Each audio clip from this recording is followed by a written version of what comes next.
Chapter 3463. The Saint River was still the same Saint River. The thousands of whirlpools on the river were still spinning. However, the sun was already high in the sky. The golden sun shone on the river, making people dizzy just by looking at it. Alas! Exian reluctantly pulled her hand out of Xiao Hua's hand. She looked down at the river and sighed. For people agreed to enter the river, but only 2 returned. Although you and I both gained something, my heart is still sad. Xiao Hua nodded. Since you and I walked the right path and found the mysterious water palace, then Ci Hui and Master Guzhan walked the wrong path. I'm afraid they died long ago. The dead are gone, and the living want a better life. Xin, I have something urgent to do, so I'm afraid I can't go with you to find them. I never thought of asking you to go. Xin was a little angry and threw her hand out of Xiao Hua's hand. Now that we're here, I still don't know your name. How can I dare to let you go with me? Xiao Hua was very embarrassed and said with a smile, Actually, I already told you before but you didn't care. When? How come I didn't know? Xian was stunned. Xiao Hua smiled. Hee, I'm called Xiao Hua. Xiao as in Xiao Hua. Hua as in Xiao Hua. Didn't I already tell you? Xiao Hua. Xian couldn't help but laugh. She raised her fist and hammered Xiao Hua's chest a few times, and said angrily, You call this announcing your name? Xiao Hua felt sweet in his heart, as if he was enjoying it very much. After a moment, Xian's neck turned red. She took out a white flower similar to Xian and handed it to Xiao Hua, saying, Xiao Gongzi, this is this concubine's keepsake. This concubine won't tell you where my Xian family is. After all, this concubine doesn't know how to get along with the Xian family in the future. If you want, you can go to the Cha New Kingdom to find this concubine. Just give this token to the queen, and she will have a way to inform this concubine. Okay. Xiao Hua took the white flower and carefully put it away. Xian waved her hand, and the strange black and white bird flew out. Xian stepped on it, and looked back with reluctance and said in a low voice, Young master, this concubine will go now. If you're doing well, then I'm doing well. Xiao Hua nodded. You have to take care of yourself. When I'm done, I'll definitely go to Cha New Country to look for you. Good. This concubine will wait for young master's news. Hearing this, Xian's face lit up with joy. The strange bird beneath her spread its wings and flew away with Xian.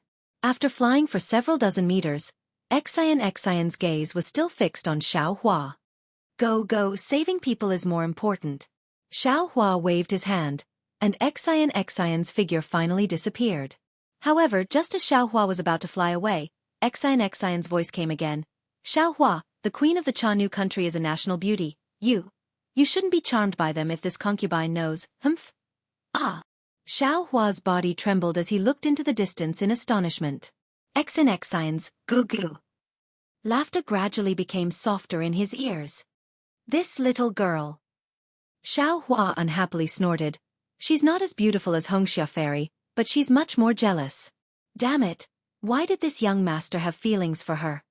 Xiao Hua couldn't be blamed. After all, he had been lonely for hundreds of years. Even a cultivator's heart would grow grass. In this Shenshui palace, Xiao Hua and Xian had gone through life and death together several times. Under such circumstances, any man and woman would inevitably feel close to each other. Not to mention Xiao Hua had risked his life several times for Xian, and won her heart. In the end, Xiao Hua showed his might, took the emperor's sword and Kunlun mirror, and saved Xian's father. This kind of great kindness could only make Xian repay it with her body, right? Of course, if Xiao Hua could accompany Xian and save Xian's father from the sword, that would be even more perfect. Unfortunately, Xiao Hua was still thinking about Zhang Luer, and Ci Hui's life or death was unknown. Xiao Hua could only go to Jinshan Temple by himself. Fortunately, when Xiao Hua was bargaining with Ci Hui, he had fully considered this accident and asked about the situation of Jinshan Temple. Now that he had bid farewell to Xian, Xiao Hua looked at the sun above his head. His figure swayed, and he flew in the direction of Jinshan Temple. After flying for half an hour, the the mountain ridge gradually became steeper. The trees all over the mountain gradually became thicker, and the people gradually became fewer. Even the commonly seen temples in Elysium couldn't be seen. Xiao Hua's heart unconsciously jumped. He had a bad feeling that he seemed to be lost again. But when he looked up at the sky, he didn't know when, but the scorching sun was in the sky, and the sky was covered with dense red clouds. Bolts of lightning flashed in the clouds, and there wasn't a trace of wind in the whole world. This told him that a huge array had enveloped the world. Damn it, there's going to be a big storm. Xiao Hua sighed. Even if this young master wants to find someone to ask, I can't. Helpless, Xiao Hua released his Buddhist sense and casually looked around. Huh? In just half a cup of tea's time, Xiao Hua suddenly discovered that at the foot of a mountain, next to a stream, under a Bodhi tree, there was a little monk sitting upright. This little monk looked to be around 10 years old. He was wearing an ordinary monk's robe, and his teeth were white and his lips were red. In front of the little monk was a flat piece of land, and there were a dozen or so stones placed on it. Woo! At this moment, a light wind blew from the horizon, gently blowing Xiao Hua's scholarly robe. Along with this light wind, thousands of fierce winds gradually formed. That fierce wind not only wreaked havoc in the sky, but also the green trees and forests between the mountain peaks were blown askew by this fierce wind.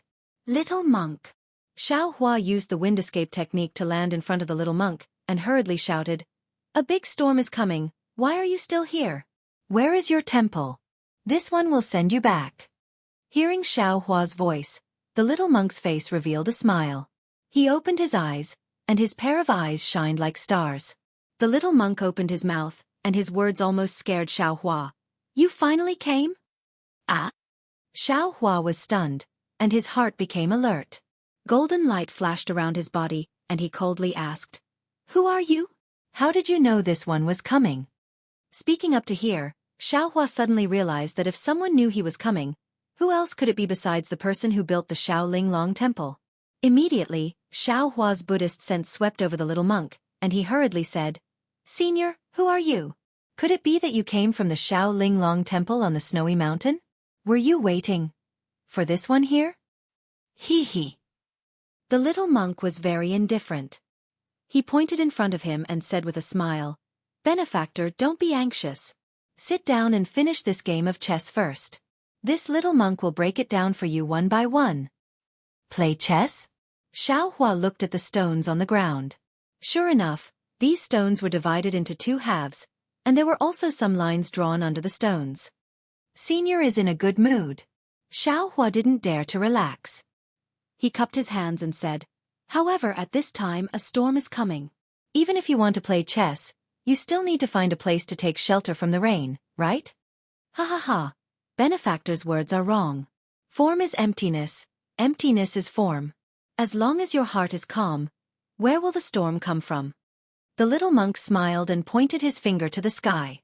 Sure enough, the mountain where the wind was still roaring suddenly stopped. After a few breaths, the clouds that sealed the sky slowly dispersed. In the clear sky, a blazing sun revealed a smiling face. The little monk was smiling under the shade of a tree. Hiss. Xiao Hua sucked in a breath of cold air.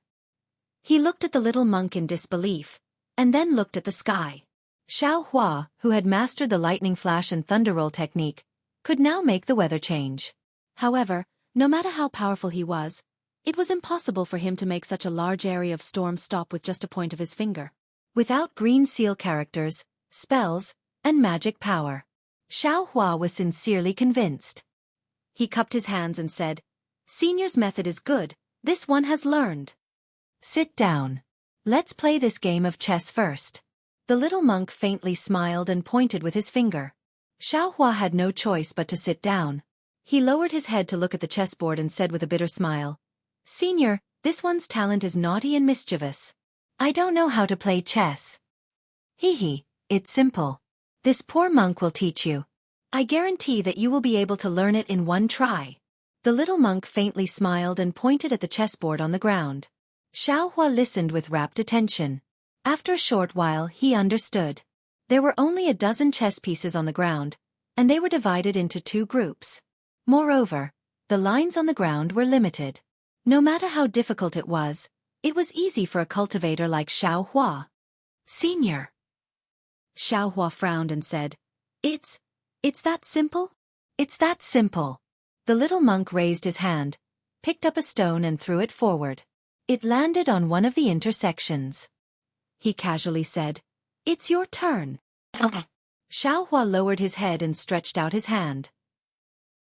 Just as he was about to pick up a stone from his side, he glanced at it and asked curiously, Senior, why is there one missing? Oh, that's right. The little monk raised his eyes and looked. He couldn't help but become slightly angry.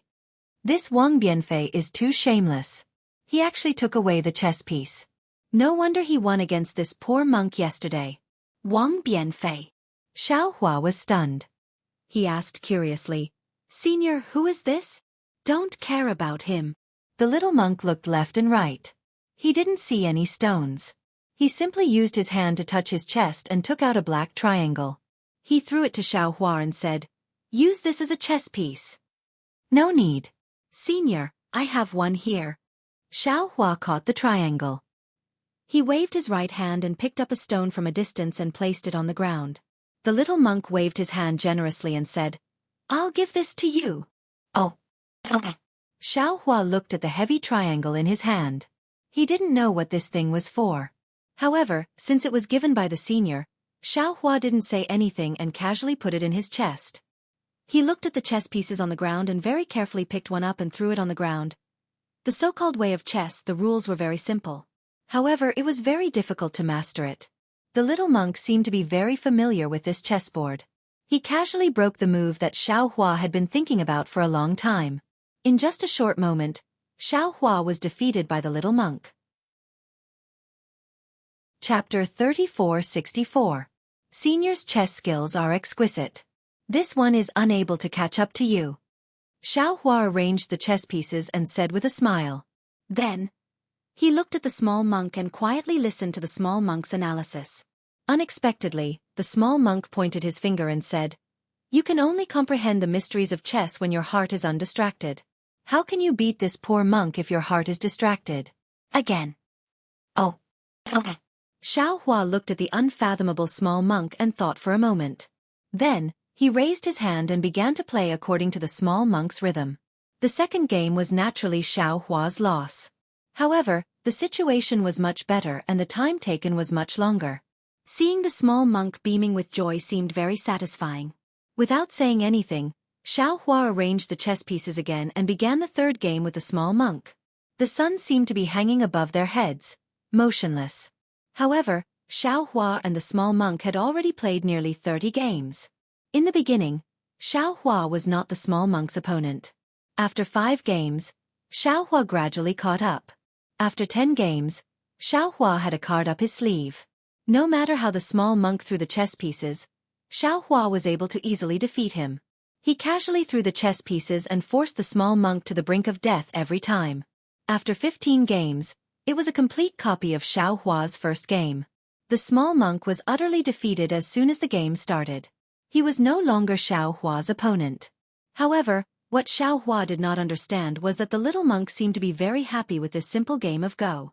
Despite being killed one game after another, he did not give up one game after another. Aside from the gradually increasing awkwardness between his brows, the expression in his eyes grew even more intense. After one game, a new one was placed. The small monk suddenly flicked his sleeves and stood up. I'm not playing anymore. Damn it, you are much better than Wang Bianfei. Ah. Xiao Hua was stunned when he saw the small monk acting shamelessly like a naughty child. However, before Xiao Hua could stand up, the small monk pointed behind Xiao Hua and said, Hey, isn't that Wang Bianfei? Are you looking for him? Xiao Hua hurriedly turned around. However, there was nothing behind him. In the distance, there were still specks of light in the forest. Where was the figure of a person? What is the meaning of this? Xiao Hua vaguely felt that something was wrong. When he turned around, something that shocked him happened. The small monk sitting in front of him disappeared. How is this possible? Xiao Hua turned pale with fright. Presently, he wasn't an ordinary cultivator. He was a nascent soul grandmaster of the Tao sect and a 5-foot golden lotus realm of the Buddhist sect. Which one of his cultivations wasn't enviable? However, this little monk had actually quietly disappeared in front of him. Xiaohua didn't feel anything at all. How could he not be surprised? What level had this little monk's cultivation reached? However, when he thought of the fact that the other party had been waiting for him at the little Linglong temple on the Great Snow Mountain 10,000 years ago, he must be at least a Buddha Lord, right? In other people's eyes, he really looked like a child. However, when he thought of this, Xiaohua was stunned again. He looked at the scattered stones on the ground, as well as the vertical and horizontal lines. This so-called chess skill was nothing more than an ordinary country child's play. Why did this senior expert care so much about it? Could it be? Xiaohua suddenly thought of a possibility, and hurriedly reached out to take out the black triangle from his bosom. Sweeping it with his divine sense, he unexpectedly discovered that this object was not ordinary. This is a Buddhist treasure. Xiaohua immediately understood. This little monk was probably waiting here for this object. Immediately after, Xiaohua used his Buddhist sense to take a look.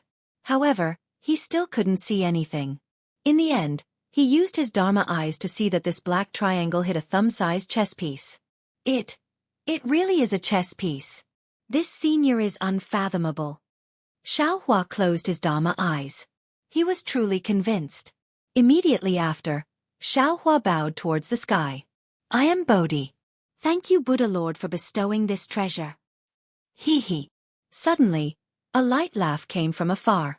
Wasn't that the voice of the small monk? Xiaohua hurriedly released his Buddhist sense and scattered it towards that direction. Oh? Why is there a child here? Xiaohua's Buddhist sense naturally couldn't catch up with the small monk. However, 100 li away from the Buddhist sense, he saw a child who wasn't even 10 years old. He was holding a charcoal pencil and sitting cross-legged in front of a flower and tree that was taller than a person. He was drawing something on the ground in front of him stroke by stroke. The child's clothes looked shabby and several places were sewn with patches. He was also carrying a small embroidered bag on his back. Although this embroidered bag was sewn with needle and thread and rags, it was very clean. Just as Xiaohua was about to withdraw his Buddhist sense, a person who looked like a servant quickly walked over from the valley not far from the child. Seeing the child, he hurriedly shouted, Wang Bianfei, why are you here? Quick, quick! Lord Wang is looking for you. Wang Bianfei. Xiaohua was stunned and secretly said, Isn't this the Wang Bianfei that the little monk was talking about? Soon after, Xiaohua's eyes turned and he leaped into the sky and flew towards the place where Wang Bianfei was. When he flew closer, Xiaohua could already see clearly that this was a small mountain village built in the middle of several mountains. There were more than 100 families in the mountain village. At this time, some people were farming on the mountain and some people were hunting in the mountain ridge. Within the village, women were weaving and planting vegetables, washing and cleaning. There was also a group of children playing and making noise. It was a lively scene of a village. At this time, Wang Bianfei was standing in the courtyard of the largest family in the mountain village. A middle-aged man with a protruding mouth and monkey-like cheeks was saying something to him in a sharp voice. Another middle-aged man with a fat head and big ears was arrogantly sitting on a recliner not far away. He was holding a palm leaf fan in one hand and a wine pot in the other. The fat man fanned himself a few times and snorted a few times. He then stuffed the wine pot into his mouth and took a few sips. He looked very free and unfettered. Xiaohua's body was hidden in the air and he could already hear clearly. He heard the middle-aged man say, Wang Bianfei, Lord Wang called you over today because he took a fancy to your painting skills. I heard that everything you paint is vivid and lifelike. Today, I want to let you show off your skills. As he spoke, he took out a silver ingot from his bosom and said with a smile, If your painting can satisfy Lord Wang, then this silver ingot is yours. Wang Bianfei glanced at the silver ingot. His expression did not change and he did not accept the silver ingot. He only slightly nodded and said, Head butler, please tell this lowly one what to paint today. If this lowly one's painting can't satisfy Lord Wang, how can this lowly one dare to accept this silver ingot? To others, it is extremely difficult, but to you, it is very simple. The skinny butler slightly smiled and put the silver ingot back into his bosom. Wang Bianfei slightly frowned. He looked at Lord Wang who was not far away and then looked at the butler. He bit his lips and said in a low voice, Head butler, This lowly one has a question. I don't know if I should ask. There is no harm in speaking. The head butler very generously waved his hand. Although this lowly one knows how to paint, this lowly one is still small and clumsy. It is impossible for this lowly one to satisfy Lord Wang. Wang Bianfei opened his mouth and his words were mature again. If Lord Wang has any important matters, please feel free to invite the great painters in Pingxi City to do it. This lowly one knows that his painting is not worth a silver ingot. Since Lord Wang asked you to come, he naturally has his own plans. The butler looked at Wang Bianfei with some astonishment. He really did not expect Wang Bianfei, a child who was not even 10 years old, to be able to think so much. He smiled and said, "You don't have to ask so many questions. Just focus on painting." Wang Bianfei nodded and said, "This lowly one understands." Immediately after, the butler walked to the fatty's side and whispered a few words. The fatty waved his hand to indicate that he understood. The butler then brought Wang Bianfei into the backyard. The backyard was a place that was similar to a garden. A lady dressed in gorgeous clothes was sitting on a swing. The butler brought Wang Bianfei forward and pulled Wang Bianfei, saying, "Aren't you going to greet young lady?" "Yes, this lowly one greets young lady." As if he understood something, Wang Bianfei calmly bowed and greeted. Get up." The young lady seemed to have something on her mind. She absent-mindedly waved the circular fan in her hand a few times and said. Seeing that the young lady did not pay attention to Wang Bianfei, the butler hurriedly pulled Wang Bianfei to the side and said in a low voice, "Lord asked you to come here today because he wants you to paint a portrait of the young lady. This is very important. You must paint it well." "As long as Lord and young lady are satisfied, that silver ingot just now will be yours." "Yes, this lowly one understands." Wang Bianfei nodded vigorously. "This lowly one will do his best to paint it well." "Good." The butler clapped his hands and said, "It's up to you." After saying that, the butler waved his hand and a few servants who were already at the side immediately brought over a desk, rice paper, brush, ink and other items. After the servants had arranged the items properly, a few servant girls quickly walked over and opened up the rice paper and other items and put them away. There was even a little girl who walked to the side of the desk and prepared to grind an ink stick. Wang Bianfei hurriedly waved his hand and signaled for everyone to stop. He walked to the side of the inkstone and carefully took out the ink stick. He poured some clear water into the inkstone and slowly ground it. At the same time, he frowned and stared at the young lady who was also frowning while sitting on the swing. After the time it took to drink a cup of tea, the entire back garden was silent except for the sound of the wind. A few servants and servant girls were puzzled, but they did not dare to make a sound. They stole glances at Wang Bianfei and then at the butler. The butler patiently waited for a while, but when he saw Wang Bianfei's reaction, he looked left and right and waved his hand to signal everyone to leave. He quietly retreated to the entrance of the garden and looked at the Lord and Wang Bianfei in the distance. "That's strange. What is this? Even if he wants to paint a portrait for this young lady, he should find an adult painter. There may not be any in this village, but there are plenty in Pingxi City. There's no reason to find this child." Xiao Hua, who was invisible in the air, felt a little strange and secretly said, "Moreover, there are only 100 or so families in this village. How can there be such a rich Lord Wang? He is 10 times or even 100 times richer than a local rich man." He looked at Wang Bianfei again. He stared straight at the young lady for more than enough time to eat a meal. Then, he slightly closed his eyes and composed himself.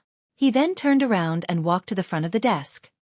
He lifted his foot and stepped on a small stool that had been prepared earlier. He reached out and picked up a slightly thick brush from the brush washer. He dipped the brush in the thick ink of the inkstone and waved his hand to draw on the rice paper. Chapter 3465. Xiao Hua was very curious and leaned over to take a look. He saw that Wang Bianfei's first few strokes were actually drawing around the entire Xian paper. Not to mention a human figure, even a graffiti seemed to look better than Wang Bianfei's few strokes. However, in just a few breaths, Wang Bianfei only slightly drew on these lines, and an extremely plump woman's silhouette was revealed. Good. Xiao Hua didn't know how to draw, but seeing how confident Wang Bianfei was and how he didn't even look at the woman, and how his brush seemed to have the help of the gods, he couldn't help but praise in his heart. Such an intelligent child is indeed rare in this world. And at this moment, he also understood why Lord Wang didn't look for other painters. Wang Bianfei used a thick brush to outline the rough outline of the portrait. Then, he picked up a small thin brush to draw on the outline in detail. In the end, he took out a small, rough red brush from his embroidery bag and slightly modified the cheeks and lips of the portrait. Finally, he took a deep breath and took out the thickest brush from the brush washer. He dipped it in ink and touched the eyes of the portrait twice with lightning speed. Xiao Hua felt his eyes light up. The person on the Xian paper seemed to have come alive. That kind of bashfulness, that kind of blurred mental journey, all of a sudden revealed the thoughts of the young lady on the swing. Good. Xiao Hua forgot that he was hiding at the side and almost called out. Fortunately, Wang Bianfei was concentrating on brewing and didn't notice. When he put away the brush, he raised his head and called out, "Housekeeper, I'm done drawing." After finishing the portrait, Wang Bianfei's high spirits immediately disappeared. He carefully put down the brush and respectfully said while standing at the side, "Master, master." The housekeeper didn't come over and instead called out, "So fast." Lord Wang quickly ran over. The fat on his body trembled and beads of sweat dripped down. The two were originally happy, but when they walked to the front of the desk and saw the portrait Wang Bianfei drew, their faces immediately froze. "Master." Seeing this, Wang Bianfei's face also slightly changed. He said in a low voice, "Could it be I didn't draw well?" "Humph." Old Master Wang snorted coldly and didn't say anything. He glanced at the butler. At this moment, the young lady also walked over from the swing. When she saw the portrait, her expression changed greatly. There were tears in her eyes. She covered her face and quickly walked away. The steward's face changed, and he said angrily to Wang Bianfei, "Don't you have eyes? My family's young miss is as beautiful as a flower. How could you paint her like this? With this painting of yours, how could the son of the deputy county magistrate take a fancy to miss?" But, Wang Bianfei was stunned. He looked at his painting in confusion and said curiously, "Master, I painted it according to Mrs. Appearance. It's exactly the same." Wang Yifei didn't understand the inside story, but Xiao Hua, who was in midair, had a clear mind. Sure enough, that housekeeper pointed his finger at the left cheek of the portrait and shouted, "My family's miss clearly doesn't have a mole here. Why did you draw one here?" "Master, I've been wronged." Wang Bianfei hurriedly defended himself. "Miss clearly has a black mole on her left cheek, and it's not small. There are 4 more on it." "Shut up." The steward slapped Wang Bianfei's face and said angrily, "Quickly remove this black mole." "No." Wang Bianfei's face was red with 5 finger marks. His tears flowed out, but he still clenched his teeth and said, "Father said that a painter is the eyes of people. Whatever you see you have to draw. If you fake it, you're not a painter." "Little baby." Master Wang next to him took out a gold ingot from his arms and shook it in front of Wang Bianfei's eyes. He smiled and said, "If you remove this black mole, I'll give you this gold ingot." Unfortunately, Wang Bianfei looked at the gold ingot, slightly bit his lips and shook his head. "No, I saw it, so I have to draw it." "Humph." Master Wang flung his sleeve and threw the gold ingot on the ground. He said coldly, "If it weren't for this black mole, I wouldn't have asked you to draw it." After saying that, he panted and left. "Wang Bianfei, don't refuse a toast only to be forced to drink a forfeit." The steward looked at the gold ingot on the ground and a trace of greed flashed in his eyes. He carefully picked it up and wiped away the dust on it and said, "I know that in your family, only your mother makes a living by weaving and starching. The charcoal and paper that you use to draw every day are all exchanged by your mother's hard work every day and night. Now you only need to gently move the brush and this gold ingot is yours. It's enough for your family's expenses for 10 years. Think about these 10 years. Your mother doesn't have to work hard, don't you think that you?" At this point, the steward didn't say anything more and looked at Wang Bianfei with confidence. "No."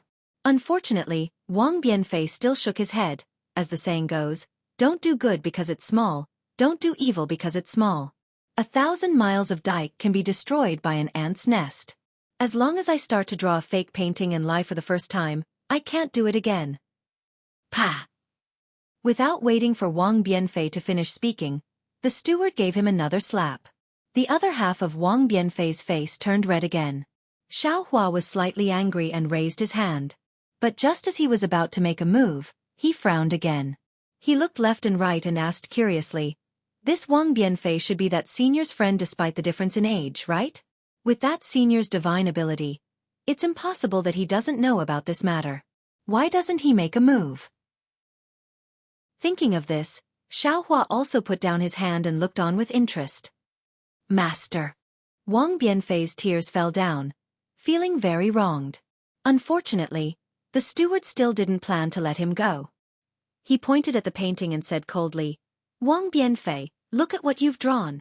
It doesn't look like my family's young miss at all. I won't let you remove the mole. This rice paper is 1 tael of silver. You can leave after you pay the money. You. Wang Bianfei turned pale with fright. Where do I have 1 tael of silver? You also didn't say that I have to pay the money if I don't draw well. I don't care so much. Since your drawing doesn't look like it, you have to pay the money. I can draw whatever I see. How can my drawing not look like it? Wang Bianfei argued. How about master let the young miss compare with this painting? Humph. Is the young miss someone you can see whenever you want? The steward sneered, unless you can prove that whatever you draw looks like it, otherwise. Wang Bianfei might not be able to tell that this was a small trap, but Xiaohua understood. However, with him here, he wasn't afraid that Wang Bianfei's life would be in danger. Thus, he simply flew to the top of the wall and sat there to watch. However, after that little monk disappeared, he didn't appear again. Xiaohua released his Buddhist awareness several times, but there was no trace of him within 100 li. Master, how do you want me to prove it?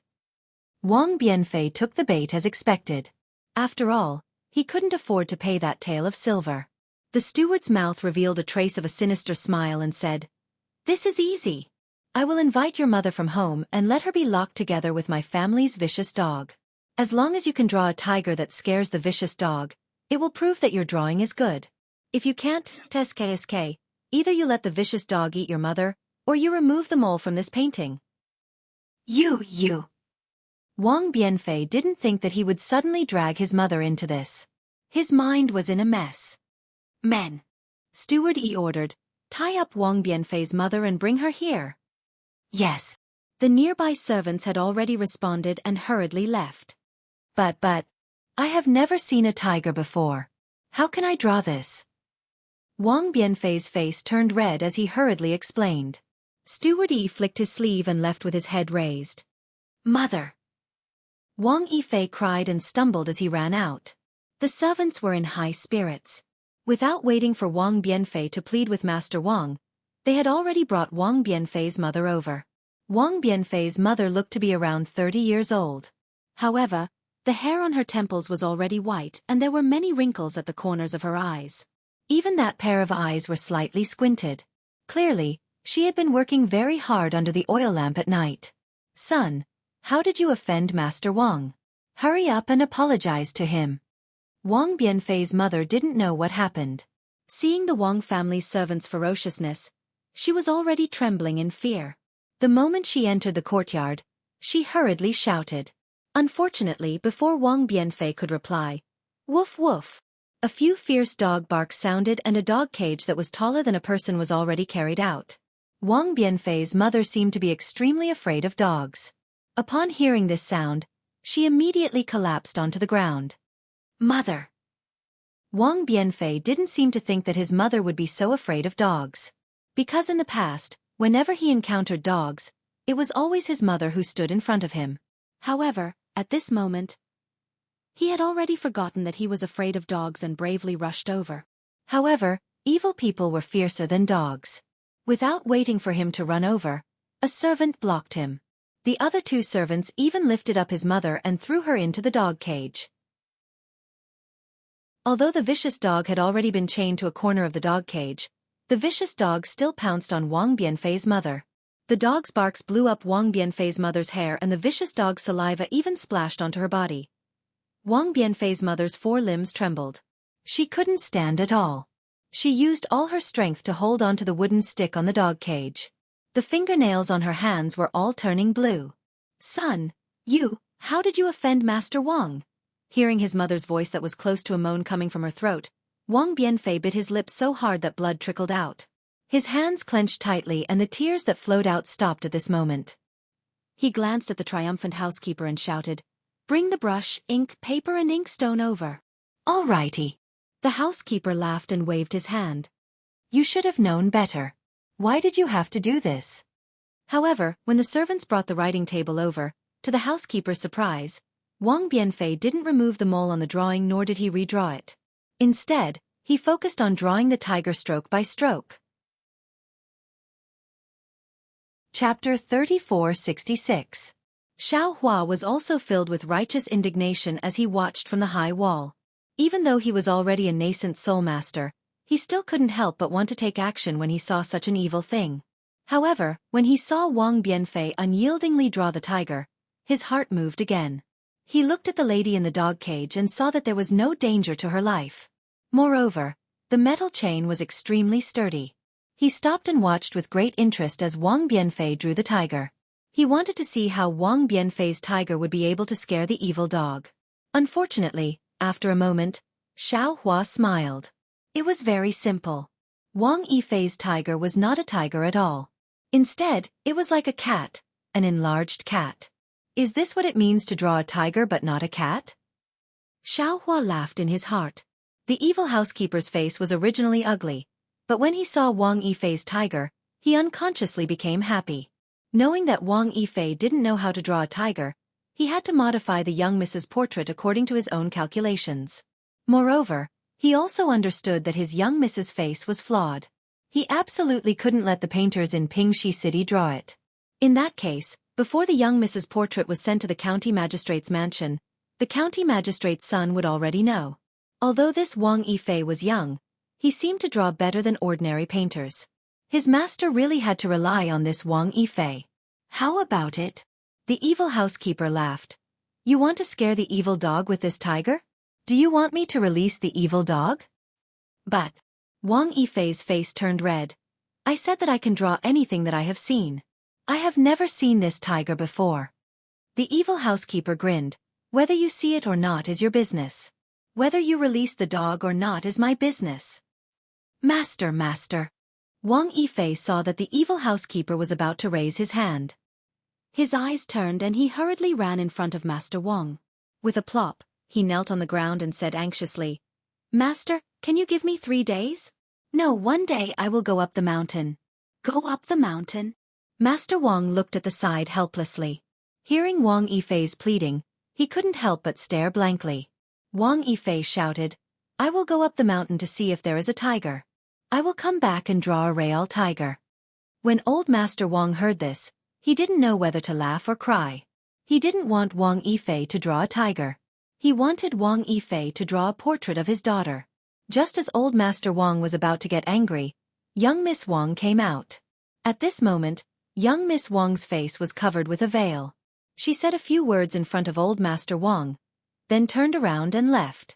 Old Master Wang looked at his daughter with pity. He raised his hand and said, All right, I'll give you 1 day. Go and come back quickly. If by this time tomorrow, you still can't draw a tiger that can scare the evil dogs, don't blame me. Yes, I understand.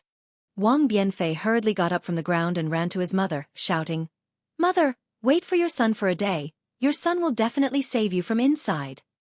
Wang Biafei's mother did not understand what had happened, but she understood that her son wanted to go up the mountain to find the tiger. She was originally frightened by the vicious dog, but at this time, she did not know where the courage came from. She stood up from the ground and said anxiously, Son, you are not even 10 years old, how can you go up the mountain by yourself? How can you escape from the tiger's mouth? Don't worry about Mother. Mother would rather be eaten by this vicious dog than let you go up the mountain. With that, Wang Biafei's mother walked towards the vicious dog. Wang Biafei was scared out of his wits, but the servants next to him were nimble. They hurriedly took a few wooden forks and pressed the vicious dog that pounced on Wang Biafei's mother to the ground. Mother! Wang Biafei gritted his teeth and forced a smile on his face. Don't worry, Boy secretly went up the mountain to draw last year. He also saw the tiger, but he did not draw it. This time, Boy went up the mountain to secretly take a look. He will come back immediately after drawing the tiger. There will be no problem. But, even after listening to Wang Biafei's explanation, Wang Biafei's mother was still not at ease. Just as she was about to say something, Wang Biafei waved his hand and hurriedly ran out of the Wang family. He said while running, "Mother, boy will be back soon, it will be very fast."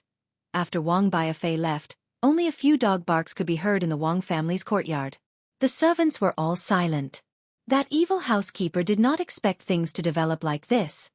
"What are you waiting for?" Lord Wang raised his head and shouted at the housekeeper. "Why are you still not following Wang Biafei? If he really went up the mountain, how can a child like him be the tiger's opponent?" "Lord, don't worry." The housekeeper hurriedly smiled. "Wang Biafei was just saying.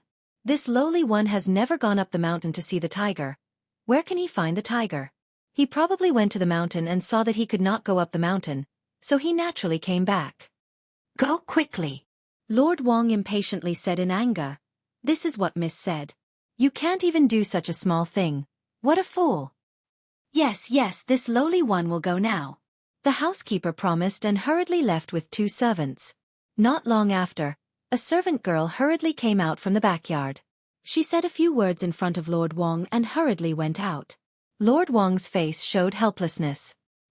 He waved his hand and ordered a few servants to carry Wang Biafei's mother out of the dog cage and bring her to a firewood room at the side. "This miss is not bad." Xiao Hua stood in the air and watched, nodding slightly. Then his figure flew up again and followed Wang Biafei, who was running in the distance. Behind Wang Biafei, there were naturally the housekeeper and a few others. However, these people chased Wang Biafei out of the village and lost him. After all, the mountain village was surrounded by fields and could go up the mountain from anywhere. Wang Biafei was also small, so who knew where he went? "Housekeeper."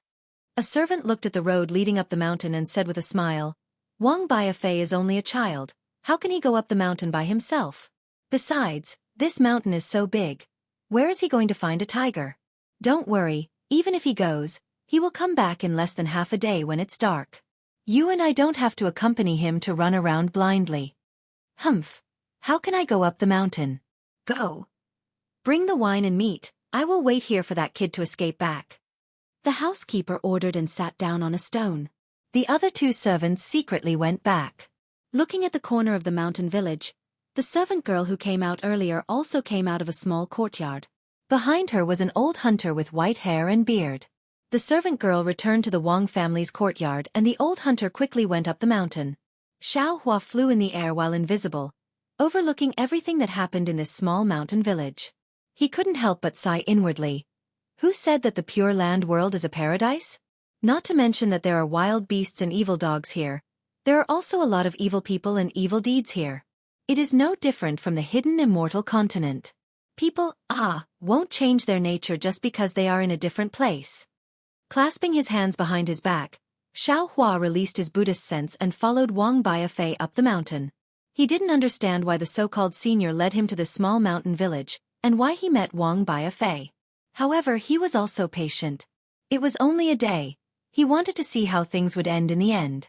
This was not out of the Wang family's servant's expectation. However, this servant only guessed half of it right. This mountain was indeed big. Wang Biafei couldn't find the tiger in a day. However, what he didn't guess was that Wang Biafei didn't hesitate at all and went up the mountain by following the vague mountain path. However, this mountain was really big. Wang Biafei went straight for nearly half a day. Seeing that the sun was about to set, he was still groping in the mountain forest and didn't even see a tiger's hair. Of course, Xiao Hua knew where the tiger was. However, he didn't need to remind him. The old hunter found Wang Biafei's trace and went up the mountain from the side. He even took advantage of Wang Biafei's blind groping to catch a tiger cub from the tiger's den and went to meet Wang Biafei. This was definitely an intentional chance encounter. Wang Biafei saw the old hunter. When he saw the tiger cub in the old hunter's hand, Wang Biafei hurriedly shouted, "Grandpa Zhang, did you catch a tiger cub?" "Wang family's boy, it's so late. Why are you still on the mountain?" The old hunter naturally didn't reveal any trace of his whereabouts. He was very surprised and shouted, "Quickly go down the mountain, it's already late, it's too dangerous here." "Grandpa, where did you catch this tiger? Are you going back to the village?" Wang Biafei asked somewhat anxiously. The old hunter smiled and said, "Grandpa is old, how can I catch a tiger? This tiger cub was picked up by Grandpa on the road. Now, I am going to send it back to the tiger's den. Why do you want to send it back? Wang Biafei didn't understand. Little guy, if you don't go home, won't your mother look for you all over the village? The old hunter smiled and said, if this tiger cub is missing, won't that dumb insect look for you all over the mountain? And it is very likely that it will directly rush into our village. That will be troublesome. Hearing the old hunter mention his mother, Wang Biafei couldn't help but cry again. After all, he was still a child who was not even 10 years old. Oh, little boy, what happened to you? Are you lost? Don't worry, Grandpa will send this tiger back, and then we will go down the mountain together. The old hunter hurriedly comforted him. But Wang Biafei asked again, Grandpa, can you take me to the tiger's den? I want to see what a real tiger looks like. Ah, you don't want to live anymore. The old hunter was shocked. He was afraid that the maid who looked for him earlier didn't explain clearly, so he quickly replied, even I don't dare to go to the tiger's den.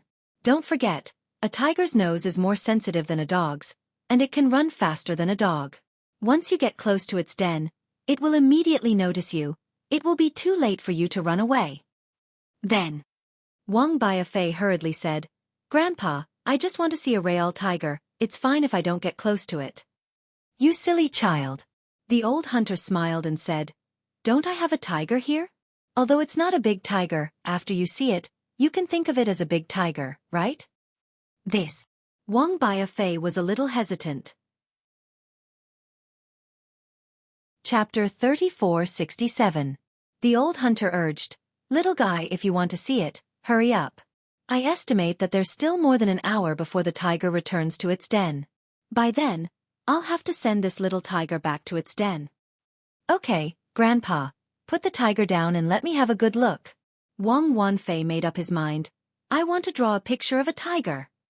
Not bad, child. You will definitely become a great painter in our Pingxi city.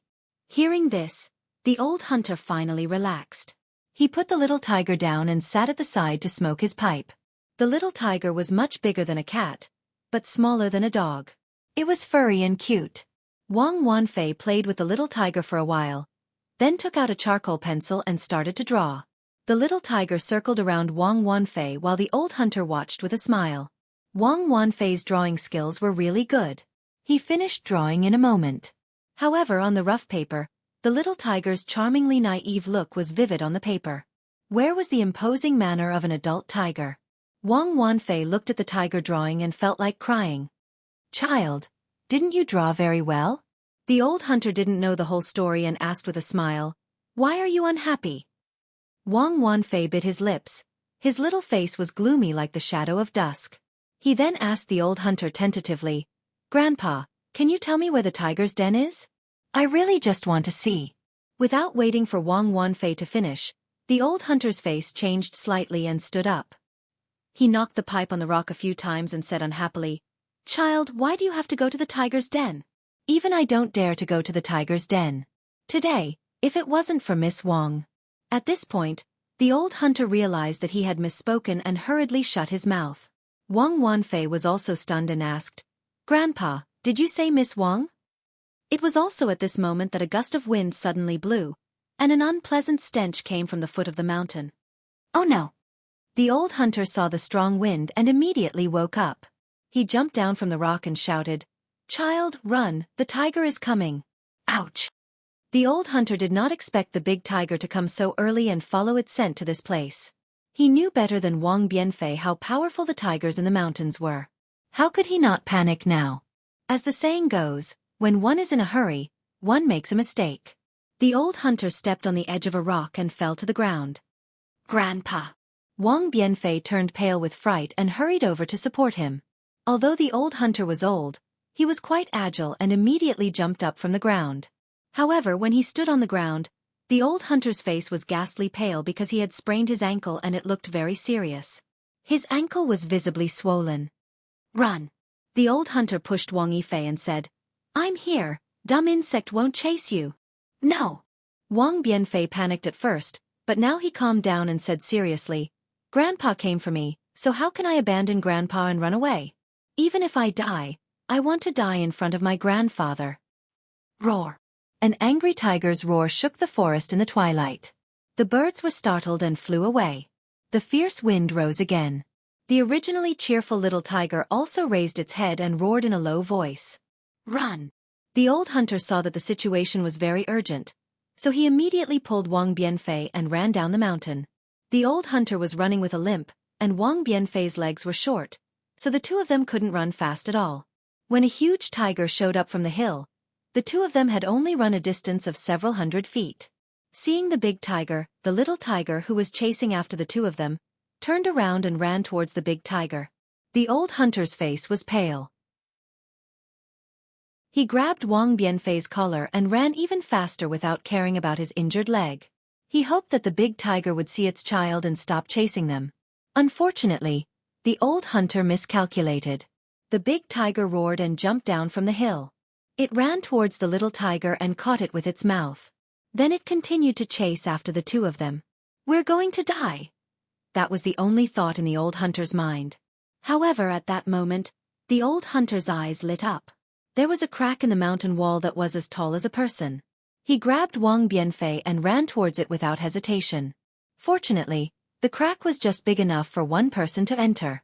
The inside of the crack was not too shallow either. It was about 4 feet wide. After the old hunter threw Wang Bianfei in, he squeezed in with his body sideways. Just as the old hunter entered, the tiger pounced on the crack. It slammed its claws on the crack, and the sound of rocks breaking could be heard. It was as if the entire mountain wall was shaking. The old hunter had never been so close to a tiger before. He was so scared that he sat on the ground and crawled into the crack. However, before the old hunter could take more than a few steps, he hit the rock wall and Wang Bianfei. He could not take another step forward. Roar! The tiger pounced on the crack and let out a loud roar. The stench from its bloody mouth really hit them in the face. Then, the tiger stretched out its claws from the crack and tried to grab Wang Bianfei and the old hunter. The tiger's shining claws swayed in front of Wang Bianfei's eyes. Different from the old hunter's panic, although Wang Bianfei's little face was also pale, his eyes were filled with surprise. He clenched his little hands tightly and stared at the angry tiger without blinking. Seeing that someone actually dared to look at it, the tiger became even angrier. It crazily attacked the crack, leaving deep marks on the hard rock wall. Fortunately, the tiger was not a demon and did not think of using its tail. Otherwise, the two of them would not have survived. Xiao Hua naturally hid himself not far away. Wang Bianfei and the old hunter were not in any danger, so he did not have to do anything. He just watched quietly. The big tiger roared for a whole meal. Seeing that it had no effect, it simply lay on the ground and guarded. The little tiger was also leisurely strolling by the side. At that moment, the sky was completely dark. Inside the crack, Wang Bianfei's eyes were like stars. The tiger's madness just now was deeply imprinted in his mind. He stared at the tiger outside the crack, not daring to close his eyes, for fear that he would forget the tiger's anger. However, a child was still a child after all, especially after being frightened.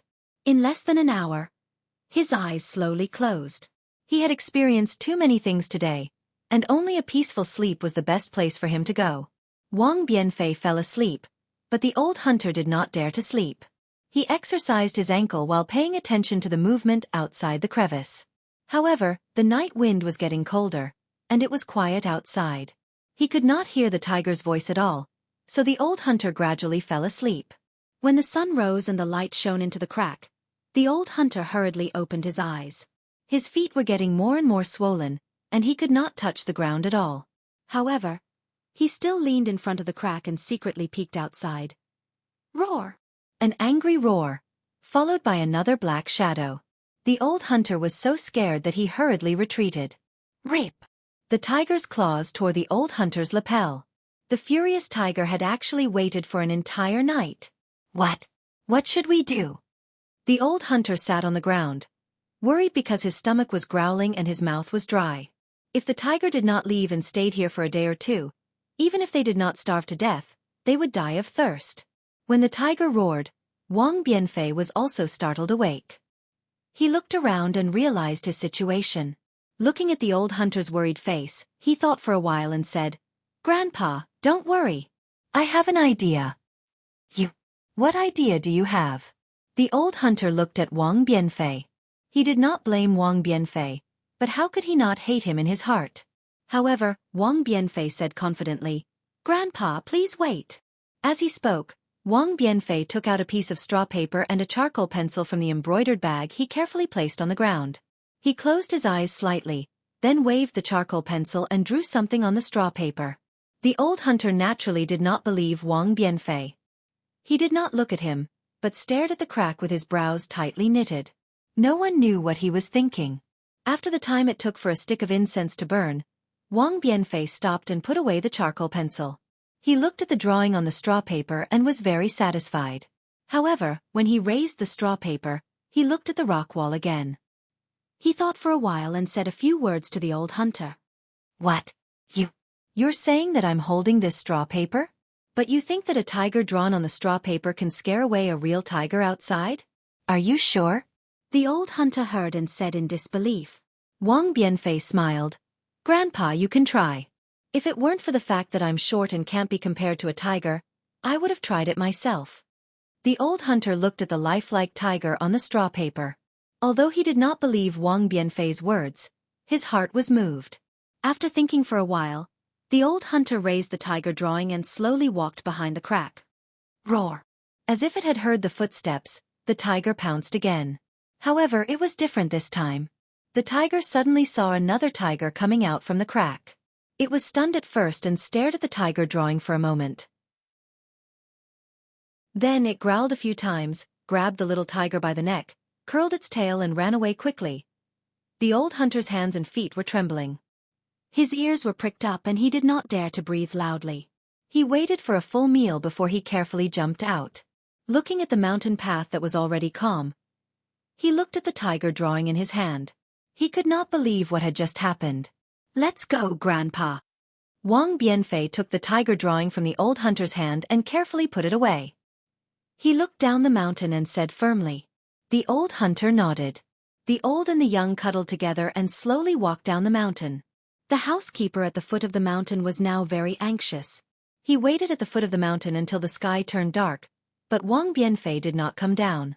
When he returned to the Wang family to report, he was reprimanded by the young lady of the Wang family and was forced to go up the mountain to search. However, who dared to go up the mountain when the sky turned dark? He could only wait at the foot of the mountain with a few servants and wait until dawn to go up the mountain to search. Chapter 3468. Wang Bianfei wasn't surprised to see Butler Yi go up the mountain. Since Miss Wang could let the old hunter go up the mountain, she could naturally let the butler go up the mountain. However, when he thought of how Butler Yi's idea almost cost him his life, Wang Bianfei's face turned cold. The butler didn't care about Wang Bianfei's attitude. As long as Wang Bianfei didn't die, he could answer to Miss Wang. The old hunter was naturally sent home by the servants while Wang Bianfei was brought back to the Wang family by the butler. Wang Bianfei's mother didn't sleep the entire night. When she saw her son return safely, her vision turned black and she couldn't stand steadily. Wang Bianfei was shocked. He didn't care about anything else and wanted to pounce over. However, he was stopped by the butler. "Wang Bianfei." The butler sneered. "Your mother is fine. She ate a lot of chicken, duck, and fish last night. Today you came back. Originally, I wanted to send her back to the dog cage. However, since her body is weak, there's no need to send her back. Our agreement is still in place. If you're not confident, there's still half a day left." Wang Bianfei looked at his unconscious mother with heartache and interrupted the butler. "No need.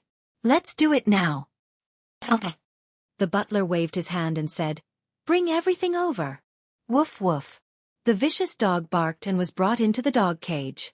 A few servants brought over the desk and the portrait from before. When Wang Yifei's mother heard the dogs barking, she actually slowly woke up. At this moment, Master Wang also walked over slowly and sat on the armchair at the side. Wang Bianfei didn't walk to the desk. Instead, he took out the straw paper from his embroidered bag and walked quickly to the dog cage. The vicious dog in the dog cage saw someone coming and barked even louder. It was unknown whether it was intentional or accidental, but the vicious dog broke free from the chains. The door of the dog cage wasn't closed and the vicious dog pounced out of the dog cage towards Wang Bianfei. "Son, Wang Bianfei's mother suddenly jumped up from the ground. She no longer cared about her fear of the vicious dog and ran towards Wang Bianfei, wanting to block in front of Wang Bianfei. Looking back at Wang Bianfei, he was calm and collected. Seeing the vicious dog pouncing towards him, he suddenly raised the piece of paper. With a shake of his hand, the picture of a roaring tiger opened. Oh woo! The grass paper fluttered in the wind. Although the tiger on the paper was silent, its demeanor was clear, as if it was about to break free from the paper. When the vicious dog saw it, it was so scared that it crawled on the ground and howled. For a moment, it even peed and defecated. Seeing this scene, not only Wang Bianfei's mother, but even the housekeeper and old Master Wang were stunned. Father! A clear and melodious voice sounded from behind the crowd. Please let Wang Bianfei go. I was born with a short life, and my face is slightly blemished. Even if Wang Bianfei painted me as a fairy, wouldn't people ignore me when they see me? If he doesn't mind his daughter's flaws, so what if Wang Bianfei paints his daughter's true face? Alas, my daughter! You don't understand. Lord Wang sighed and said, the first sight is the most important.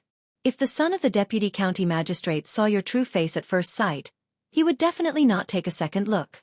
But if he didn't see it, he would naturally have a good impression.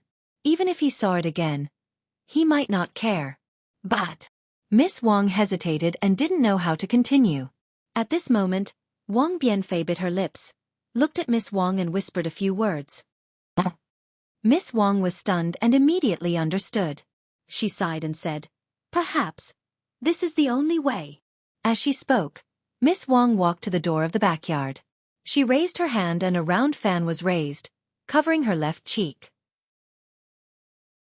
The morning light was bright and beautiful, and the red plum blossoms were in full bloom. Outside the moon, there was a girl holding a round fan. Her beautiful face was half exposed, and it was really moving. Good, good, good. Seeing Wang Bianfei's painting of a beauty, old Master Wang clapped his hands excitedly. He took out a large ingot of gold and threw it into Wang Bianfei's hand. He shouted, this is my real daughter. Wang Bianfei, if you had done this earlier, why would you do this? Wang Bianfei lowered her head slightly. Her eyes were filled with bitterness. She reached out to receive the golden words and raised her head again. It's all this little one's fault. I don't know the ways of the world and have caused trouble for old master. Go, go. Old Master Wang was in a good mood. He waved his hand and said, if this marriage is successful, I'll invite you to drink wine. Yes, this little one knows. Many thanks for old master's generous gift. Wang Bianfei finished speaking and turned around to support his mother and left the Wang family. When they returned home, Wang Bianfei respectfully helped his mother to sit on a chair. He then knelt down on the ground with a plop sound and kowtowed. Tears flowed down his face as he sobbed. This boy is unfilial. I've let mother suffer. Son. Wang Bianfei's mother looked at her sweetheart. She didn't know what to say. Her heart was filled with mixed feelings. She touched Wang Bianfei's head and said after a long time, get up. Yes, mother. Wang Bianfei obediently got up and stood beside his mother. Wang Bianfei's mother looked at her son who was half a head taller than her. Her eyes were filled with kindness. She smiled and said, Mother didn't suffer. You don't have to worry. You can paint according to your own wishes and not be moved by old Master Wang's threats. Mother also won't say anything. Even if you know how to be flexible in the end and use the spring and autumn art to fulfill young Miss Wang's wish, you can also escape. Mother also won't say anything. As for Mother being pulled into the dog cage, don't even think about it. Mother is the child's sky. Even if you want Mother to die immediately, Mother is willing. Mother! Wang Bianfei's face was really red. He really regretted that his persistence put his mother in danger. As she spoke, Wang Yifei's mother's smile immediately vanished and changed into a serious expression. She reprimanded, What Mother wants to punish you today is that you actually lied to Mother and went up the mountain to look for a tiger without permission. Wang Bianfei didn't dare to be negligent. He hurriedly knelt down again and extended his hand. He lowered his head and said, Boy knows his wrongs. Boy is willing to accept punishment. Come over here and receive your punishment in front of your father. Wang Bianfei's mother got up. Her tone was a bit sad. She turned around and went to the inner room. Wang Bianfei's face slightly changed. His small teeth bit his lips until they turned white. He knew that if he didn't make Mother sad, Mother definitely wouldn't let him be punished in front of Father's portrait. On the wall of the inner room, there was a portrait. The middle-aged man in the portrait was very similar to Wang Bianfei. It was Wang Bianfei's father who died early in his prime. Wang Bianfei obediently knelt in front of Father's portrait and extended his two small hands. Wang Bianfei's mother picked up a ferrule from the offering table. She slightly bit her lips and raised the ferrule up high. With a paw sound, it hit Wang Bianfei's small palm. Hiss! Wang Bianfei took a cold breath and didn't cry out in pain. Even so, how could Wang Bianfei's mother not hear it? The corner of her mouth slightly twitched and her hand unconsciously trembled. However, she gritted her teeth and raised it again. With a paw sound, the ferrule came down again. Wang Bianfei's arm involuntarily trembled again. However, when Wang Bianfei's mother raised the ferrule again, her gaze fell on Wang Bianfei's hand. On his palm, there were two dark red marks from the ruler. There were a few bloody scratches from the mountain rocks. Now, with a hit, they split open again and blood flowed out. These blood stained the rough calluses on his fingers red. Son. Seeing this scene, how could Wang Bianfei's mother still hit him? She couldn't help but let out a heart-wrenching cry and threw the ferrule to the ground. She hugged Wang Bianfei's small head and cried out loud. Seeing his mother's loss of self-control, Wang Bianfei instead calmed down. He leaned into his mother's embrace and said word by word, "Mother, don't feel sorry for this boy. Boy made a mistake and should be punished.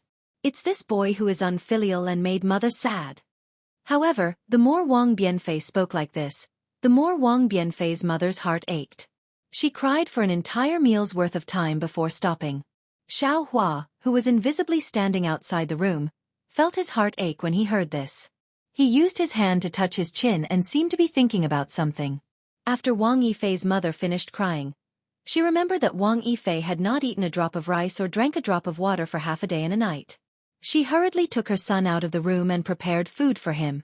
Although the food was simple and crude, Wang Yifei sat by his mother's side and ate very happily. Wang Bianfei's mother then took out Wang Bianfei's clothes from the basket at the side and began to sew. Son, looking at Wang Bianfei eating in big mouthfuls, Wang Bianfei's mother said as usual, "You also saw it. It's not easy for us orphans and widows to live in this world. You have to properly learn painting and become the best great painter in Pingxi City like your father. Only then can you stand out among your peers, only then can you." Speaking to this point, Wang Bianfei didn't raise his head like before and obediently agreed. Instead, he lowered his head and only ate, not replying. Wang Bianfei's mother glanced at her son and didn't pay him any attention. She only thought that her child was starving and continued, "There's Mother to take care of the family. You don't have to care too much. You can only properly learn painting. When your father was still alive, he told Mother that your talent far surpassed yours. You can definitely become the most famous great painter in Pingxi City, even Mother." Wang Bianfei, who had been burying his head in eating, suddenly raised his head. He looked at his mother and said word by word, "Boy doesn't want to learn painting anymore." What? Wang Bianfei's mother was stunned. The sewing needle suddenly pierced her finger and a bean-sized drop of blood instantly flowed out of her finger. However, she didn't seem to see it as she stared at Wang Bianfei. Wang Bianfei saw that his mother's gaze was so sharp.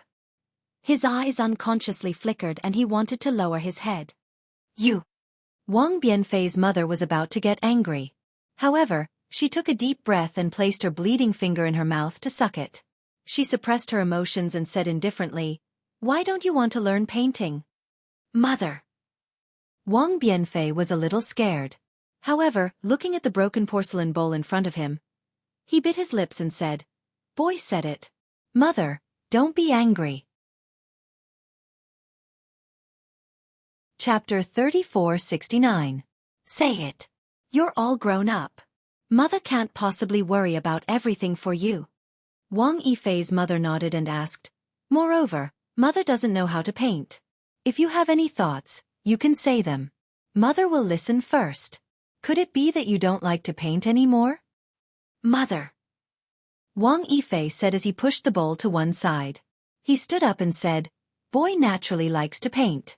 However, after yesterday's incident at Old Master Wang's house, Boy feels that painting alone is of no use. Even if Boy becomes a great painter in Pingxi City, like father, won't he still be unable to control his own fate? Speaking till here, Wang Yifei stole a glance at the inner room. Although his mother had never told him how his father passed away, he more or less knew some of the things that happened in the past from the villagers. His father was probably as straightforward as him, and because of some things he had offended the influential people, right? Wang Yifei's mother was silent. How could she not know these things? But what could she do? Wang Yifei didn't know what his mother was thinking. He hurriedly explained, "Mother, perhaps you still don't know the details?" After waiting for Wang Bianfei to clearly explain the cause of the matter, he then said, "Mother, take a look." Facing a rich man from a village, this child only slightly resisted, and they took Mother away and threw Mother into a dog cage. How can they treat a person's life as their own? In the end, even if the boy risked his life and won the bet, the boy still had no choice but to give in. If the boy didn't give in, even if they didn't say anything about today's matter, it would be inevitable that they would make things difficult for us in the future. We are fish on the chopping block. Also, yesterday's matter, if it wasn't for the kind Miss Wang, not only would the matter of the painting not be left at that, even the boy's life would be in danger. It doesn't feel good to have my life in the hands of others. Wang Bianfei said very seriously, from this matter, the boy has already seen that even if the boy becomes the best painter in Pingxi City, even if the boy becomes the most famous painter in the entire Buddhist kingdom, he will still be someone else's plaything. Whatever the others ask the boy to draw, the boy has to draw. Whatever the others don't ask the boy to draw, the boy can't draw. What's the point of having such a great painter? Just like today, when the boy drew well, the Wang family rewarded him with an ingot of gold and praised him, saying that the boy was talented and was a useful person. In the future, others would give him more gold and praise. Even if they said that the boy was the best painter in history. What was the use? Fate is not in one's own hands. In the end, it is all for naught. Son. Wang Bianfei's mother was somewhat stunned. She really couldn't think of a 10-year-old child who could think so much. This? Who told you all this? Wang Bianfei hesitated for a moment and said, "Less than half of it was the little monk who told me. Most of it was the boy himself." Little monk? Wang Bianfei's mother's expression changed greatly. She hurriedly asked, "Then, if you don't want to learn painting, what do you want to do? Don't tell me you want to become a monk?" Mother, in this world, other than monks who have great magical powers, there are many people like monks. Wang Bianfei smiled. He knew that his mother was worried that if he became a monk, he wouldn't be able to get married, thus cutting off the Wang family's bloodline. Wang Bianfei's mother was puzzled and asked, "In this world, other than the masters in the temples, what is better than being a great painter?" "Cultivator," Wang Bianfei said without hesitation. "Mother, in this world, there is a kind of person called cultivator. Monks seem to be a kind of cultivator. Other than monks, there are also scholars and Taoists." "Scholar mother has heard of them." Wang Bianfei's mother frowned, but Taoist mother has never heard of them. But mother knows that scholars are all people without the strength to truss up a chicken. Boy also doesn't know. Wang Bianfei smiled bitterly. These were all told by the little monk to the boy. "Son, these are all indiscernible things. Then you, what are you going to do now?" Wang Bianfei's mother wasn't moved. She still talked about the reality in front of Wang Bianfei. Wang Bianfei's gaze was firm as he replied, "Since there are cultivators in this world, then the boy will definitely be able to find them." Wang Bianfei's mother smiled and said, "That's good. Mother will pack up. Let's go find them together." "Mother." Wang Bianfei immediately woke up. There were only two people in this family. If he left, what would his mother do? Not to mention how he would survive if he left the mountain village. If his mother was alone at home, how would she live without her son? Alas, an ideal is always an ideal. In front of reality, there is always an illusory side. A village child who is not even 10 years old wants to leave the home of an orphan and a widow to cultivate. This is simply dreaming. When he heard up to here, Xiao Hua came to a sudden understanding. He finally understood why that senior from the Buddhist sect had led him here. However, he was still somewhat puzzled. Since that senior is a master from the Tantric sect, He had already attained the Buddha fruit 10,000 years ago. Then, enlightening Wang Bianfei and leading him into the Buddhist sect was simply a piece of cake. Even if Wang Bianfei reckoned that for the sake of the Wang family, he would have to marry and have children in the future. After all, the Tantric sect didn't care about this. Why did they want him to come here? Thinking like this, Xiaohua felt a chill run down his spine. This was because he had already realized that the senior from the Buddhist sect must have already known that he possessed the Taoist sect's techniques. That senior from the Buddhist sect respected Wang Bianfei's choice and hoped that Xiaohua would pass on the Taoist sect's mantle to Wang Bianfei. Since Xiaohua had witnessed this matter from beginning to end, he also liked the exceptionally intelligent Wang Bianfei. His filial piety towards his mother especially moved his heart. Of course, Xiaohua also seemed to see a familiar shadow on Wang Bianfei. On this continent, or perhaps on other continents, in a village called the Guozhuang House 100 years ago, or perhaps even longer ago, an ignorant child was like him. He saw the hardships of life from oppression, thought of resistance, and thought of his own future. Just based on this feeling of the future, Xiaohua was also willing to lend a hand. Thinking here, Xiaohua slowly flew into the house. His figure appeared out of thin air, and he said with a smile, "Boundless Taoist master, I greet you." Who are you? Wang Bianfei's mother was very surprised. She pulled Wang Bianfei behind her and protected Wang Bianfei with both hands as she said anxiously. Looking at Wang Bianfei, who was protected by his mother, there was no surprise on his face. His pair of curious eyes looked up and down at Xiaohua. Without waiting for his mother to speak, he laughed softly. "Mother, don't be afraid. This is just a ghost. A wild ghost can't hurt mother." Finished speaking, Wang Bianfei actually waved his hand disdainfully and said, "You go back first. Tell the little monk that I'm afraid I don't have time to play chess with him today. Let him think of a few moves. Don't let me kill him all of a sudden." Hee. Xiaohua laughed and extended his hand. Wang Bianfei's figure involuntarily flew out from behind his mother and landed in midair. Wang Bianfei's mother couldn't move her body at all. At this time, Wang Bianfei was stupefied. He looked at himself in disbelief, then looked at Xiaohua and said in shock, You're not a ghost?" "I naturally am not." Xiaohua still had a smile on his face. I master." Wang Bianfei's mother was very anxious. She had already forgotten the word Taoist that Wang Bianfei had just said. She shouted, "If you have anything to say, you can tell this servant. As long as this servant can agree, I will agree. You must not hurt my son." Boundless Taoist master. Xiaohua chanted a Taoist name and waved his hand. Wang Bianfei landed on the ground and Wang Bianfei's mother could also move freely. "Taoist master? Strange, how can you touch me?" Wang Bianfei landed on the ground and didn't panic. His eyes were like stars as he looked at Xiaohua strangely. "Right, why are you looking for me?" Seeing that Wang Bianfei was actually disrespectful to Xiaohua, Wang Bianfei's mother was extremely scared. She hurriedly smiled and said, "Taoist master, please don't mind him. My son is still young. Please don't lower yourself to his level." "No matter," Xiaohua said with a smile. "I's name is Xiaohua. Taoist name is Taoist Master Xiao. Yesterday when I passed by here, I just happened to witness Wang Bianfei painting a tiger. Last night, when that hungry tiger was roaring in the mountain ridge, I was also at the side. I extremely admire Wang Bianfei's aptitude and filial piety. Just now, I heard that Wang Bianfei had the heart to pursue the Tao, so I showed myself." "Ah?" Wang Bianfei's mother was dumbfounded. She looked at Xiaohua up and down and said in a low voice, Little monk, you don't have a fever, right?"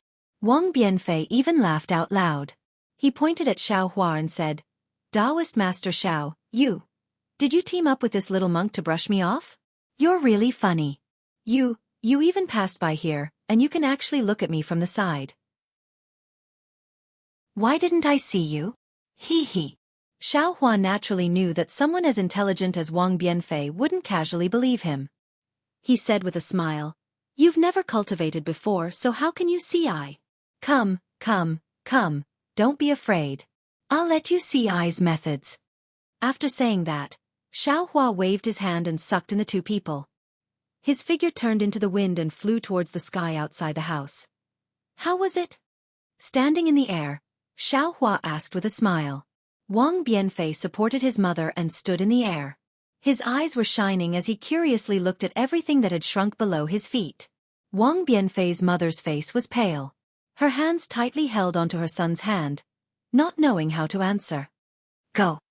Xiao Hua once again used the wind escape technique.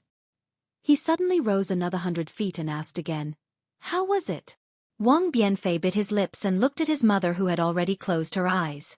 He said, Taoist master. Can you go any higher?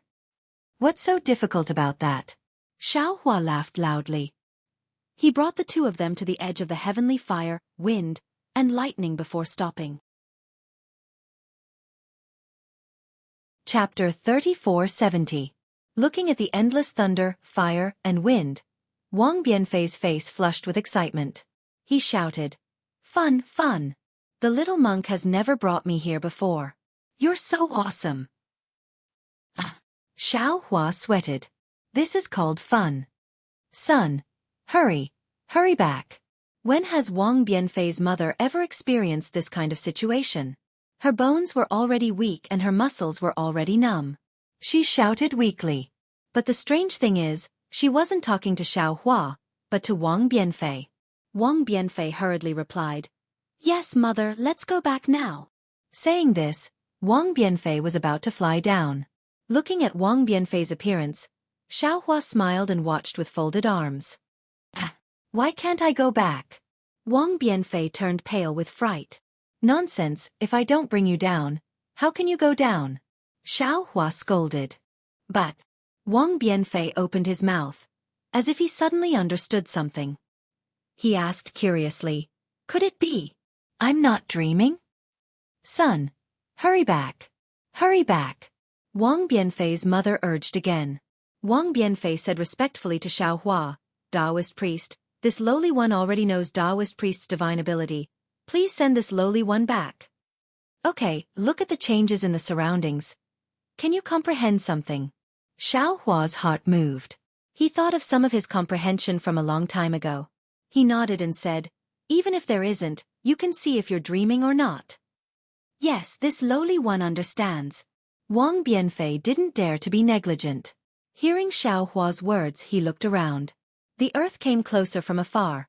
The village grew bigger from small. When Wang Bianfei returned to his house, his face was still filled with confusion. He still didn't dare to believe whether he was dreaming or not.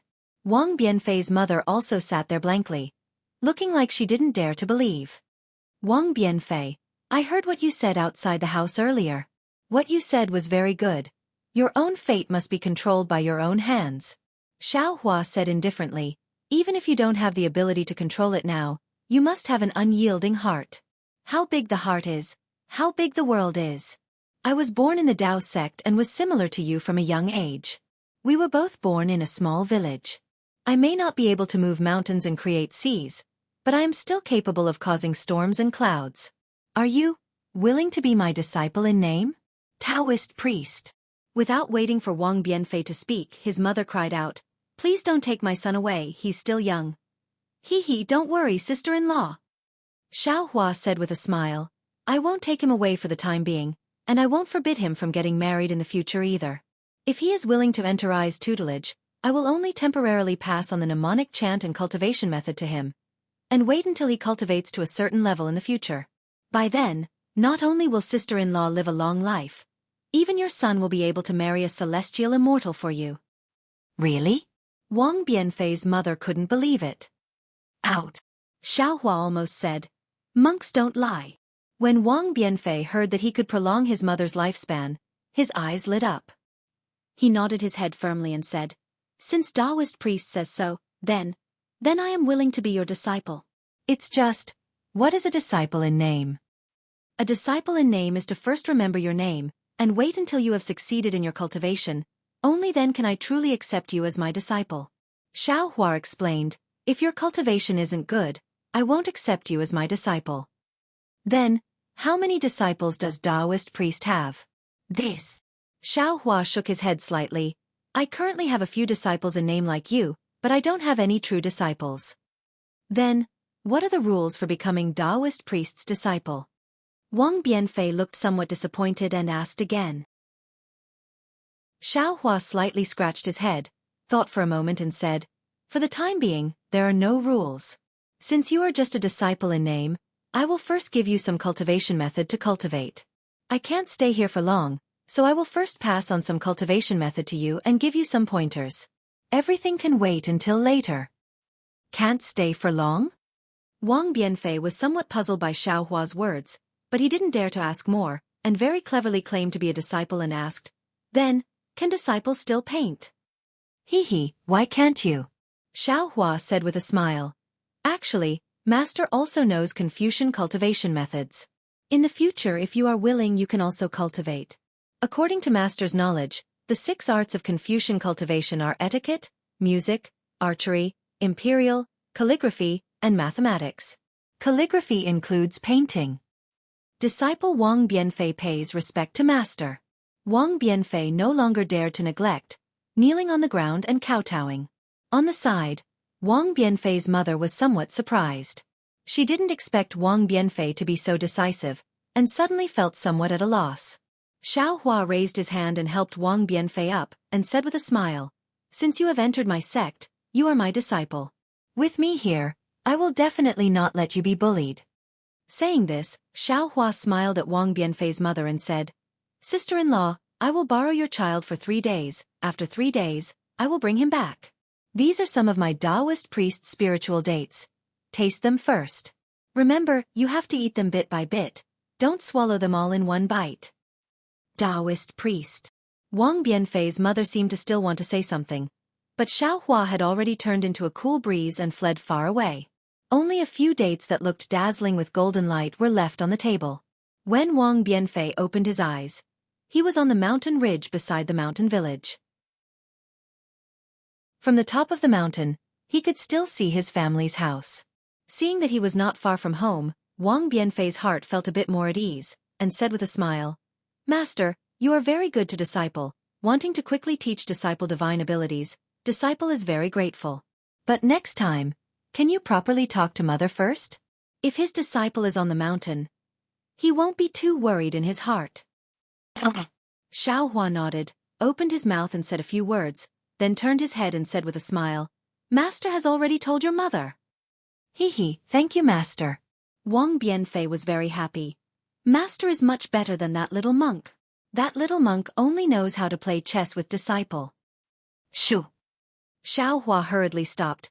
"That is a senior of the Buddhist sect, don't treat him lightly." "Senior? Him?" Wang Bianfei almost laughed out. Playing chess every day, he still has to play chess, what's senior? Forget it, let's not talk about others. Xiao Hua waved his hand and said, "Master's time is limited, I have to leave this place soon. How about I teach you a simple cultivation technique first?" "Master can leave this place?" Wang Bianfei asked very inexplicably. Xiao Hua looked up and down, also puzzled. "Why can't I leave? What do you mean by that?" However, Xiao Hua did not take Wang Bianfei's word seriously. How could a country child know the divine abilities of a nascent soul master? Immediately, Xiao Hua took out a Dao sect entry cultivation technique and taught it to Wang Bianfei. What made Xiao Hua surprised was that this Wang Bianfei was smarter than Lu Yi. After only listening to it a few times, he already understood it, and after asking a few difficult questions, he could already practice. Damn it! This aptitude. Isn't it too monstrous? Xiao Hua was really speechless. He originally wanted to use 3 days to teach. Who knew that it would be finished in just half an hour? How could he not be depressed? Disciple, you practice. See if you can detect the spiritual energy of heaven and earth. Xiao Hua weakly instructed. Wang Bianfei was very surprised. He smiled and said, "Master, you didn't make a mistake, right? How can there be spiritual energy of heaven and earth here?" "I told you to try, just try," Xiao Hua said unhappily. Of course, Wang Bianfei did not understand. He could only do as he was told, but after a full 2 hours, he replied with a crying face, "Master, disciple can't sense it." Xiao Hua slightly nodded. He thought for a moment and said, "Disciple, close your eyes. If there is any abnormal movement, don't use your eyes to resist. Let Master take a look for you." Finished speaking, Xiao Hua waved his hand. That white bone soul bridge appeared in his hand. Wang Bianfei looked at this bone ball carved out of white bone very strangely. he obediently closed his eyes. Xiao Hua waved his hand, the soul bridge floated in the air, then the space between Xiao Hua's eyebrows flashed with a dark green brilliance, but just as this dark green seal text appeared, with the space between Xiao Hua's eyebrows as the center point, strands of space cracks covered the entire space faster than lightning. Whether it was Wang Bianfei, the mountain peak, or even the entire Pure Land world turned into fragments in these cracks. What's going on? Seeing these countless fragments disappear along with countless memories, Xiao Hua was dumbfounded, and then Xiao Hua's eyes became dizzy, but before he could wake up from the dizziness, a fragrance came from his mouth.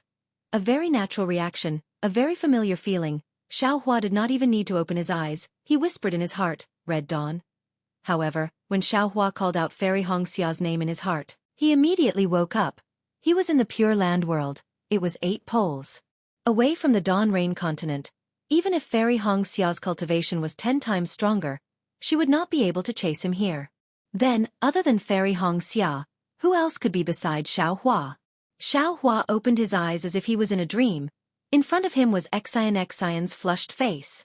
Moreover, on those thin eyelids, faint red lines were clearly visible. Without waiting for Xiao Hua to think about what happened, he suddenly came here from the small mountain village in the Pure Land world. The slightly trembling eyelids in front of him suddenly opened. In those close eyes, first there was a kind of sweetness, then there was astonishment, and after a few breaths, it turned into shyness and anger. In the end, all the eyes turned into a mass of golden light. Then, Xian urged her body to escape from Xiao Hua's embrace, but at this moment, the two of them finally saw their situation. Xiao Hua and Xian were intimately hugging each other, face to face. Xiao Hua's forehead was against Xian's forehead. Xian's eyes were against Xiao Hua's eyes. Even if the two of them tried their best to tilt their heads back, they were still tightly huddled together. Chapter 3471. Their auras had never been so close before. Xiao Hua slightly tilted his head, trying his best to avoid looking at Xian's face. He hurriedly asked, Xian this, what's going on? Little Meng. Xian's tone was extremely cold. She also tilted her head, as if she hated Xiao Hua very much. Can't you see for yourself? How would I know what happened? While speaking, Xian also looked up and down. See. Looking around, Xiao Hua unconsciously sucked in a breath of cold air. This was a space of nothingness. The entire space seemed to be boundless. In this space there were 2 kinds of colors. One was the part where Xiao Hua and Xian were. It was completely pitch black. The endless black gas mixed with the black flame was surging violently like the sea. The other was pure blue. It was above Xiao Hua's head. This pure blue was not the sky blue of the space outside, but a kind of crystal clear blue of water. Moreover, this blue water was different from the black gas. It took the shape of a jade and flowed above the entire space like a fountain. Not only did it cover the entire sky above the black gas, even the boundless distance was filled with a kind of blue water. As for Xiao Hua and Xian, they were at the intersection of this water blue and pitch black. After Xiao Hua finished looking around, he hurriedly lowered his head. He saw that his entire body was bound by strands of black gas. This black gas was mixed with black flames. Wasn't this the demonic gas he was extremely familiar with? Damn it, how can there be demonic gas? Xiao Hua was puzzled. What is this place? Didn't you already take your father's flying sword and leave? Why did you suddenly appear here? Io, that's not right, you called me little monk? Suddenly, Xiao Hua distinguished from the appellation. How could Xian, who had just escaped, still call him little monk? Even if she didn't call him Xiao Lang, young master was already catchy. Your father just turned into a flying sword. Xian angrily said. You're a Buddhist disciple, don't tell me you don't even know about illusion arrays. Illusion array? Xiao Hua was stupefied. Completely stupefied. He knew about illusion arrays, but he didn't think that illusion arrays could actually become real. Everything that had happened to him seemed to be vivid in his mind. No matter how he looked at it, it seemed to be real. Xian didn't say anything. Everything that happened in the profound water palace might have been his own wishful thinking. But what about the little monk, Wang Bianfei, and everything that happened to Wang Bianfei? Could it be that everything was what he was thinking? Xian gazed at Xiao Hua, who was hugging her tightly, and she said furiously, "We fell into an illusion formation as soon as we entered the Dark Water Palace. If my guess is correct, then this is an illusory formation created by the demon Qi. Everything that has happened since we entered the profound water palace is an illusory formation." Xiao Hua frowned slightly and asked curiously, "How can you be so sure? Why don't you say that this is the illusory array? Or perhaps, you and I haven't escaped from the illusion array yet?" When Xian heard this, she didn't refute and said, "That's right. I can't deny that what we're seeing right now is also an illusion." Then what should we do? Xiao Hua was hugging Xian with both hands. He couldn't pinch his thigh even if he wanted to. He even felt that even if this was an illusion array, pinching his thigh would definitely hurt because this wasn't a dream. However, he could vaguely confirm that everything in front of him was probably real because the injuries to his internal organs had appeared again. "Let's break free first," Xian said helplessly. "Don't tell me you want to hug me for the rest of your life." Xiao Hua's heart skipped a beat. Thinking about the Xian in the illusion, he originally wanted to say something glib, but when he saw the disdain at the corner of Xian's mouth, he didn't dare to say anything. He smiled bitterly and said, "Do you think this little monk doesn't want to? This little monk has already tried just now. This demon Qi is extremely powerful. Every strand has the strength of 1,000 catties. Although this little monk has some strength, I'm afraid I won't be able to break free. Moreover, this demon Qi seems to be restricting this little monk's telekinesis. This little monk wants to use the golden body technique, but this little monk is afraid of hurting benefactor." In fact, there were some things that Xiao Hua didn't say. His divine sense couldn't leave his body, his true essence couldn't be activated, and he couldn't even send his primordial spirit into his nascent soul. Xiao Hua certainly had other divine abilities, but he didn't try them one by one. Buddhism has always been the nemesis of demons. But in this place, Buddhism's cultivation is completely restrained by demon Qi. "Serves you right." Xian coldly snorted. "Compared to my Confucian cultivation, you're really lacking."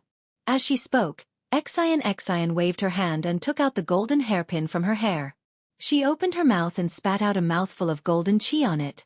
"Benefactor, isn't your imperial equipment only able to be used 3 times?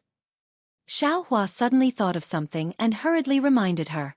Xian rolled her eyes at him and said indifferently, "If this little one doesn't use it, could it be that you have a way? Besides, this little one didn't completely activate this item, so it can't be considered the last time." "Okay." Xiao Hua was reprimanded by Xian. His mouth and nose were itching from Xian's hair, so he couldn't get angry anymore. He then looked at Xian, who saw the golden hairpin flickering with brilliance, and hurriedly slapped the golden hairpin on her head. Boom! A thunderous sound rang out, and a golden light soared into the sky, like thousands of golden swords stabbing into the void. Woo! An extremely loud rumbling sound rang out, and a boundless amount of righteous qi bombarded down from the void. Not only did it crash into the demonic qi binding Xiao Hua and Xian, it also knocked down the demonic qi several zhang around them. That righteous qi really was the nemesis of demon qi. In an instant, the demon qi completely melted away, and the blue water jade necklace above Xiao Hua and Xian's heads pressed down. "Let's go." Seeing the demon qi around him greatly reduced, Xiao Hua stretched his arms and tore apart the remaining demon qi. Xiao Hua didn't have time to remove his arms from Xian's back, so he grabbed Xian's slender waist and soared into the sky. "Let go!" Xian's face was cold. "It's not like I can't fly. I don't need you to carry me. You're a little monk of the Buddhist sect. Remember your identity." Xiao Hua was quite embarrassed and hurriedly withdrew his hands and said with a smile, "This little monk was rude, female benefactor, please don't blame me." "Humph." Xian coldly snorted, no longer paying attention to Xiao Hua. The golden hairpin above her head turned into a ball of golden light, protecting her. Xian's eyes slightly narrowed, and the golden light in her eyes flourished, looking around. After escaping from the demon qi, Xiao Hua's divine sense returned to normal. Moreover, in this space, divine sense and Buddhist sense were not restricted, so Xiao Hua released his divine sense as well. The space seemed to be as boundless as it could be seen with the naked eye. Xiao Hua's divine sense swept around, but didn't find the boundary. When his divine sense came into contact with the pitch-black demon qi, it was immediately swallowed, and when it came into contact with the blue water jade necklace, it was immediately bounced back. In the end, after searching for a while, Xiao Hua didn't find anything. When he looked at Xian again, the golden pupils in her eyes gradually disappeared, and her face revealed disappointment. Xiao Hua's heart moved, and he asked, "Female benefactor, the person you're looking for isn't here?" That person isn't here." Xian slightly nodded. "Seems like this time I came in vain." "It's not a wasted trip," Xiao Hua indifferently said. "At least we know that in this ancient array, there is an immortal artifact, and this immortal artifact is suppressing a demon artifact." At this point, Xiao Hua asked again, "But this immortal artifact, this little monk feels that it doesn't live up to its name. Why doesn't it have the aura of an immortal artifact?" "What kind of aura does the immortal artifact in little monk's eyes have?" Xian asked with interest. Xiao Hua naturally told her about the situation in the Kunlun mirror that he encountered in the illusion. "Haha, little monk." Xian laughed. "In the eyes of ordinary people, you're an immortal. Don't tell me that you usually release your aura when you have nothing to do? You bully ordinary people for no reason?" Perhaps Xiao Hua somewhat understood Xian's meaning, but this is an immortal artifact, something that shouldn't exist in the ultimate land of bliss. Xian looked at the blue water above her head, and then looked at the pitch black under her feet, as if taking advantage of this time to rest. She suppressed her temper and explained, "Since it's not something from the ultimate land of bliss, when it comes to the ultimate land of bliss, it will be suppressed by the ultimate land of bliss. Not to mention an immortal artifact. Even if an immortal came, it would also be the same. This immortal artifact has not been activated, so it should be similar to an ordinary imperial artifact. Also, didn't you see? This immortal artifact has been suppressing a demon artifact for who knows how many years. Although the immortal artifact has the ancient array to provide vitality, it must be consumed. Now, whether it's an immortal artifact or a demon artifact, I'm afraid that it has reached the point of exhaustion. At this point, does female benefactor know what this immortal artifact is?" Xiao Hua reminded, "Especially, does female benefactor know how to get out of here?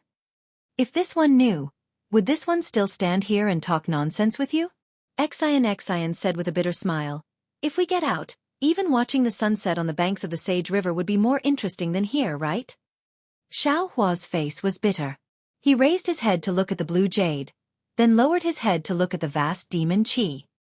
He sighed and said, Then what should we do?" "Rumble." Right at this moment, in a place high up in the sky, where Xiao Hua's gaze and divine sense could not reach, a series of rumbling sounds suddenly came. Following that rumbling sound, the jade above the two people's heads rapidly shrank. At the same time, the demon qi under their feet rose like a rising tide. Speaking of Gu Zhan, his figure easily passed through the blue halo. His eyes were filled with brilliance, and he unconsciously closed them. When he opened his eyes and saw the scene in front of him, he was shocked. Because in front of him was a blue space. In this space, there were tens of thousands of jade, one set on another, one connected to another. The entire jade seemed to be one, but if one looked carefully, each strand of blue was a jade. Gu Zhan released his Buddhist sense. With his Buddhist sense in the lotus realm, he could not see the true appearance of the jade. Even when his Buddhist sense reached its limit, he could not see the end of this space. Moreover, when he turned back to look at the arch bridge he came from, there was already no trace of it. He was just standing in the void. Chapter 3472. Gu Zhan thought for a bit and then took out a jade bead from his robe. The jade bead was like a drop of water and had the same color as the jade. Gu Zhan opened his mouth and sucked the bead into his mouth. Then, he reached into his chenkuan pouch and took out a shining golden staff. This staff was different from Xiao Hua's 9-dragon staff. It was as thick as a bowl and very smooth. There was no dragon shape at all. At the top of the staff, there was a bump the size of a cucumber. It was very similar to the demon subduing pestle. Amitba. Gu Zhan chanted the name of Buddha and Buddha light flashed around him. The golden Buddha statue appeared again. As the Buddha light flowed around Gu Zhan's skin like dragons and snakes, the golden Buddha statue grew to over 300 feet tall. Guzhan was overjoyed. He knew that he had recovered with the help of the heavenly dragon. He chanted the scripture he got from the jade bead. He threw the staff in his hand and began to form seals. Guzhan's hands were very clumsy. The light of Buddha was like mercury, orderly but difficult to condense into the mudra that Guzhan formed. Guzhan had long been a bodhisattva. He did not know how many mudras he had made in his life, but he had never felt that it was as difficult as it was today. Every time he moved, the light of Buddha flowed. Every inch of the light of Buddha flowed. He felt that something was being extracted from him. Was it karma, merit, or something else? Guzhan did not know. He only knew that when the Buddhist seal was formed, a feeling of being able to destroy the world rose from the bottom of his heart. A desire to roam freely filled his mind. Go! Guzhan flipped his hand and the Buddhist seal turned into a mantra condensed from Buddhist light and landed on the staff. The staff let out a rumbling sound and at the same time, it shone brightly. Roar! An extremely loud dragon roar came from the staff. The staff rapidly expanded and turned into 1,000 feet long heavenly dragon. It danced in the air for a moment before landing in Guzhan's hand. The heavenly dragon's aura suddenly appeared. Guzhan was very proud. He raised the dragon with his hand and smashed it towards the thousands of blue pearls in front of him. When the Buddhist light was produced, the countless jade talismans had already rushed towards Guzhan. At this time, the heavenly dragon dance attacked. It was like a huge wave splashing into the sky. The jade talismans danced in the air like clouds and dandelions. Let's go! Guzhan waved his hand when he saw Ing Luo soaring into the sky. The sky dragon transformed from his monk staff left his hand and plunged into the space where Ing Luo splashed. Guzhan jumped on the dragon's body and rushed into the bottom of the blue water like an arhat subduing dragons and tigers. After 10 minutes, the jade beads became even denser and an indescribable pressure came from the heavenly dragon. Guzhan narrowed his eyes and knew the beads were close. Amitabha! Guzhan let out a roar and jumped up from the heavenly dragon. Then he formed a seal and hit the heavenly dragon. The Buddha light around the heavenly dragon shone brightly, and it let out a roar before charging down. Guzhan's Buddha light disappeared and he stopped in the air. He put his palms together and quietly looked into the distance. Guzhan's eyes stared straight ahead. He did not pay attention to his golden body. However, under the dimming of the Buddha's light, strange blood streaks could be vaguely seen. The blood streaks were as thin as a spider web and were almost invisible. Rumble! A series of earth-shattering explosions rocked the entire space around the Ing Luo. Guzhan's eyes gradually reddened as the dandelion-like Ing Luo unfurled its wings in front of him.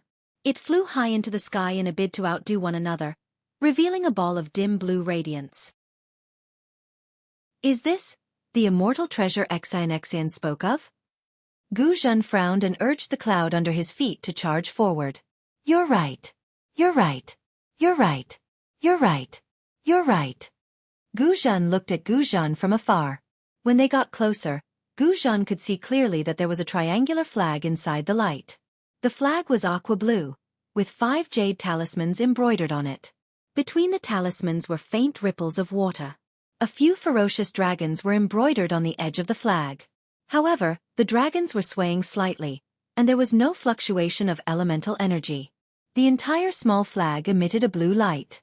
Every time the light flashed, many jade talismans would appear and slowly float in the air.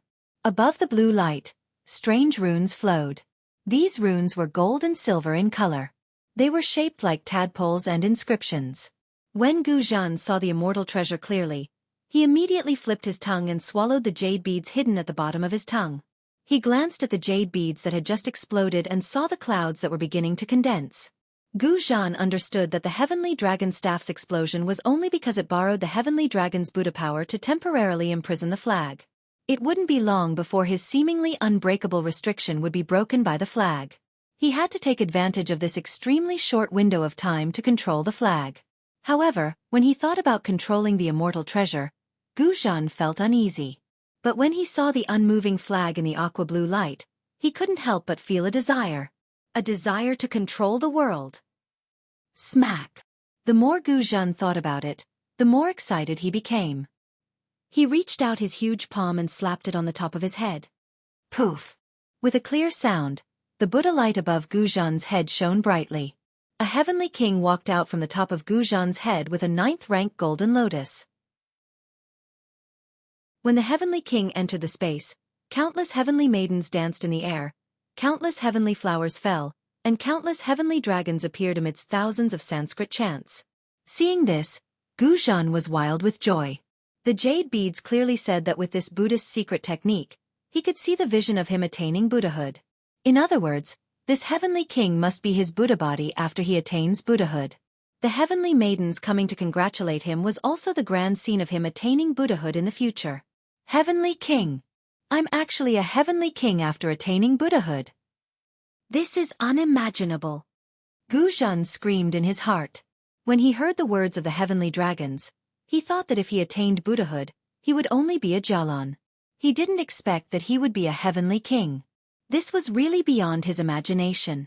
Amitabha! The heavenly king looked exactly like Guzhan. He stood in the air with his palms together and chanted, "This poor monk greets the great monk." Guzhan hurriedly returned the greeting and said uncomfortably, "Amitabha, this disciple greets the heavenly king." "No need to be so polite." The heavenly king said with a smile, "You and I are one. It's enough to call me great monk." Guzhan didn't even dream that he could be called a heavenly king or great monk. He was so happy that he couldn't close his mouth. He said with a smile, "Yes, yes, this poor monk greets the great monk." "Great monk, are you ready?" The heavenly king's Buddha light shone brightly. In a moment, he was as tall as Guzhan's golden body. The heavenly king glanced at the flag not far away and said with a smile, "Now is the most crucial moment for you and me. If I succeed, this poor monk will attain Buddhahood in the future. If not, you won't even be able to enter the cycle of reincarnation." This poor monk understands. Guzhan's eyes had turned blood red. He shouted fanatically, "This poor monk will definitely attain Buddhahood." "Good as you wish." The heavenly king also had the feeling of looking down on the world. How could this be the demeanor of a Buddhist heavenly king? As the heavenly king's voice fell, the lotus platform under his feet turned into a ball of Buddha light and rushed to the other side of the flag. Although there was an extremely strong deterrence around the flag, it didn't disappear under the Buddha light. Guzhan didn't dare to delay and hurriedly urged the auspicious cloud. However, when he was only 20 feet away from the flag, he couldn't move forward anymore because the deterrence was like the sand in the deep sea. It drowned his mouth and nose. He couldn't fly half a step forward at all. Seeing that his heavenly king golden body easily crossed the flag and went to the same position as him, the fervor in his heart was even hotter than the scorching sun at noon. Seeing that the heavenly king was in position, he raised his hand and took out a few blood-red relics from his bosom. He opened his mouth and spat out a mouthful of Buddhist light, and those relics all went into his stomach. In an instant, a rolling red cloud rushed out of Guzhan's golden body and completely enveloped him. Within the red cloud, Guzhan's face twisted in pain. The muscles on his face trembled violently. Coupled with his blood-red eyes, he wasn't much different from a demon. "Rise." Guzhan endured the torment of karma and reached out his hand to slap the top of his head. Puff! Another cluster of Buddha's light mixed with blood red spurted out from the top of Guzhan's head, and turned into a Buddha's palm the size of half an acre in the air. As the Buddha palm condensed and expanded, the golden light around Guzhan suddenly decreased. The red cloud also disappeared. However, these red clouds were entangled with the golden light and condensed into a golden-red kasaya that tightly stuck to Guzhan's body. At this moment, Guzhan's golden body seemed to have lost some of its strength and was trembling slightly. However, when Guzhan saw the heavenly king on the other side of the flag doing the same thing, he was stunned by the Buddha's palm that came out of the heavenly king's head. This was because although the heavenly king was surrounded by Buddha light, the Buddha palm peeking out from the top of his head was pitch black. There was even a pair of blood-red black flames lingering in the darkness. This is my demonic nature? How can there be so many and so strong? If I cultivate by myself, I'm afraid I won't be able to achieve fruition even if I cultivate for another 10,000 years. Guzhan's heart trembled. He thought of the records in the Jade Pearl. As a Buddhist protector, he should be one with Buddha and demon. If he wanted to subdue an immortal weapon, he must remove the demonic nature from his body. The Jade Pearl was a Buddhist weapon that Sky Dragon gave to Guzhan. It could temporarily extract Guzhan's merit and demonic nature. The merit condensed into a golden body, which had to contain the demonic nature. Then, Gu Zhen's body used a Buddhist divine ability, and the golden body used the same divine ability. However, this divine ability became a pure demonic technique before the demonic nature.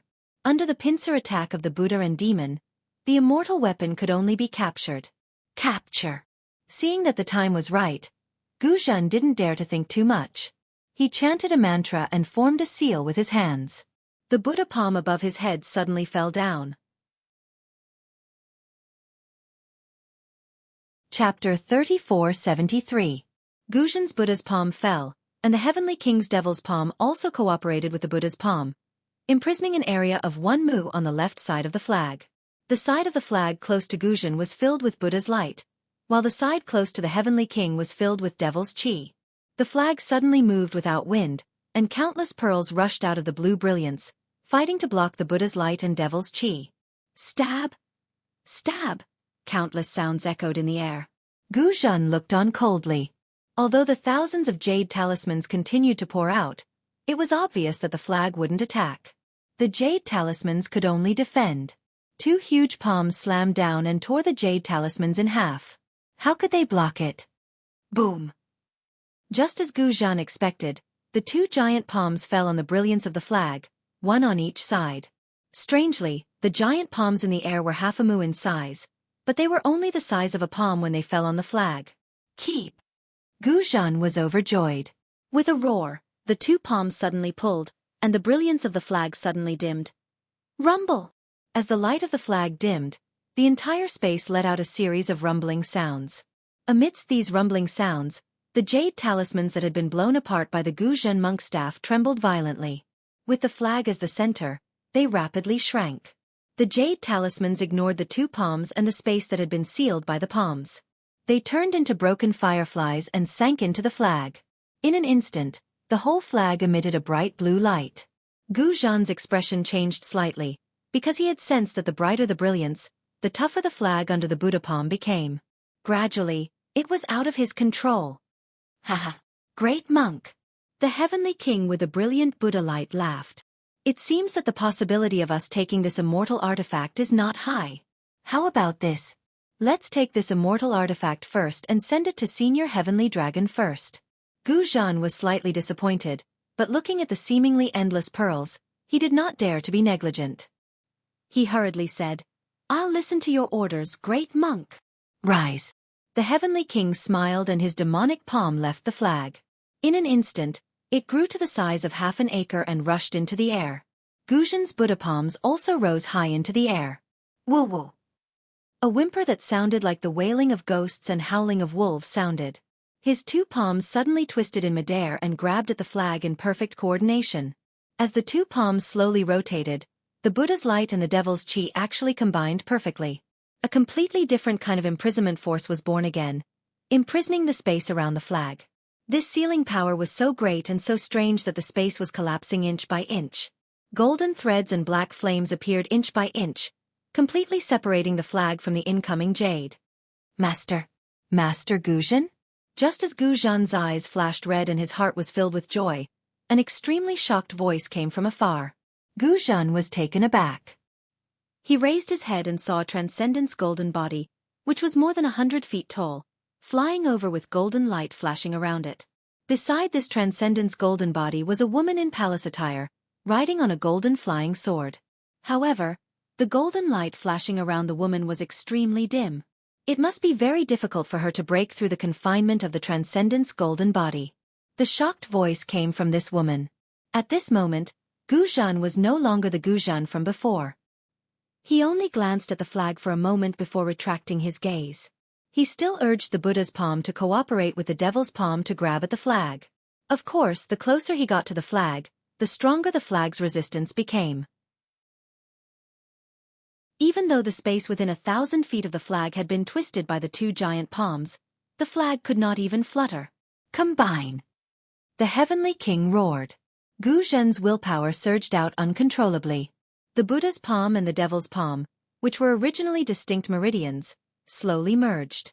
A wisp of Buddha's light wrapped around a wisp of Devil's Qi. Outside the light and Devil's Qi, black flames burned. A Buddha's demon's palm was about to take shape. Master Gu Zhen, what are you doing? Xian naturally became anxious and cried out. This is the immortal world's mystic origin water control flag. It's the item used to suppress the demonic world. If you take it away, won't that demonic creature appear? Unfortunately, Gu Zhen turned a deaf ear to Xian's words. The same rumbling sound came from the space. Beside the Buddha's demon's palm, countless heavenly flowers, fairies, and even countless devils riding on demonic dragons emerged from the void. The Sanskrit chants mixed with demonic chants shook the entire space. Benefactor Xian, don't shout. Xiao Hua sneered. Gu Zhen has already turned into a devil. Didn't you see his eyes? Didn't you see the blood vessels on his golden body? Also, the golden body in front of him is originally a devil god's image. However, this devil god's image is plated with a layer of Buddhist light. This devil god's image is exactly the same as Gu Zhen. It should be the devil spirit of the devil world suppressed by the mystic origin water control flag. By the way, Benefactor Xian, how did you know this flag was previously called the mystic origin water control flag? Yes, little monk. How did you know this heavenly monarch's golden body is a devil god's image? How did you know the devil world can also produce devil spirits? Xian retorted without hesitation. Instead of asking me, why don't you think about how to stop Gu Zhen? I'm going to stop Gu Zhen. What are you going to do? Xiao Hua glanced at Xian. At this moment, Xian was incomparably calm. Her expression had returned to normal. She indifferently replied, I'm not going to do anything. I don't have the ability to stop Gu Zhen. Of course, if I had the ability, I would definitely do it. Because if I don't stop Gu Zhen, after he takes away the mystic origin water control flag, the devil world under you and me will be born. You and I will die. Humph. Xiao Hua coldly snorted. No need to remind me. This little monk knows what to do. Even if this little monk has to risk his life, this little monk will stop Gu Zhen. At the very least, this little monk will kill Gu Zhen right now. Kill. A cold light flashed through Xian's eyes. If Gu Zhen is here and Ci Hui is nowhere to be seen, then Ci Hui must have already died. If I don't kill Gu Zhen, I won't be able to avenge Ci Hui. Woo! Without waiting for Xian to finish speaking, Xiao Hua similarly slapped his hand on the top of his head. Using the nascent soul's hand, waves of water-type heaven and earth spiritual qi surged and condensed towards Xiao Hua.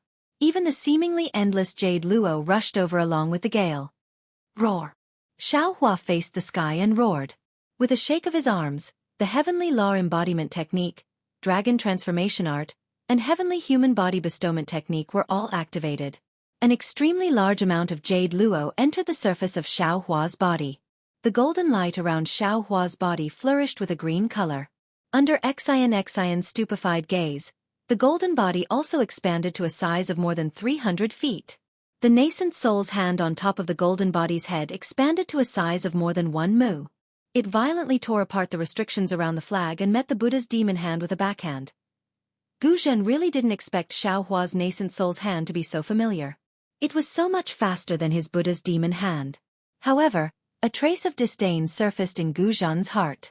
The Buddha's demon hand's power could even tear apart the defense of an immortal tool. Even if Xiao Hua's strength was at the 5th grade of origin energy, it was impossible for him to block it. Sure enough, with a loud bang, the two hands clasped together. The nascent soul's hand collapsed with a loud bang, while the Buddha's demon hand merely shook a little and dimmed a little. Humph! Gu Zhen coldly snorted again.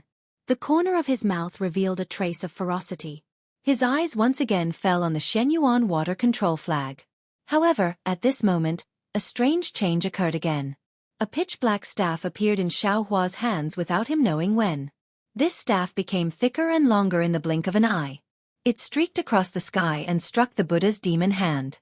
The staff had yet to reach the body, but the whistling wind of the staff had already destroyed the Buddha's light and demon qi in the void, as well as the fairies, heavenly flowers and heavenly dragons. What is this thing? Gu Zhen was greatly shocked. He used all his strength to urge the Buddha's demon hand to fall down with a loud bang. Boom! Another loud bang no less than the previous one. Xiao Hua's wishful staff was knocked away. Xiao Hua's huge golden body also staggered and almost fell down. However, The almost unparalleled Buddha's demon hand was also smashed in half. The half-mu of demon flames and other things were swept away, and many jade pearls once again rushed over. Gu Zhan was furious and roared, "Damn it!" Abandoning the Shenyuan water control flag, the Buddha's demon hand grabbed at Xiao Hua's golden body. The huge Buddha's demon hand swept across the sky, and the collapsed place was quickly repaired. When it fell on the top of Xiao Hua's head, it was already as good as new. At this time, Xiao Hua had already stood firmly in mid-air. Looking at the Buddha's demon hand, the demon chi had taken the upper hand. He knew that the unknown demon had completely controlled Gu Zhan. If he did not make a prompt decision, he would really die. Thinking of this, Xiao Hua roared. His right arm exerted strength, and the wishful staff smashed down. At the same time, his left hand waved and took out the sword gourd. His left hand pinched a seal, preparing to cast the soul-punishing light. Boom! Another loud bang. This time, the Buddha's demon hand was only smashed by 2 fingers, and the wishful staff was knocked into the air. Because Xiao Hua was prepared, his golden body did not lose its balance. Quick! The moment the wishful staff was knocked away, Xiao Hua's soul-punishing light had already been activated. His left hand pinched a seal, and the green and red soul-punishing light rushed out from the sword gourd. All of a sudden, it nailed Gu Zhen's golden body in mid-air. Even the Buddha's demon hand began to collapse. Seeing that the soul-punishing light was effective, Xiao Hua was overjoyed. The spiritual power in his body surged, and he fully activated the soul-punishing light. He wanted to cut off Gu Zhen's head in one fell swoop. At this time, Xian, who was watching the battle, did not have time to be surprised by Xiao Hua's means. She clenched her hands tightly and stared at the soul-punishing light, waiting for Gu Zhan's head to fall to the ground. Swoosh! Xian was only looking at the sky, but she didn't notice that not far from her feet, in the midst of the surging demonic energy and black flames, a dragon-shaped phantom suddenly rushed out. This phantom flashed through the jade bracelets, and the 100 feet of space seemed to pass through a crack. Without waiting for anyone to see, it had already cut across Xiao Hua's left arm. Chapter 3474. Xiao Hua only felt a black shadow flash before his eyes, as if the entire night had pounced on him. That black shadow was shaped like a dragon, but also like a scimitar. Then, a kind of extreme fear appeared in his heart, and that fear instantly spread throughout his body.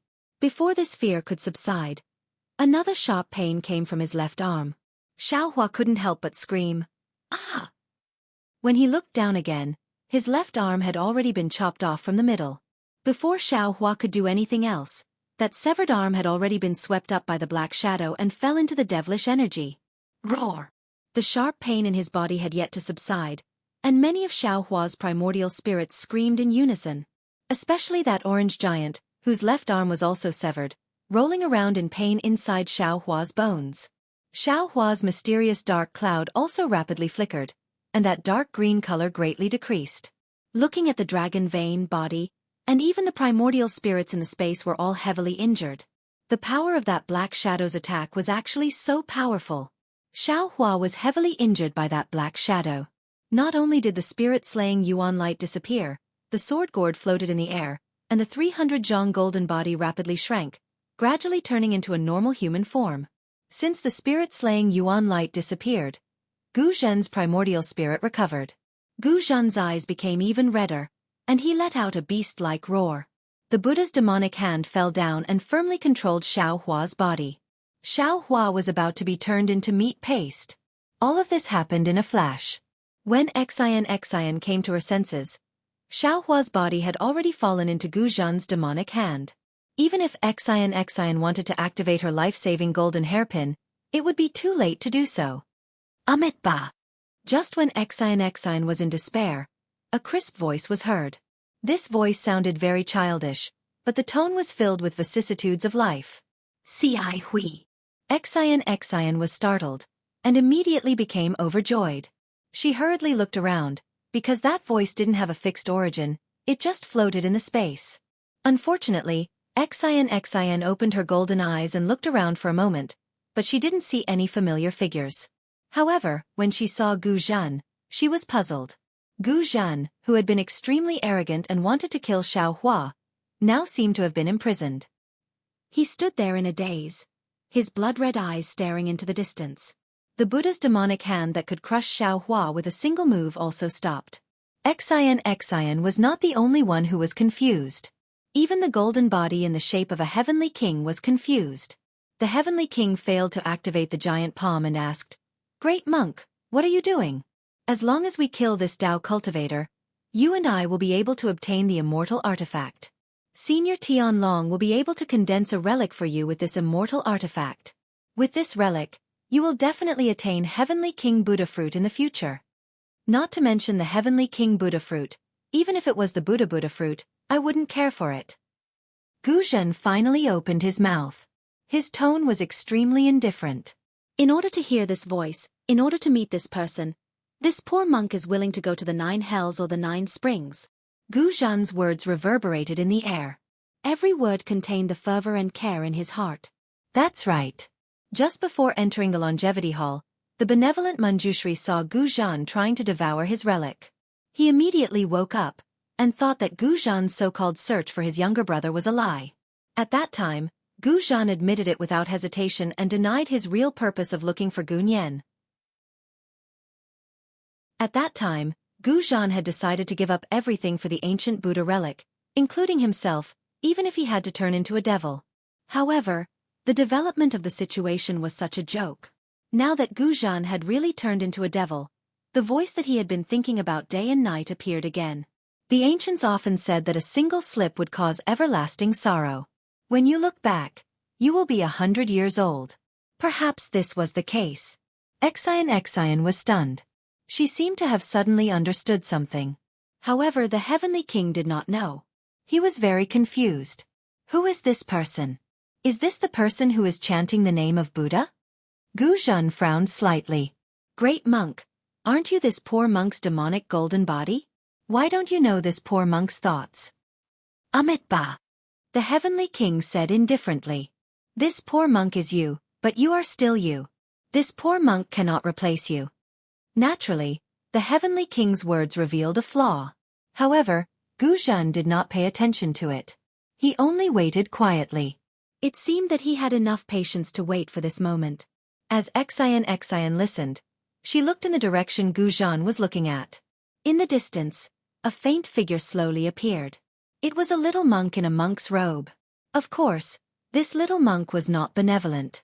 However, the little monk looked a little panicked, as if he was afraid of something. However, Xian could see that under the little monk's panicked expression, his eyes were extremely bright and filled with determination. Dumbo. Dumbo is that you? Gu Zhen's voice trembled. His golden body also trembled as he asked softly. Seeing the shadow that he had seen countless times in his dreams, Gu Zhen's hundreds of years of patience could no longer be held back. The little monk also trembled as he answered, Big brother, it's me. I'm Dumbo. You. Gu Zhan originally wanted to ask, You're not dead yet? However, when he saw the little monk's dim figure, he could only change his words. Big brother, I didn't expect to see you one day. Yes.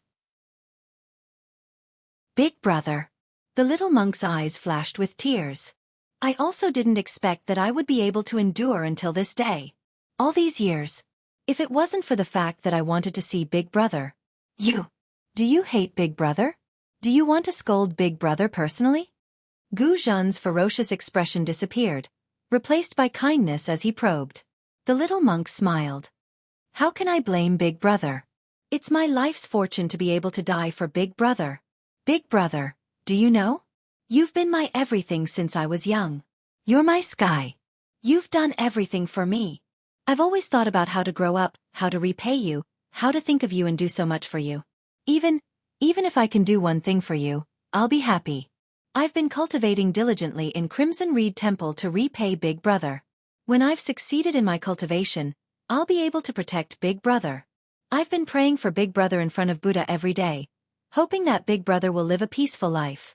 And Buddha really did hear my thoughts. He actually gave me a chance to die for my elder brother. It's true, Big Brother. I've never blamed you. Even when I fell into an illusion and was lucky enough to leave my soul behind, The only person I've been thinking about is you. Big brother. You're my only family in this life. Dumbo. 2 drops of blood flowed out from Guzhan's eyes as he raised his head and roared. Big brother. The little monk continued. I was originally hiding in the illusory array to avoid the devil dragon. However, a few days ago I met that interesting little monk. Seeing that he was able to escape from the illusory array, I curiously followed him. I never thought that I would be able to see Big Brother. However, Big Brother, your current situation is very bad. You've been invaded by the demon dragon. Look at your golden body, it's filled with demonic runes. Look at your eyes, they're blood red. Big Brother, I don't know what the demon dragon promised you, but I know that you and I are Buddhist disciples. No matter what, we can't dance with demons. That's why I took the risk to come out and see Big Brother. Now that I've said what I need to say, I'm willing even if the demon dragon eats me. Amitba. The Heavenly King said flatly. Big Monk, don't be fooled. This Dumbo is the manifestation of the mystic water control flag, and he's here to stop you from taking the immortal item. If you take the flag away, I'm sure that the little monk will disappear. Guzhan's blood-red eyes looked at the Heavenly King, then at the little monk, and even at Xiao Hua, who was still writhing in the Buddha's hands. Amitba. The Heavenly King waited for a moment before he chanted, Big Monk, you're so indecisive. How can you attain Buddha's fruit if you can't sever your mortal bonds? If you're unwilling, I'll end it for you, won't I? Shut up. Guzhan snorted coldly and cursed. I've never told anyone about Dumbo. Even in front of C.I. Hui, who had become a Manjushri Bodhisattva, I lied. Even Tipu and Xian wouldn't know what Dumbo looks like. How could they conjure him? Oh, Big Monk. The Heavenly King tried to persuade him. The mystic water control flag is an immortal item. It could read your mind. Big Monk. Guzhan said flatly. Do you know why I've taken the path of Dharma protectors? The Heavenly King did a double take before his eyes shifted. It's for Dumbo, of course. That's right. Do you think I would let you destroy him if you know I'm doing it for Dumbo? Guzhan asked sinisterly. The Heavenly King was confused. But Dumbo is just an illusion. You're wrong. You're terribly wrong. Guzhan said, enunciating each word. For Dumbo, I could give up my Saraira and let my cultivation go to waste. Why would I let you destroy him? Not even if it's an illusion. But the Heavenly King didn't know what to say. Even if it's an illusion, the immortal item has found my weakness. That's why I have to bow down. Guzhan said flatly. I can choose not to believe in everyone in the world, and I can choose not to believe in all the Buddhas. But I can't not believe in my Buddha and Dumbo. I believe that the Buddhists would forgive me if I repent before the Buddha every day, so that I can see Dumbo again. Likewise, I believe that Dumbo would live for centuries in an illusory array just to wait for me. Amitba. You are unreasonable. The Heavenly King shook his head. Demon Dragon, leave. Guzhan sighed. I command you with the Buddha's orders. Ha ha ha. Can the Buddha control me? Do you really think he would show himself here? The Heavenly King finally laughed. Moreover, can you still leave now that things have come to this? Even if the Buddha is willing to control you, he wouldn't be able to, would he? Brother! The young monk cried out, tears flowing unwittingly as if sensing something. Chapter 3475. Amitba. Guzhan's golden body put his palms together, bowed his head and said piously, If I have Buddha in my heart, I see Buddha everywhere. If I have Buddha in my heart, I am Buddha. In this life, my heart belongs to Buddha, and in the next life, my heart belongs to Buddha. Thank you, Namo Amitba. I thank you again. Then, Guzhan patted the top of his head gently, and a benevolent look appeared on his face. He looked at the little monk and said, Dumbo, I'm sorry for not being able to take good care of you. I hope I can still be your big brother in the next life. I swear. I'll take good care of you. The Heavenly King was also stunned. He said anxiously, You. What are you doing? You. How can you do this? The Heavenly King realized what Guzhan was going to do. He shouted in disbelief. He really couldn't understand how Guzhan, who was filled with endless evil, could do such a thing. Gu Zhan raised his hand, and the golden body collapsed. Pieces of it turned into Buddhist light. As Gu Zhan's golden body collapsed, so did the Heavenly King's golden body. Only a thick stream of demonic qi was left hovering in the air. Similarly, the Buddha's demonic hand disappeared, revealing the injured Xiao Hua. Xian watched from the side. She didn't have the Dharma golden body, so she was like a child in front of Gu Zhan's golden body and Xiao Hua's Dharma body. She was dumbfounded by the sudden turn of events. After listening to Gu Zhan's words and seeing what he did, she really didn't expect that Gu Zhan, who was so easily taken advantage of by the mystic dragon, would be so obsessed with brotherhood. His devotion to Buddha even surpassed that of all the other arhats she had met. No! Seeing the golden body turn into nothingness, Gu Zhan's blood-red eyes were still staring at the little monk, unwilling to disappear. Xian suddenly realized something. Gu Zhan might not be really devoted to Buddha, and his last words might not be fully believed. He's gambling. Of course, Xian didn't know what Gu Zhan was thinking and whether his concern was real. She could only judge others by her own standards. But what was Gu Zhan's real thought? Perhaps only the Buddha knew the answer to that. Thinking of this, Xian's mind once again turned sharply, looking at Xiao Hua, who was already dispirited and listless in midair. Xiao Hua's left arm had not regenerated. The place where his arm was severed was surrounded by black gas. The continuous heavy injuries had already made him temporarily unable to deal with them. Xian had an indescribable feeling in her heart. She sighed inwardly. Forget it, forget it. Humans naturally have a human form. Only by becoming Buddha can one have Buddha nature. There's no need to think too much about Gu Zhan's intentions. Since he had an obsession in his heart, he was able to abandon it at the critical moment. Although he did not sever his worldly desires, he had severed his own. But in the end, it was severed. He has no regrets in his life. When he looked at the little monk again, he saw that his face was filled with grief. Where was the fear from before? Just like Gu Zhan, in order to see his brother, he had been lonely for hundreds of years in the illusory matrix. But who knew that the moment he saw his brother, he would have to part with him again? How could he not be heartbroken? Not everyone could bear the pain of witnessing the departure of a loved one. The little monk flew in midair, wanting to touch his brother's body before he left. Unfortunately, Gu Zhan's words before he committed suicide did not move the Buddha. The heavenly flower and the heavenly maiden disappeared and never appeared again.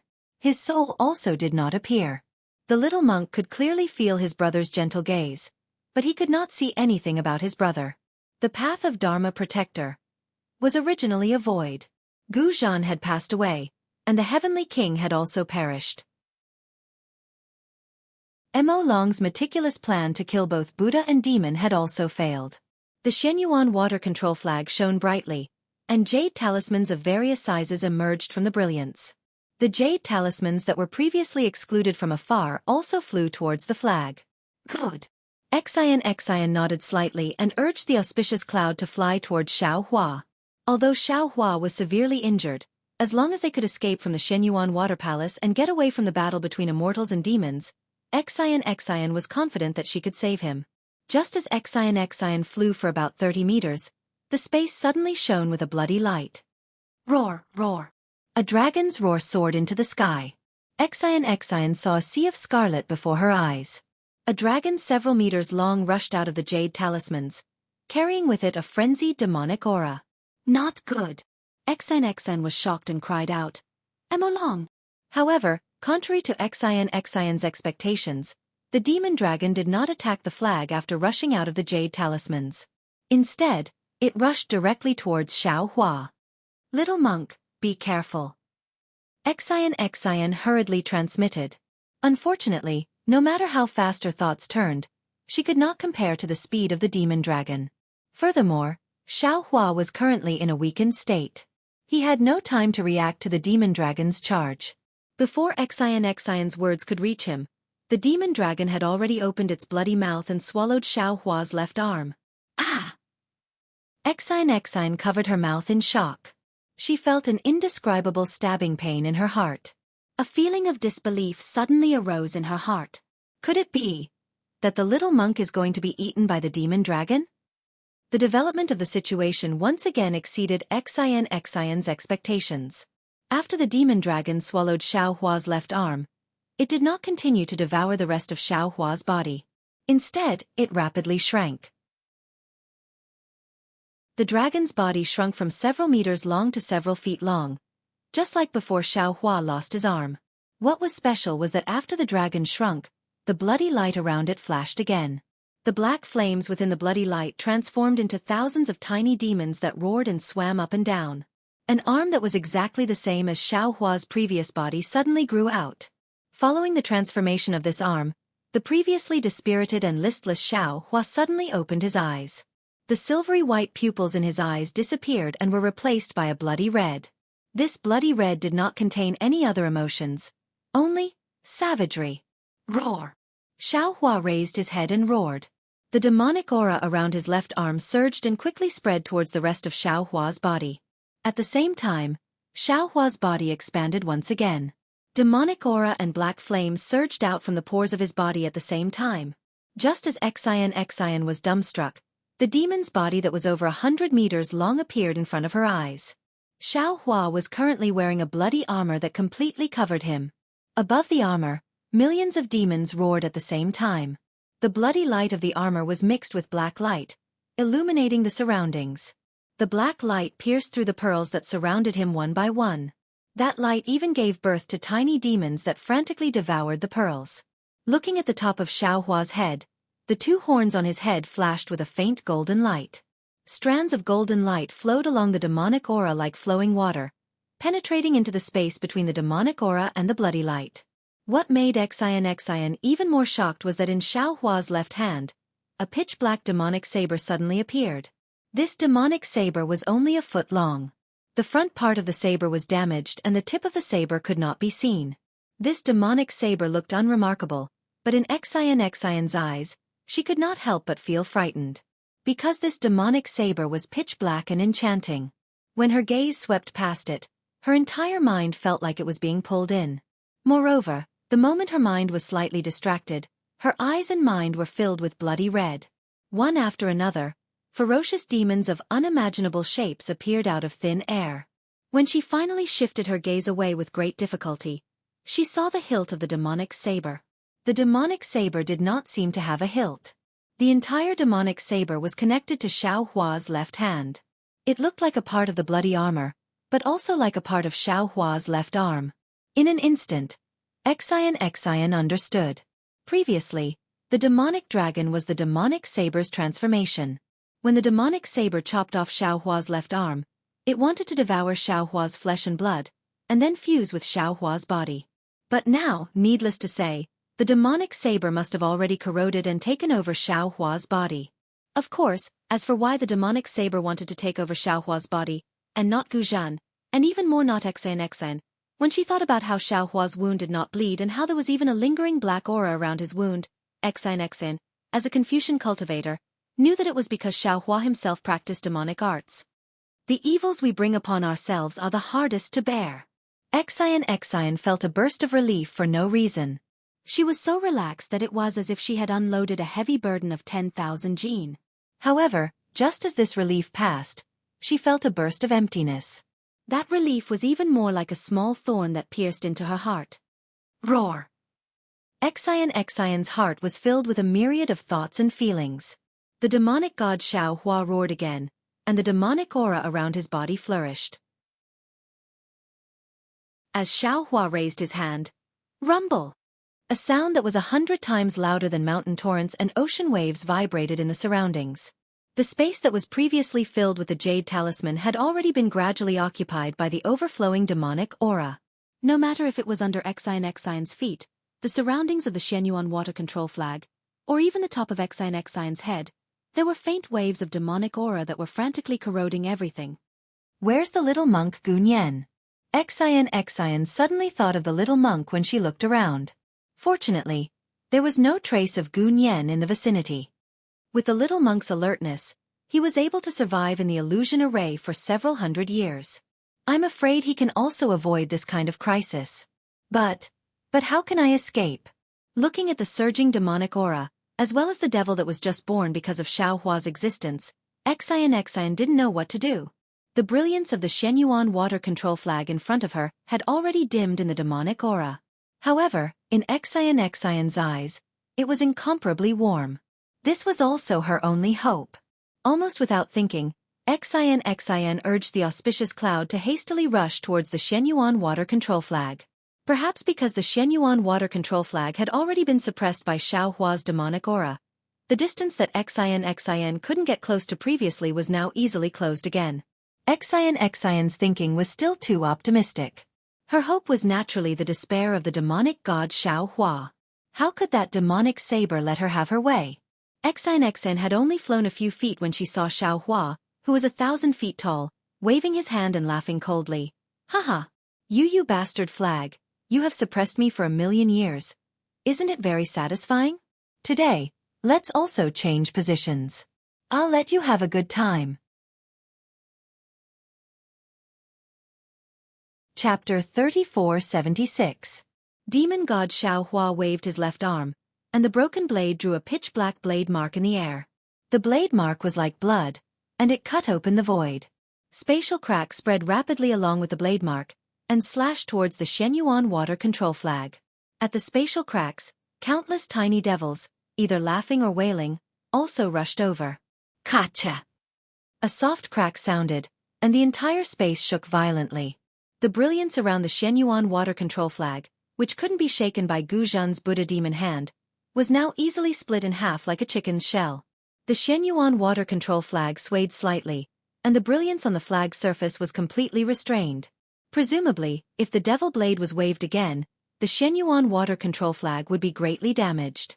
Unfortunately, after one slash, demon god Xiao Hua's body rapidly shrank, and his left arm drooped down slightly, as if his strength was exhausted.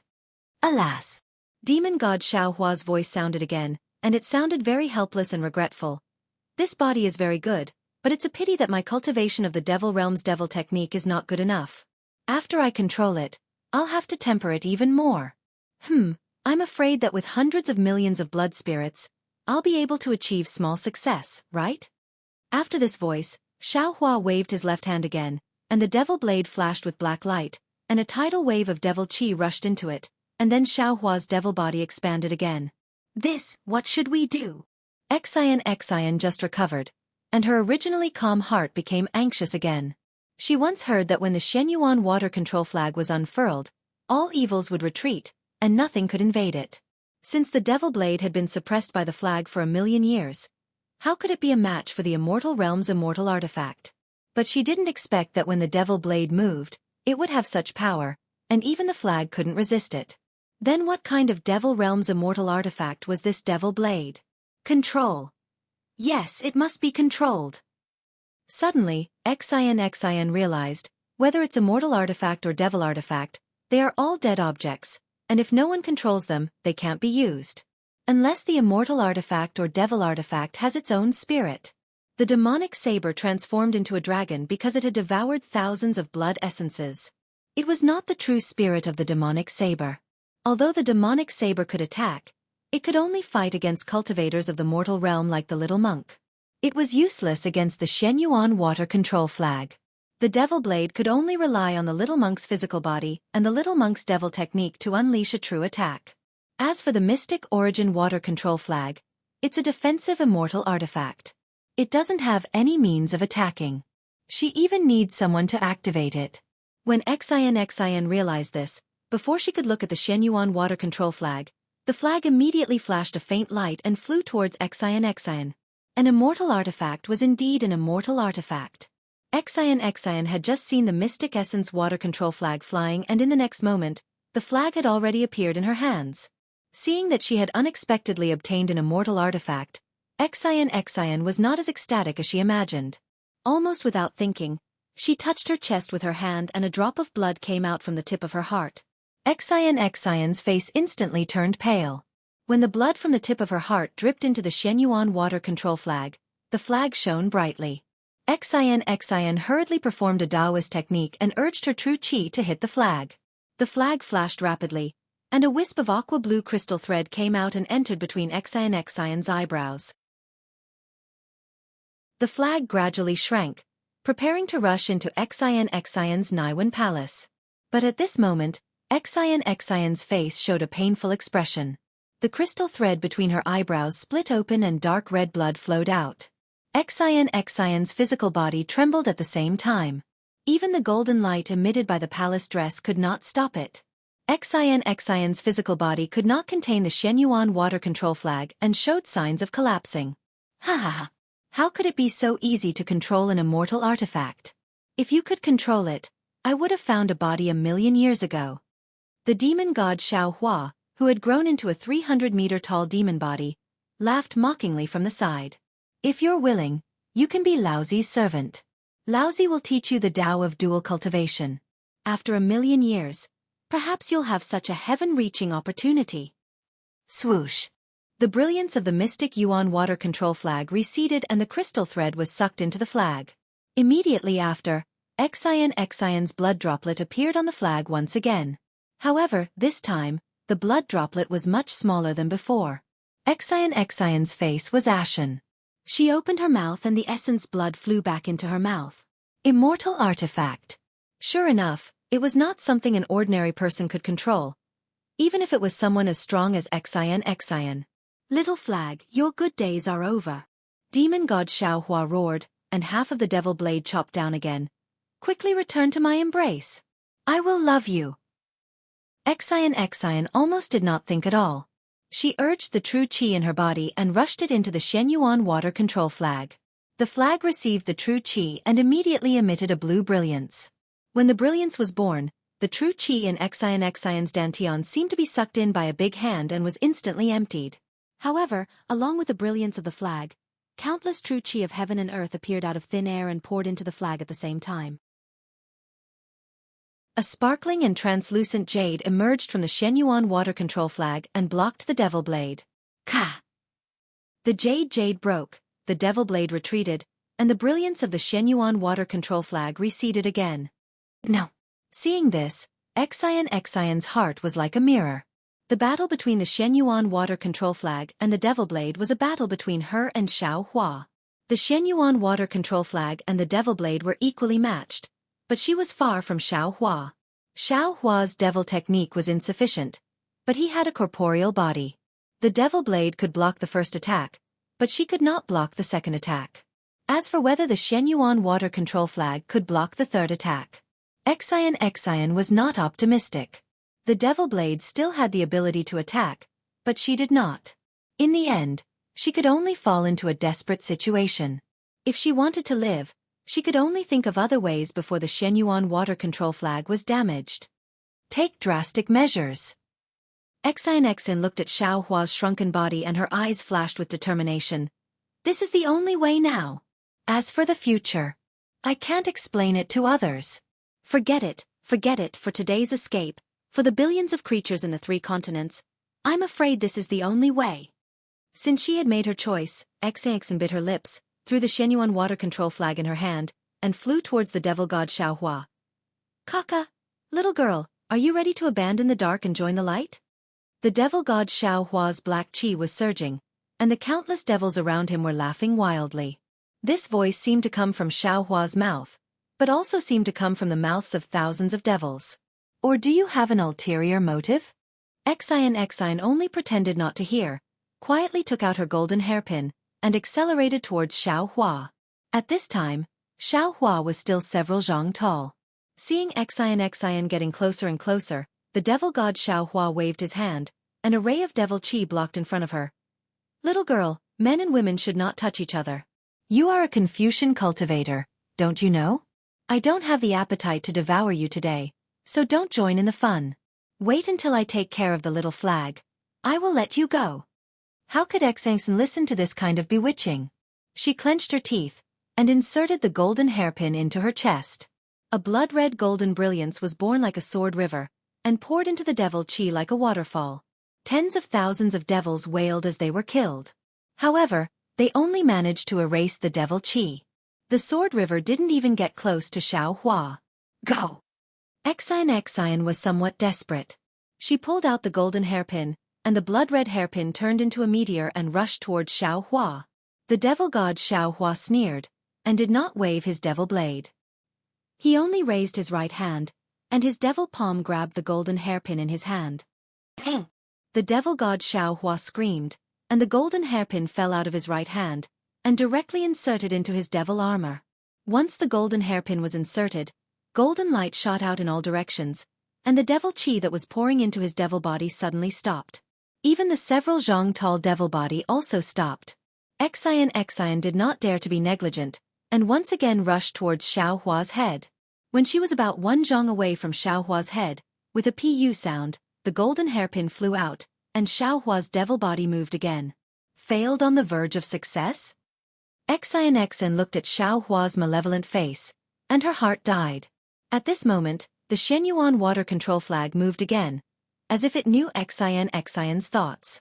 The previously dissipated fragments of the jade luo flashed and fell around the devil god Xiao Hua. Although the devil god Xiao Hua did his best to resist, he still could not stop the jade luo from falling. Following the disappearance of the jade luo's blue light, the devil god Xiao Hua was once again unable to move. Little flag, you've used this move for 1,000,000 years, don't you feel tired? Can't you change your position? Although the devil god Xiao Hua was very helpless, he was still unable to move, and the scattered devils around him spoke up. The devil god Xiao Hua's words were quite human, but people did not know if it was the devil blade's idea or Xiao Hua's idea. However, the current Xian could not tell at all. She only saw that the devil god Xiao Hua was motionless, and was immediately overjoyed. She hurriedly flew in front of Xiao Hua, and looked at his malevolent devil face, as well as the countless devils and bloody light on his devil face. She stuck out her head and extended her mouth. "Little girl? Are you in heat?" The numerous devils at the side asked very strangely. Indeed, if Xian was not in heat, then what was she? They saw Xian's lips, and her soft tongue gently pried open Xiao Hua's mouth. She closed her eyes, and her tongue entered. Good heavens! This guy's luck with women is not shallow. We can also feel good now. The devils laughed loudly, but their laughter was still echoing in the air. From Xian's mouth, half of the dazzling golden core entered Xiao Hua's mouth. As soon as that golden core entered Xiao Hua's mouth, it immediately entered Xiao Hua's middle dantian. This half of the core was like a resplendent golden star, completely illuminating Xiao Hua's body. Within his middle dantian, the scarlet core that Xiao Hua hadn't refined before seemed to be attracted and flew towards that golden star. The two cores collided. Boom! A muffled sound rang out. Golden and scarlet radiance carrying dense true qi seeped out of Xiao Hua's middle dantian and directly rushed out of Xiao Hua's demonic body. That radiance was like a sword, easily destroying the demonic blood armor. Large amounts of decaying blood were cut off from Xiao Hua's body, and the demonic tools that swarmed over were forced to retreat.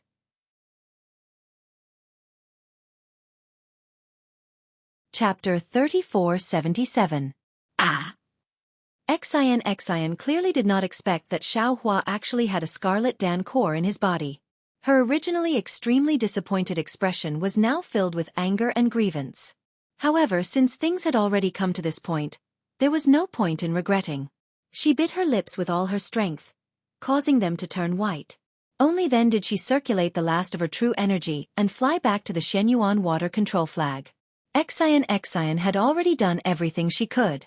As for whether Xiao Hua could control the devil dragon or not, that was not something Xian could know. Looking at Xiao Hua again, the devil armor on his body had just been shaved off by 30%. Inside Xiao Hua's body, the golden and scarlet colors resonated with each other like fireflies. Boom, boom, boom. Countless awe-inspiring qi pierced through the air and bombarded Xiao Hua's devil body. The rolling devil qi was like ice and snow meeting boiling water, instantly melting away. What is this? The devil god Xiao Hua seemed to have yet to regain consciousness as he cried out in surprise. Xian coldly smiled and said, "It seems like you're not the real devil blade's true spirit. You don't even know this?" In the Confucian Cultivation Enlightenment book, there is an awe-inspiring cloud map. The 5 qis gather in the universe. The heavenly heart shakes the 4 continents. This is my Confucian Cultivation's heavenly heart. Heavenly heart? Heavenly heart. Ha ha ha, So what if it's the heavenly heart? The demonic dragon was extremely arrogant. If you give this half of the heaven's heart to this little monk, you can stop me from controlling his corporeal body. I can't use the demonic body to destroy the flag, but how can you stop me from controlling his primordial spirit? With a heart in the chest, the body will be upright. With a relaxed posture, the primordial spirit will be peaceful. Exion coldly smiled. I'd like to see how you'll control this little monk's primordial spirit. Although Exion's face was very calm, she was very anxious in her heart. Her heavenly heart sounded very frightening, but its true use was not that. At this moment, she had no other choice but to give it to Xiao Hua. On one hand, she wanted to stop the demonic dragon from invading Xiao Hua's body. On the other hand, she wanted to awaken Xiao Hua's mind that was bewitched by the demonic dragon. Only when Xiao Hua's mind was awakened, would this heavenly heart be able to help his mind return to its original position and fight against the demonic dragon for his body. Of course, Exion still had a move that could really take drastic measures, and that was to borrow the strength of the mystic origin water control flag to first suppress Xiao Hua, who had lost his physical body, and then chop off his head with a single sword strike. Since the devil dragon was separated from the devil saber, the mystic origin water control flag could naturally still suppress the devil saber. Of course, perhaps there was no need to go through so much trouble. If Xiao Hua's head was chopped off, Xiao Hua would naturally lose his life. Without Xiao Hua, the Devil Blade and the Shenyuan water control flag would return to the previous situation. Naturally, the Devil Blade would still be suppressed by the flag. However, Exion was still a bit hesitant because this was taking away Xiao Hua's life. Then I, your father, will let you see what is called virtue is 1 foot tall. The devil is 10 feet tall. The devil dragon was obviously very conceited. After a sneer, it went silent. After that, there was no more after that. Exin did not hear the extremely conceited laughter of the devil dragon anymore. Extremely strange. Exion tried her best to open her golden eyes, but the devil god Xiao Hua suddenly closed his eyes. Then, for the time it took to brew a cup of tea, there was no movement at all. However, immediately after, the bloody light above Xiao Hua's head flourished once again. That surging devil qi uncontrollably rushed up to the sky from the top of his head. Whoa whoa whoa. In the midst of sobbing, the Shenyuan water control flag's jade lua was suddenly rushed out of a several mu wide gap. Oh no! Exion turned pale with fright. She took a deep breath and the pale gold color on her face reappeared. She really wanted to urge the last trace of gold qi to chop off Xiao Hua's head. Woo woo. The flashing gold and red colors around Xiao Hua's body suddenly disappeared. Countless amounts of devil qi once again gushed out from Xiao Hua's skin. This devil qi circled around Xiao Hua once, and that thick devil armor appeared once again. Wang wang. Even the devil blade in Xiao Hua's hand began to become restless. A pillar of devil qi shot out from Xiao Hua's body, and also rushed out of the jade luo under Xiao Hua's body. At the same time, Xiao Hua's devil body once again expanded, filling the heaven and earth. In the end, he was more than 300 meters tall. Exion stared blankly. Looking at Xiao Hua's mountain-like devil body, she couldn't help but bitterly smile. She couldn't help but hold back the gold qi in her mouth. She was secretly astonished. What's going on? My heavenly heart of Confucian cultivators is definitely not something that the devil dragon can control. Only those who have practiced Confucian cultivation techniques can control it. If the little monk's mind is invaded by the devil dragon, he can't possibly absorb the heavenly heart into his dantian. Just as Exine was hesitating, "Ayo!" the sorrowful cry of a devil came out from the devil qi. The armor covering Xiao Hua's head immediately turned into the image of a malevolent devil. The sorrowful cry disappeared, and the devil disappeared at the same time. Immediately after, a sorrowful woman wept. Xiao Hua's face once again turned into a rather pretty woman. This guy. Exine suddenly understood. When she looked at the devil pillar that pierced through the heaven and earth, countless amounts of devil qi poured into it. Exine finally understood. This guy is actually refining the devil spirit. He's too daring, isn't he? However, he's merely a cultivator of the 5th level of essence energy. At most, He's only a cultivator of the 6th level of essence energy. How can he easily subdue the devil dragon? Although Xian didn't understand, she could only resign herself to fate. In the end, the heavenly heart was already a meat bun, swallowed by Xiaohua, who made Xian gnash her teeth in hatred. The true qi in Xian's body had already dried up. With the devil blade in Xiaohua's body, she was no longer afraid of the Shenyuan water control flag. What else could Xian do? She looked at Xiaohua's head, where the devil repeatedly appeared. Later, his entire body surged with a bloody light. Wailing and howling devils and resentful spirits appeared everywhere. Xian could only fly back to the left side of the Shenyuan water control flag. Seeing Xian fly back, the Shenyuan water control flag approached Xian as if it depended on her for survival. Xian's eyes flashed with a trace of joy. She waved her hand in disbelief and the Shenyuan water control flag flew into her hand. Looking at the Shenyuan water control flag in her hand that wasn't too eye-catching, Xian was really overjoyed. Previously, she didn't think of subduing this immortal tool. She just wanted to find someone. However, when she came here, not only was there no one, she almost lost her life. Just now, she had the opportunity to subdue the immortal tool, but her body couldn't contain the immortal tool. Just when she completely gave up, the immortal tool was obediently delivered into her hand. The two heavens of sorrow and joy were nothing more than this. Of course, at this time, Xian also somewhat understood that the Devil Saber's previous strike had damaged the Shenyuan water control flag, allowing her blood essence to seep in. Although her blood essence had only passed through the immortal tool once, the immortal tool also had a sense of closeness to her. In the future, if she painstakingly refined and sharpened it, she would be able to control this immortal tool. Of course, what made Xian feel most at ease was that since the Shenyuan water control flag took the initiative to fall into her hand, the Devil Saber shouldn't be in any danger. Xiaohua would also be fine. This feeling of relief came so suddenly that Xian was somewhat caught off guard. She even accepted it very naturally. However, holding the Shenyuan water control flag in her hand, Xian was still very vigilant. She observed Xiaohua's movements from afar and took some medicine. After an unknown amount of time, the devils around Xiaohua's body no longer appeared. The devil armor gradually withdrew into Xiaohua's body. At the same time, Xiaohua slowly shrunk until he was the same size as an ordinary person. When the devil aura on Xiaohua's face disappeared, he was once again a little monk in high spirits. However, this little monk's eyes flashed with blood red, revealing a gaze full of smiles. "Little monk," Xian called in a low voice. "Yes." Xiaohua looked down at the devil's saber in his left hand and casually replied. "Tipu?" Xian called again. "I'm here." Xiaohua was somewhat impatient and unhappily replied again. "You? Who are you?"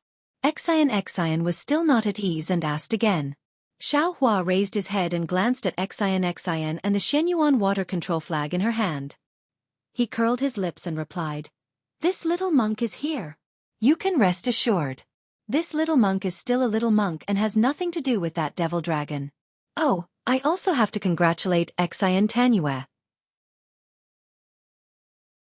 He actually obtained the immortal tool of the Dao sect. Truly unparalleled luck. Then what about the demonic spirit of the demonic god dragon?" Hearing Xiaohua's sour tone, Xian didn't mind at all. She probed again, because she really didn't understand. "That devil dragon? Oh, this little monk is currently teaching it how to read," Xiaohua said in all seriousness. "What? Learn how to read?" Xian was somewhat stunned. Xiaohua said with a smile. "Yes, this little monk is currently teaching it how to write the inscription, 'Entering a noble's gate is as deep as the ocean, henceforth Xiao is just a passer-by.'"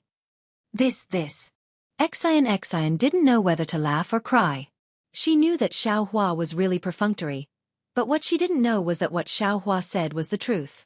In fact, when the Devil Saber's devil spirit seized Xiaohua's left arm, Xiaohua had already sensed that something was wrong. When the devil dragon began to control Xiaohua's blood drop paradise, Xiaohua knew that he was definitely not the devil dragon's opponent. Facing such a powerful opponent, Xiaohua was also helpless.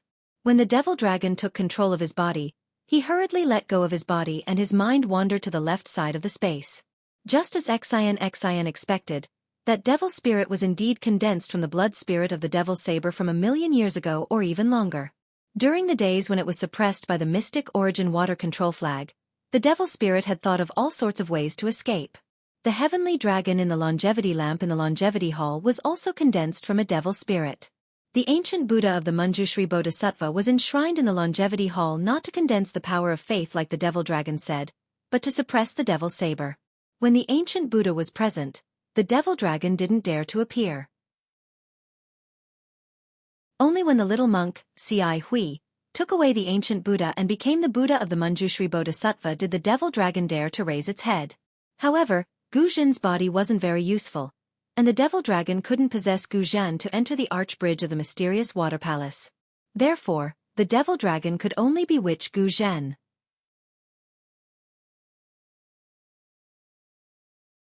Chapter 3478. In the beginning, Mo Long didn't intend to use Xiao Hua's body because Xiao Hua's performance in the illusion made Mo Long somewhat apprehensive. For 1,000,000 years, no cultivator who entered the illusion was able to escape. However, Xiao Hua relied on the power of a soul cultivator to break free from Mo Long's control. Xiao Hua's sobriety also made Exion sober up. However, when Xiao Hua stopped Gu Zhen's Buddha demon hand and Mo Long used the demon blade to cut off one of Xiao Hua's arms, Mo Long was shocked to discover that Xiao Hua actually had the blood-dripping paradise's demonic technique. Moreover, Xiao Hua's physical body was actually so strong. Only then did Mo Long have the intention to possess Xiao Hua's body. In Mo Long's eyes, Xiao Hua's mind was like a child's, unable to be compared to his own. Therefore, after obtaining Xiao Hua's body, the first thing Mo Long wanted to do was to destroy the Shenyuan water control flag. Even if he couldn't destroy it, he had to heavily injure it. Only then could Mo Long escape with the demon blade. However, with Exion's obstruction and the Shenyuan water control flag's resistance, Mo Long actually couldn't control Xiao Hua's body. Thus, the demon dragon could only try to possess Xiao Hua's body. Seeing Xiao Hua's weak state of mind, the demon dragon was like a scoundrel on the street who saw his beautiful wife walking in the dark. Xiao Hua's trembling state of mind made the demon dragon feel relieved. However, when Xiao Hua's mind hid in the space, leaving only a small portion as bait, Mo Long swaggered to devour this small portion of mind. Only then did Mo Long suddenly discover that he was no longer in Xiao Hua's body. What awaited him was Jade Archive Xiao Hua's smiling eyes, Green Robe Xiao Hua, Soul Cultivator Xiao Hua's salivating mouth, and even bone-tempering Xiao Hua's fierce gaze. Even in the face of so many primordial spirits, Mo Long still didn't care. In his eyes, they were just a few more lambs to satisfy his hunger. Only when he discovered that he couldn't move and could only let Jade Archive Xiao Hua and the other primordial spirits wantonly devour him did he truly understand what it meant by entering a noble house is as deep as the sea. This was Xiao Hua's territory, Mo Long couldn't make the decision. Henceforth, he really became a passerby with Xiao Hua. "Little monk, who are you?" Seeing that Xiao Hua didn't tell the truth, Exion felt was helpless, but she still stared at Xiao Hua and asked, "Me? The little monk Tipu?" Xiao Hua said to Exion with a smile, "You have already asked this question many times." "No, you're definitely not Tip." Exion's face was pale. You want to tell me who you are? Is that necessary?" Xiao Hua slightly frowned. After that, he raised his left hand, and the devil blade gradually appeared. He said, "Wait for a moment." "All right, I'll wait for your answer." Exion wanted to get to the bottom of things. "You have to give me an answer." Xiao Hua raised the demonic blade and waved it in the air. The demonic blade turned into a demonic palm and grabbed below him. The remaining demonic chi in the space surged into the demonic palm. It took a full 6 hours for the demonic chi to be completely absorbed by the demonic blade. "Are you done?" Exion asked. She had enough patience. Xiao Hua sighed, nodded, and did not answer. On the other hand, Exion waved the Shenyuan water control flag, and the countless pearls in the space instantly turned into thousands of brilliance and fell into the flag. It seemed that her method was many times more brilliant than Xiao Hua's. "You can tell me now, right?" Exion still asked. Xiao Hua smiled and said, "I don't think it's necessary to expose each other's identity." "I think it's necessary." Exion replied with equal harshness. All right, tell me who you are first. Xiao Hua compromised. I can't tell you my name, but I can let you know my true face. Xan bit her lips and replied. While speaking, a golden light slowly flashed on Xan's face, and an outstanding beauty was revealed. When Xiao Hua heard that Xan only said to show her true face, he immediately felt some regret. He was about to speak when he saw Xan's extraordinary appearance, which seemed to be gnashing her teeth. This. Xiao Hua was somewhat absent-minded for a moment, but then he smiled bitterly. The same magic power surged on his face, and Xiao Hua's true face was revealed. Is this you? Is this your true face? You're not lying to me, right? Xian seemed to be somewhat in disbelief and asked 3 more questions. Facing Xian's doubt, Xiao Hua shrugged and said with a smile, Believe it or not, this is me. Of course I can tell you my name, but you have to tell me too. Sigh, forget it. Xian shook her head, a strange expression on her face. Women are really strange. Since you don't want to say so much, why do you want to know so much? Xiao Hua muttered, but he didn't know that women wouldn't pursue the matter with people they didn't care about, but they would get to the bottom of the matter with people they cared about, because women were most afraid of being deceived. Before entering the profound water palace, Xian knew that Xiao Hua was a little inappropriate, but she didn't pursue the matter. But now, Xian didn't know, but her nature made her pursue the matter. You. Xian seemed to have heard Xiao Hua's mutterings and became somewhat angry. Be content. Yes, I'm really quite content. Xiao Hua nodded, but suddenly, he came to his senses and hurriedly said, All right, this little monk will now. Sigh, there's no need. That half of the heaven's core is already in your dantian. How can I take it? Xian waved her hand. Just treat it as a reward for saving me so many times. Oh, okay. Xiao Hua nodded. Immediately, Xian waved her hand, took out half of the tortoise shell and handed it to Xiao Hua. Since I'm a good person, I'll give you the heavenly book as well. Why? Xiao Hua looked at the tortoise shell. Although his heart was connected, he still asked curiously. The heavenly book and the heaven's core are one. Since you have half of the heaven's core, it's useless without the heavenly book. Moreover, don't you want to cultivate the 5 Qis unification? Only by comprehending this heavenly book can you cultivate the real 5 Qis unification. Xian explained and handed over the tortoise shell. Thank you, Xian. Xiao Hua took the tortoise shell. The way he addressed her finally changed. However, he looked at it for a while and asked, How do I read the heavenly book? Do I use the clear eyes technique?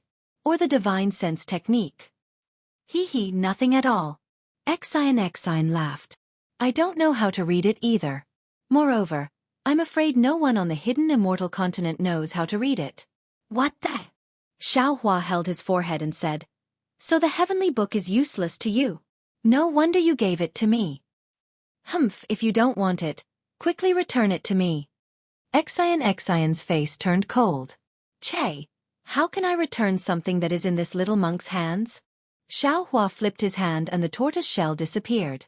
Xiao Hua said proudly, Not to mention the heavenly book, even the devil blade is the same. There is also the devil's spirit. Humph. Xian slightly curled her lips. That's right. Then, how is the heaven's core together with the heavenly book? Xiao Hua immediately thought of the tortoise shell that Elder Wu gave him. It seems like there is no heaven's core. Xian did not find it strange.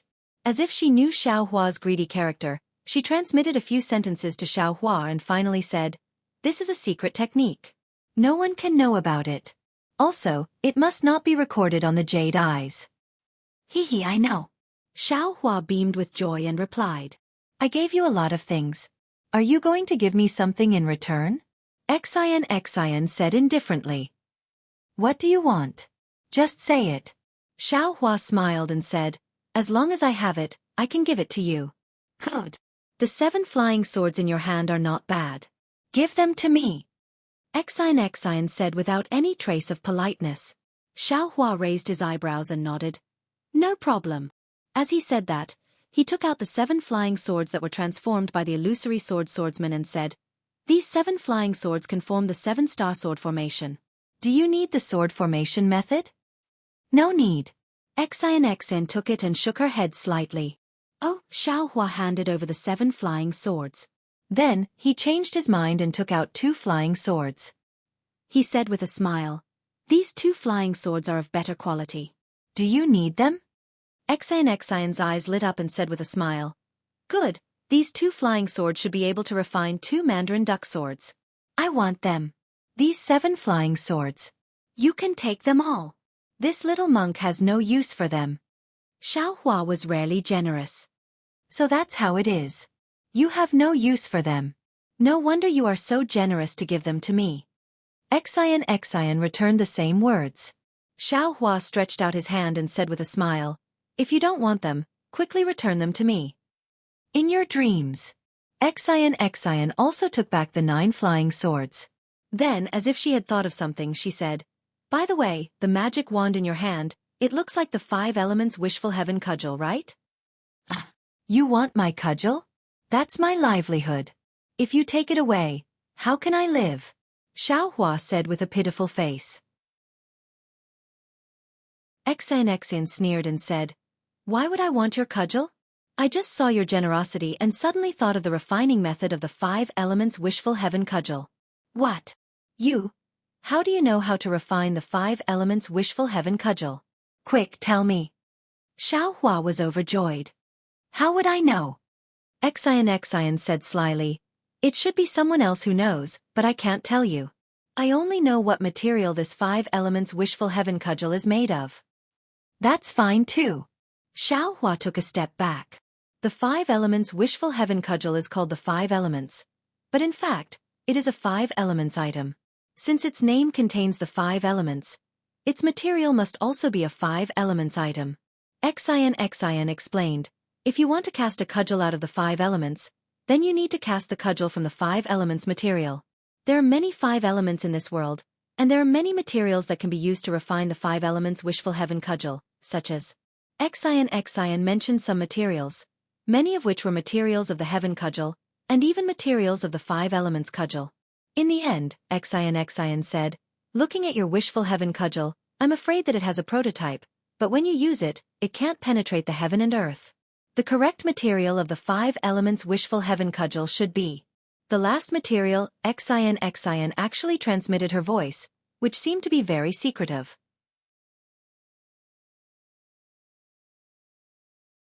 Chapter 3479. What? It's these? Xiaohua was dumbstruck as if he suddenly realized something. Then he said regretfully, "Alas, it's true. I should have thought of it earlier." Why have you encountered these things before? Xian was surprised. Xiaohua didn't hide it and nodded.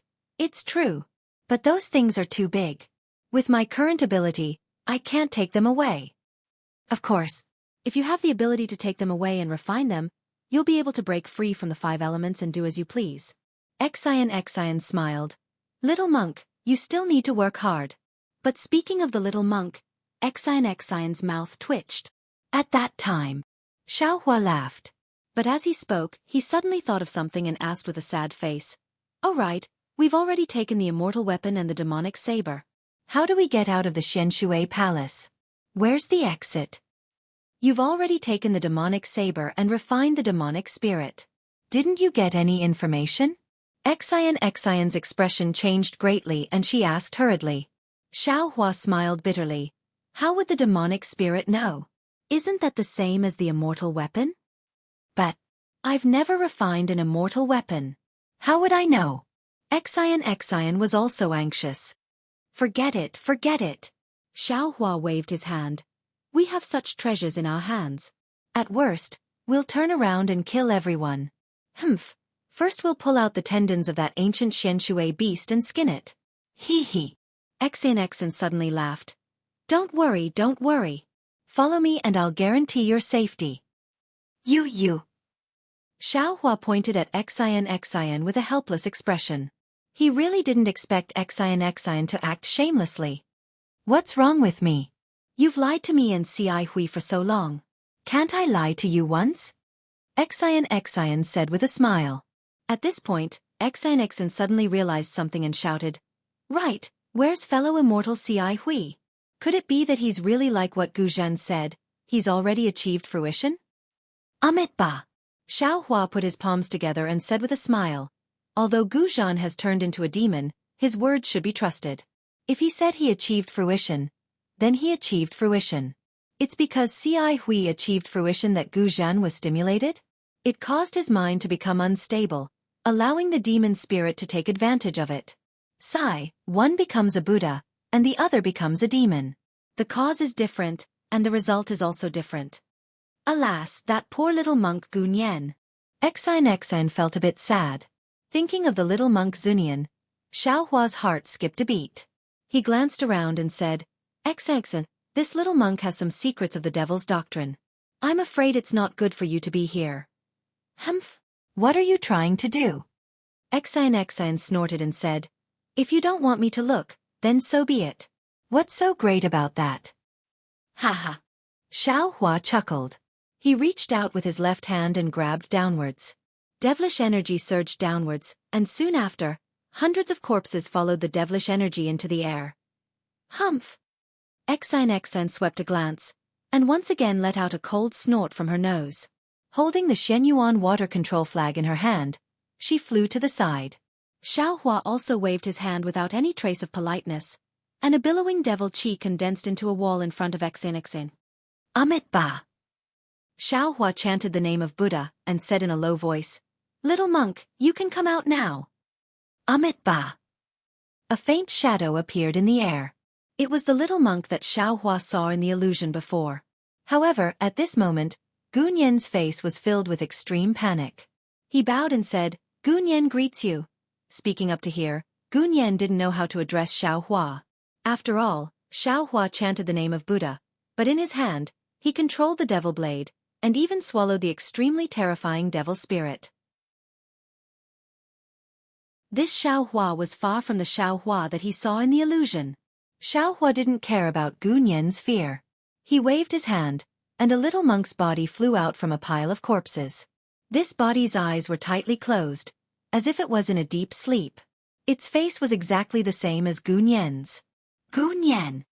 Xiao Hua said in a deep voice, You're not willing to be used by the devil spirit, your heart is commendable. Your body was also preserved by the devil spirit when you were alive. I obtained the will of the devil spirit, and am proficient in the devil spirit technique. I can send your soul into your body. If nothing unexpected happens, you should be able to survive and see the light of day. Really? Gunyan was overjoyed, and asked in disbelief. Xiao Hua said with a smile, Of course it's true. However, before you survive, I still want to ask you, what's the deal with Wang Bianfei in the illusion? Could it be that he's also a resentful spirit of this place? All right, Master knows. Gunyan explained carefully in his joy. Wang Bianfei is this little monk's playmate in the illusion. He's not a resentful spirit of this place. As for what he is, this little monk also doesn't know. However, according to this little monk's knowledge, Wang Bianfei came to the illusion through the dream. Everything that Master saw should be his dream. Ah? There's such a miraculous thing? Xiao Hua was a bit stunned. This was somewhat out of his imagination. This little monk doesn't know if what Wang Bianfei said is true or not.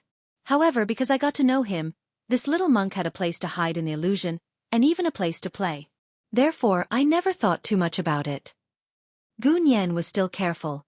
If Master wants to know if Wang Bianfei is speaking the truth, you'll know when you go take a look. And if you're willing, you can go with me. Xiao Hua said with a smile. Yes, many thanks for Master's grace. Gunyan bowed deeply. However, just as Xiao Hua raised his hand and prepared to send the soul extracted by the devil spirit back into the body, that Gunyan suddenly said, Master, this disciple has a presumptuous request. I don't know if I should say it. Just say it. Xiao Hua nodded slightly. Can this little monk's big brother survive? Gunyan said softly. Xiao Hua shook his head slightly. You were extracted by the devil spirit. I can send you back. If Gu Zhan really died, I'm also powerless. For me, Big Brother would rather walk the path of a protector. He didn't know that he would fall into the cycle of reincarnation. Gu Nian's face showed a sad expression. Xiao Hua said with a smile, Gu Zhan's matter was originally going to be discussed after I settled you down. Since that's the case, please wait a moment. While speaking, Xiao Hua patted his forehead, and that Buddha Sarira stepped into the air. Seeing this, Gu Nian was pleasantly surprised. He bowed down and said, This disciple greets Buddha Lord. Bing! Buddha Xiao Hua chanted the 9 syllables mantra. As the golden mantra fell into the air, Gu Zhan's soul slowly appeared. Big Brother! Gu Nian couldn't help shouting and rushed over. Dumbo! Gu Zhan also wept softly. He reached out and hugged Gu Nian. The souls of the 2 brothers actually hugged each other and wept. After a while, Buddha Xiao Hua said in a low voice, Gu Zhan, it's getting late. You should go. Yes, many thanks Buddha Lord. Gu Zhan put his palms together. Gu Zhan has sinned deeply in this life. I hope that in the next life. Speaking to hear, Gu Zhan's face showed a somewhat bitter smile. The cycle of a protector is cruel. How can it be turned into a human body? Buddha Lord. Gu Nian shouted, This disciple is willing to give up the chance to live and let Big Brother take over this disciple's body. No. Gu Zhan roared, How can Big Brother let you enter the cycle of reincarnation? Stop arguing. Buddha Xiao Hua said indifferently, I don't have such great divine ability for the time being. Don't think about such a beautiful thing. Yes, this disciple understands. Gu Nian lowered his head in disappointment. However, Gu Nian, step aside. I can help your big brother enter the path of the 6 paths of reincarnation. Although the karma of this life can't be attached to the body, after reincarnation, he can recultivate Buddhism. Buddha Xiao Hua said indifferently. Many thanks Buddha Lord.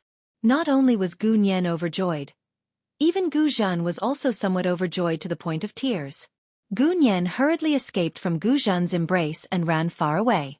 Gu Zhan, I, Nan Wu, shall be reborn in the name of Maitreya Buddha. I shall remove the karma of this life. All your sins shall be attached to my body. Buddha Xiao Hua chanted Buddhist sutras. Endless Buddhist light from his mouth landed on Gu Zhan's body. Rays of black light flew out from Gu Zhan's body.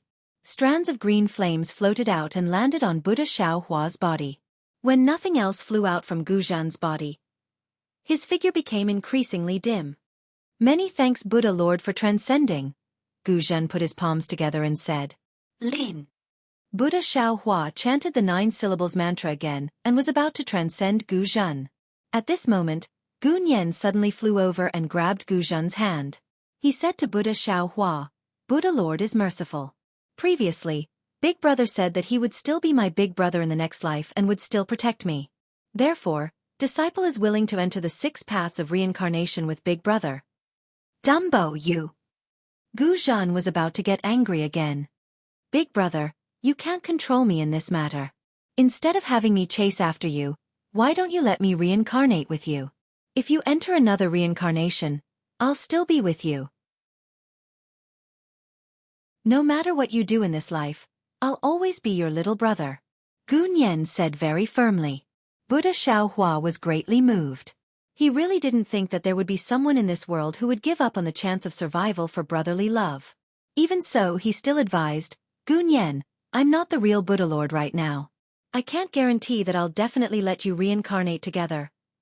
Buddha Lord, there's no need to say any more.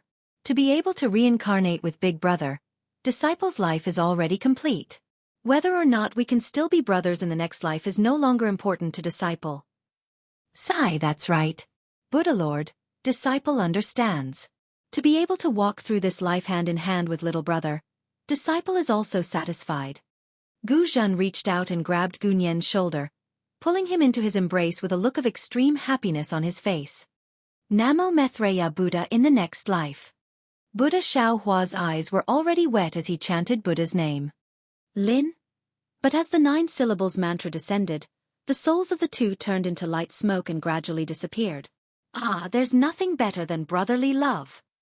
Xiao Hua sighed inwardly after sending the Buddha's Sarira into his Naiwan palace. Looking at Gu Nian's physical body, he waved his hand and a sea of fire appeared, incinerating the hundreds of corpses. The souls of these corpses weren't as lucky as Gu Nian and were already devoured by the demonic dragon. Xiaohua couldn't revive them.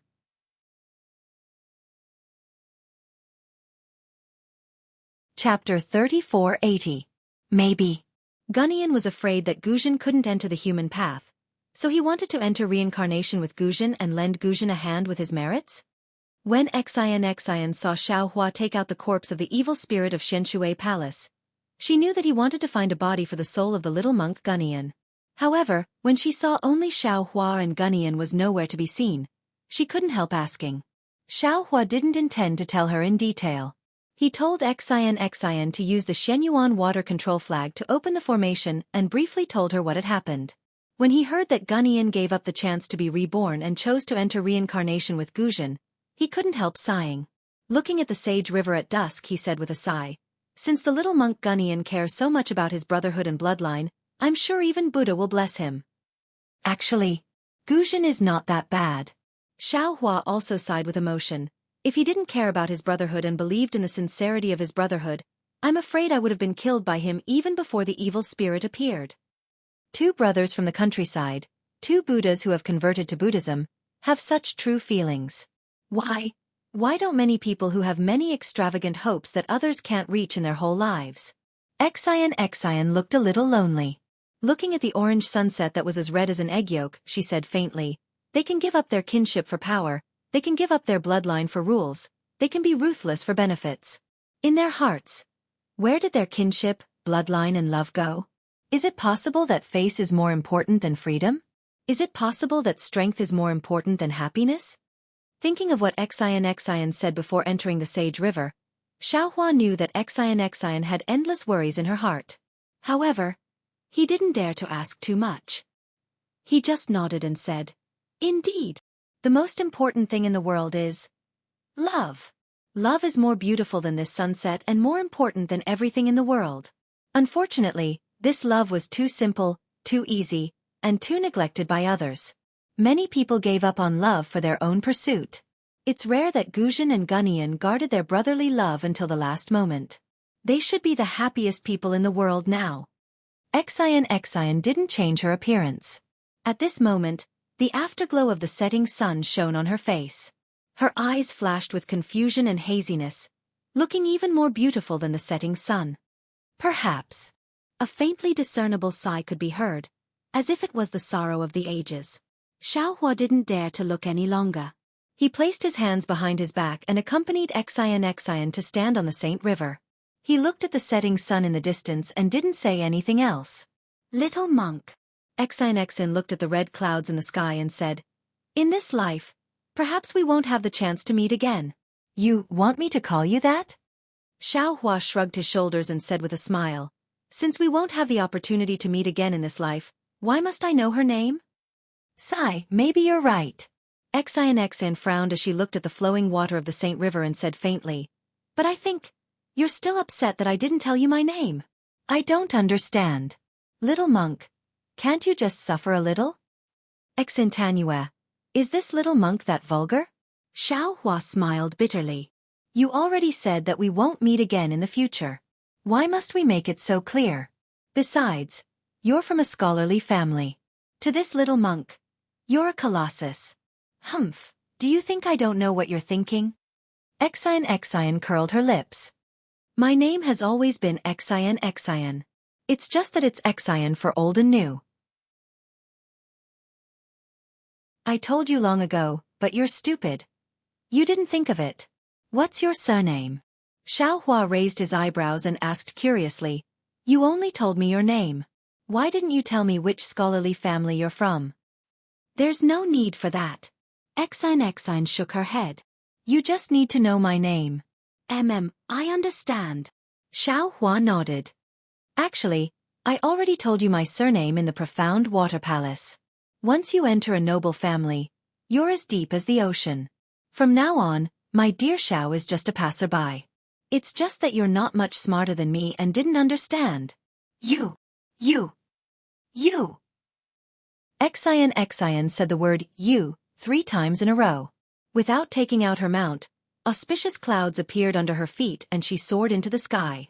Her voice was still filled with hatred. I won't see you in this life, and I won't be bothered to see you in my next life either. All right, we won't see each other for 3 lifetimes. I won't be seeing you off. Xiao Hua raised his hand and smiled at Xian. Seeing Xian fly into the distance, Xiao Hua was shocked again. He patted his head and thought regretfully, damn it, bickering is refreshing. But no matter what, I should have let this girl send me to Jinshan Temple. Ci Hui has already attained enlightenment. Who knows where he went? I know the location of Jinshan Temple, but can I find it myself? At this moment, Xian's voice fell into his ears like a mosquito. Oh right, little monk Xiao, I forgot to tell you. 300 li south of Saint River is Pingxi City. East of the city is Jetai Temple. The temple's abbot is a good friend of Ci Hui. You can go there and ask for the location of Jinshan Temple. Humph. Don't think too much. This is what Ci Hui entrusted to me before entering the profound water palace. And, the person I'm looking for is really my nephew. Xian's words were so soft that they couldn't be heard. Of course, with Xian's cultivation, she wouldn't have flown too far. It could only mean that she didn't really want to say it. Haha, thank you. Unlike Xian, Xiao Hua suddenly used the Buddhist's lion's roar. After sending out the 4 words, he immediately used the wind evasion technique and rushed towards the south while laughing heartily. While flying, he was still imagining Xian's trembling face after being frightened by this thunderous sound. Damn it! Xian wasn't the only one who was startled. Even the strange bird beneath her was so startled that its wings exploded and it almost fell from the sky. Xian managed to stabilize the strange bird with great difficulty. She couldn't help but grumble. However, after a while, when the strange bird stabilized its flight, Xian frowned again. This little monk is interesting. Where did he come from? It's not rare for him to have Buddhist and Taoist techniques, but how can the Devil Realm's techniques be in the same body as my Confucian cultivator's true qi? It's a pity that this little monk is so tight-lipped. I'm afraid it won't be easy to get any information out of him. Hee, little monk Xiao, they're really interesting. Alas, it's just that. I'm afraid I won't be able to see such an interesting little monk again. The affairs of this world are really hard to understand. Xiao Hua didn't have as many thoughts as Xian. He flew 100 li south of Saint River. Suddenly, he froze, dumbstruck. Although night had fallen, he could clearly see that the scene below his feet was the same as what he saw in the profound water palace's illusory formation. It was exactly the same. At the foot of the mountain ridge, which was not too high, a small stream gurgled in the darkness. Amidst the sparse aquatic plants, a few frog croaks could be heard. Beside the stream was a Bodhi tree. However, there was nothing under the Bodhi tree. There were only some tracks of ox hooves on the flat ground. There were no small monks or chess pieces. This. Xiao Hua was shocked. Is this still an illusory formation? While he was thinking, the green light between Xiao Hua's eyebrows flourished. Layers of dense lightning flashed in the night sky. Fortunately, the scene didn't collapse under the lightning and thunder, causing Xiao Hua to feel slightly relieved. Just as Xiao Hua was about to continue forward, his heart skipped a beat. He reached into his bosom and felt around. Hiss! Xiao Hua couldn't help but suck in a breath of cold air. In his hand was the black triangle that Gun Yen gave him in the illusory formation. Damn it, what's going on here? Is this an illusory formation or not? Xiao Hua didn't understand. An indescribable strangeness arose in his heart. Xiao Hua looked around and even released his soul sense. He didn't find anything abnormal. Only then did he look at the triangle in his hand. This triangle looks a bit familiar. Right, didn't I also get a triangle when I killed Qin Jian? Saying this, Xiao Hua waved his hand and took out the triangle from the space. Just as he took it out, Xiao Hua was stunned again. Strange. Normally, I would send things into the space. Why didn't I do it in the illusory formation? Why did I put it in my bosom instead? Could it be that the space can't be created in the illusory formation? Hee, it's a good thing that the secret of the space wasn't exposed in the illusory formation. Otherwise, how could Mo Ling be fooled? Immediately, Xiao Hua used his transcendence vision to look at the triangle. It really was the same as the triangle that Gu Nian gave him. There was an indistinct chess piece hidden inside. Since the two triangles had some origin, Xiao Hua somewhat understood. Someone probably brought this thing to the Dawn Rain continent just like the appearance of the setting sun island. He didn't pass through the three natural formations and left it behind. I'll keep it for now. Who knows what it is? Xiao Hua kept the two triangles, but his eyes were looking ahead. In the darkness of the night, there was a small village, and there was a disciple he took in the illusion. However, according to Gu Nian, that was in Wang Bianfei's dream. He didn't know if Wang Bianfei still remembered. Was the thing that happened in Wang Bianfei's dream real? Unfortunately, the difference between dream and reality wasn't small.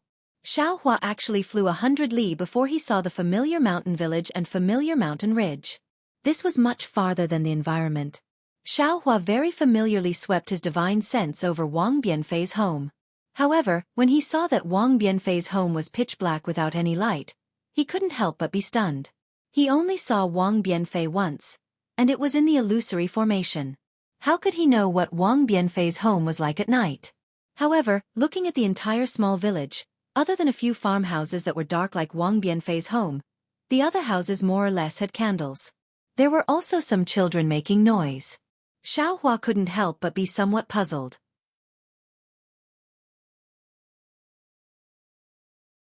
Chapter 3481. Thinking for a moment, Xiao Hua descended from the sky and arrived at the neighboring house next to Wang Bianfei's house. The farmhouse's small courtyard didn't have any walls. Only a few withered branches were inserted there. Xiao Hua stood next to the fence that also couldn't be considered a gate. He put his palms together and said, "Amit-ba?" As Xiao Hua's voice entered the house, a 40-something-year-old man's head popped out from the flickering light. Then the man's head shrank back. A rather thin woman walked out with a gray thing in her hand. Without waiting for Xiao Hua to speak, the woman handed over the thing in her hand and said with some displeasure, "Little monk, you came to the wrong house. If you want to beg for alms, you have to go to the village. Master Wang lives there." Xiao Hua smiled and hurriedly raised his hand. He said with a smile, "Auntie misunderstood. This poor monk isn't here to beg for alms." "If little master isn't here to beg for alms, then what are you here for?" Hearing that Xiao Hua wasn't here to beg for alms, the woman hurriedly withdrew the thing in her hand and even changed the way she addressed him. Xiao Hua pointed at Wang Bianfei's house and asked, "Excuse me, auntie, is this the house of little benefactor Wang Bianfei?" "Yes." The woman nodded. "Why is little master looking for Wang Bianfei?" "Oh, I understand. Little master is here to find Wang Bianfei to paint, right?" Hearing this, Xiao Hua was happy. He didn't need to find a reason, so he nodded and said, "Auntie is right. But why is there no one in little benefactor Wang Bianfei's house?" "Oh, little master. It's really unfortunate. I'm afraid you've come for nothing." The woman said exaggeratedly, "There's no one in Wang Bianfei's house, and I reckon there won't be anyone in these few days." "How can that be?" Xiao Hua was anxious. "This little monk is here on master's order to ask Wang Bianfei to paint. If he's not home, how can this little monk return?" "Auntie, do you know where Wang Bianfei went?" "Hee, you've asked the right person. I'm afraid only I know where they went in this village," the woman said with a smile. "What does auntie mean?" This little monk doesn't understand. Xiao Hua is even more baffled. This little monk heard that Wang Bianfei only has one mother in his family. Where can an orphan and widow go? If it were anyone else. I really wouldn't tell them. The woman was very mysterious. She lowered her voice and said, "Before sunset today, most of the villagers were plowing the fields and hadn't returned. Because my old man, boy's mother, what are you doing there?" A loud roar came from the house. The woman trembled and hurriedly cried out, "Boy's father, I'll be right back." Then he finally said concisely, "When I came back, I bumped into Wang Yifei's mother. She locked the door and left with Wang Yifei. She said that she was going to Pingxi City. There was a rich merchant who wanted Wang Yifei to paint for them and wanted to stay in Pingxi City for a month. TSK. She said that she had 3 coins of silver. My goodness, 3 coins of silver. How many things could she buy with that?" After sighing with emotion, The woman didn't dare to stay any longer and turned around to leave. Auntie, which direction is Pingxi City? Xiaohua hurriedly asked again. The woman raised her hand and pointed to the south again. She turned around and asked curiously, "Could it be that you're not a monk in Pingxi City's temple?" Many thanks, Auntie. Xiaohua didn't dawdle with her. He hurriedly released his Buddhist awareness and swept it in the direction of Pingxi City. Xiaohua originally had a calm expression as he thanked the woman. However, his expression suddenly changed. Anger appeared on his face. He snorted faintly and immediately used the wind escape technique to fly away. Hearing Xiaohua's cold snort, the woman stared blankly and turned her head to look. However, where was Xiaohua's shadow in front of the gate? Ghost! The woman screamed and hurriedly rushed into the house. However, her hand was still tightly clutching the grayish food. Since there were people in this world, there were naturally good and evil people. Even if human nature was good, when faced with temptation that exceeded their own limits, it was inevitable that they would do something out of line. Therefore, as long as there were people in this world, there would be no pure land in this world. Even if it was the so-called pure land, even if it was the pure land that Buddha spoke of. In a dense forest 50 li away from the small village, only a few dozen zhang away from the main road, there was a small carriage parked. Beside the carriage stood a man holding a sharp knife. This man was none other than the Wang family's housekeeper. In front of him, there was a woman kneeling. Behind the woman was Wang Biafei, who was being firmly protected by the woman's hands. The woman hit the ground with her head and sorrowfully said, "Housekeeper, please take pity on us, mother and son. Just take the gold, we definitely won't dare to say anything. Moreover, from today onwards, we will never return to the village. This way, no one will know that you took the gold. Why should you stain your hands with blood because of this?" The housekeeper took a step forward and pressed the sharp knife against the woman's chest. He smiled nastily and said, "Do you think we won't say anything just because you said so? Who knows what you think after you leave? I only know that dead people can't speak. As long as you are a living person, you can't keep secrets." Housekeeper. The woman was in despair. She grabbed the sharp knife with one hand and blood flowed from her fingertips. Finally she pleaded, "If you want to kill, then kill me. My son is still young. No matter what he says, others won't believe it. Can you let him go?" The blood on the woman's hand dripped on her towering chest. Under the lantern of the carriage, it looked somewhat coquettish. The housekeeper's eyes flashed and unconsciously revealed a trace of a lewd smile. Looking at the child behind the woman, he smiled nastily and said, "How about this? I will give your child a chance." "Thank you, housekeeper. Thank you, housekeeper." The woman didn't know what the housekeeper was thinking and hurriedly thanked him. Soon after, she said to Wang Biafei behind her, "Son, why don't you hurry and thank the housekeeper? You must remember, in the future, you must never say anything." Wang Biafei stood behind his mother. His fists were tightly clenched and his teeth had already bitten through his lips. He stared at the housekeeper without saying a word. At this moment, compared to what Xiaohua saw in the illusion, he was a bit more timid. "When did I say I was going to let this little bastard go?" The housekeeper laughed and said, "I see that you have some beauty. You might as well serve me. This gap is your child's chance. He will run as far as he can. After I am satisfied, I will kill you first and then kill him. How far he can run will depend on you." "You!" The woman obviously didn't expect the housekeeper to say this and was really stunned. "You don't agree?" "Well, now I will kill him first." The housekeeper raised his hand and pretended to take the sharp knife away. "No, no, I promise you, I promise you." The woman hurriedly grabbed the sharp knife. Blood flowed out of her hand again. Then she hysterically shouted behind her, "Son, why don't you hurry and run? Mother!" Wang Biafei cried and shouted. His hand tightly grasped his mother's lapel. He also didn't have the rare decisiveness in the illusion. "Why don't you hurry and run?" Wang Biafei's mother turned her hand and slapped Wang Biafei's face. The 5 bloody marks were deeply imprinted on his face and also hit his heart. At this moment, Wang Biafei didn't know what to choose. Fortunately, before he could make any choice, a faint voice came from above his head. "Someone actually dares to bully this Zhao's disciple. He must be tired of living." "Master?" When Wang Biafei heard this voice, it was as if he woke up from a dream. He looked up at the night sky and shouted, Is it really you? I am not dreaming again, right? As he spoke, Wang Biafei thought of something and hurriedly said, Master, quickly save this disciple. When Wang Biafei shouted like this, the housekeeper and Wang Biafei's mother were stunned. Wang Biafei's mother hurriedly turned her head. The surprise on her face couldn't be concealed even in the darkness of the night. The housekeeper, without hesitation, grabbed the knife from Wang Biafei's mother's hand. However, when the housekeeper only took 2 steps back and was about to escape, he seemed to have thought of something. He clenched his teeth and revealed a ruthless expression. Using all his strength, he stabbed towards Wang Biafei's mother's chest. Nothing could be more vicious than this. This housekeeper actually felt that it was impossible for him to escape from Xiaohua's hands and wanted to drag someone down with him before he died. Only this kind of evil person would come up with that kind of vicious idea. However, the housekeeper's knife only pierced a few inches before it stagnated there and couldn't move forward anymore.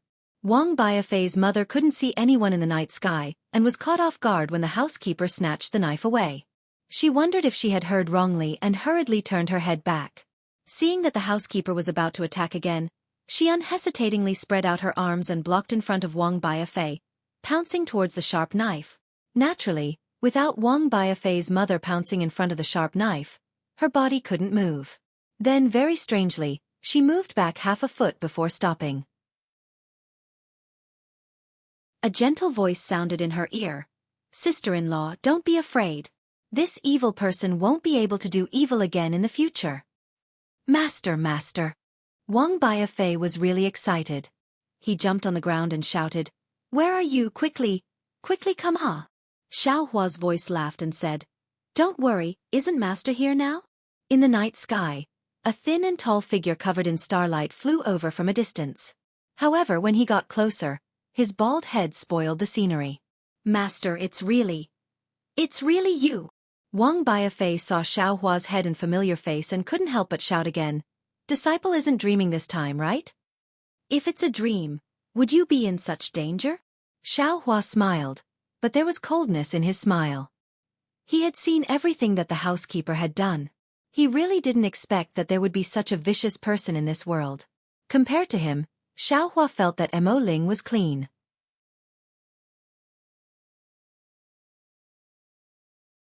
Chapter 3482. This concubine greets Master. Wang Bianfei's mother didn't dare to neglect and hurriedly knelt down to thank him. Xiaohua waved his hand. How could he let her kneel down? He smiled and said, Don't be so polite. I don't like empty etiquette the most. Mother, you see, what the boy said this morning is right. Wang Bianfei held his mother's arm and said happily, The boy really acknowledged a master in his dream. Now, Master is here. Do you believe it? Son, why aren't you greeting your master? Wang Bianfei's mother hurriedly pulled Wang Bianfei and said, You acknowledged a master in your dream. Now you have to kowtow. Yes, the boy knows. Wang Bianfei also remembered and hurriedly knelt down and said, Disciple Wang Bianfei greets master. And Xiaohua didn't stop him and nodded. Master doesn't have so many rules. It's the first time you meet, so kowtow a few more times. There's no need to be so troublesome in the future. Yes, disciple knows. Wang Bianfei obediently kowtowed 9 times before getting up. Xiaohua then took some medicine for Wang Bianfei's mother and walked to the front of the housekeeper. He looked up and down and slightly shook his head. The housekeeper's eyes were filled with despair and even some fear. However, Xiaohua didn't see a trace of begging for mercy. Thinking for a moment, Xiaohua turned his head and said, Wang Bianfei. Yes, master. Wang Bianfei helped his mother apply the medicine. Seeing the wound on his mother's hand heal, he was even more convinced. Hearing Xiaohua calling him, he hurriedly responded and walked to Xiaohua. Xiaohua asked, Today's disaster, was it because you drew the portrait of Miss Wang and got the gold? Yes. Wang Bianfei gnashed his teeth and nodded. And Xiaohua asked again, Is it related to Wang family? This. Wang Bianfei didn't dare to speak carelessly.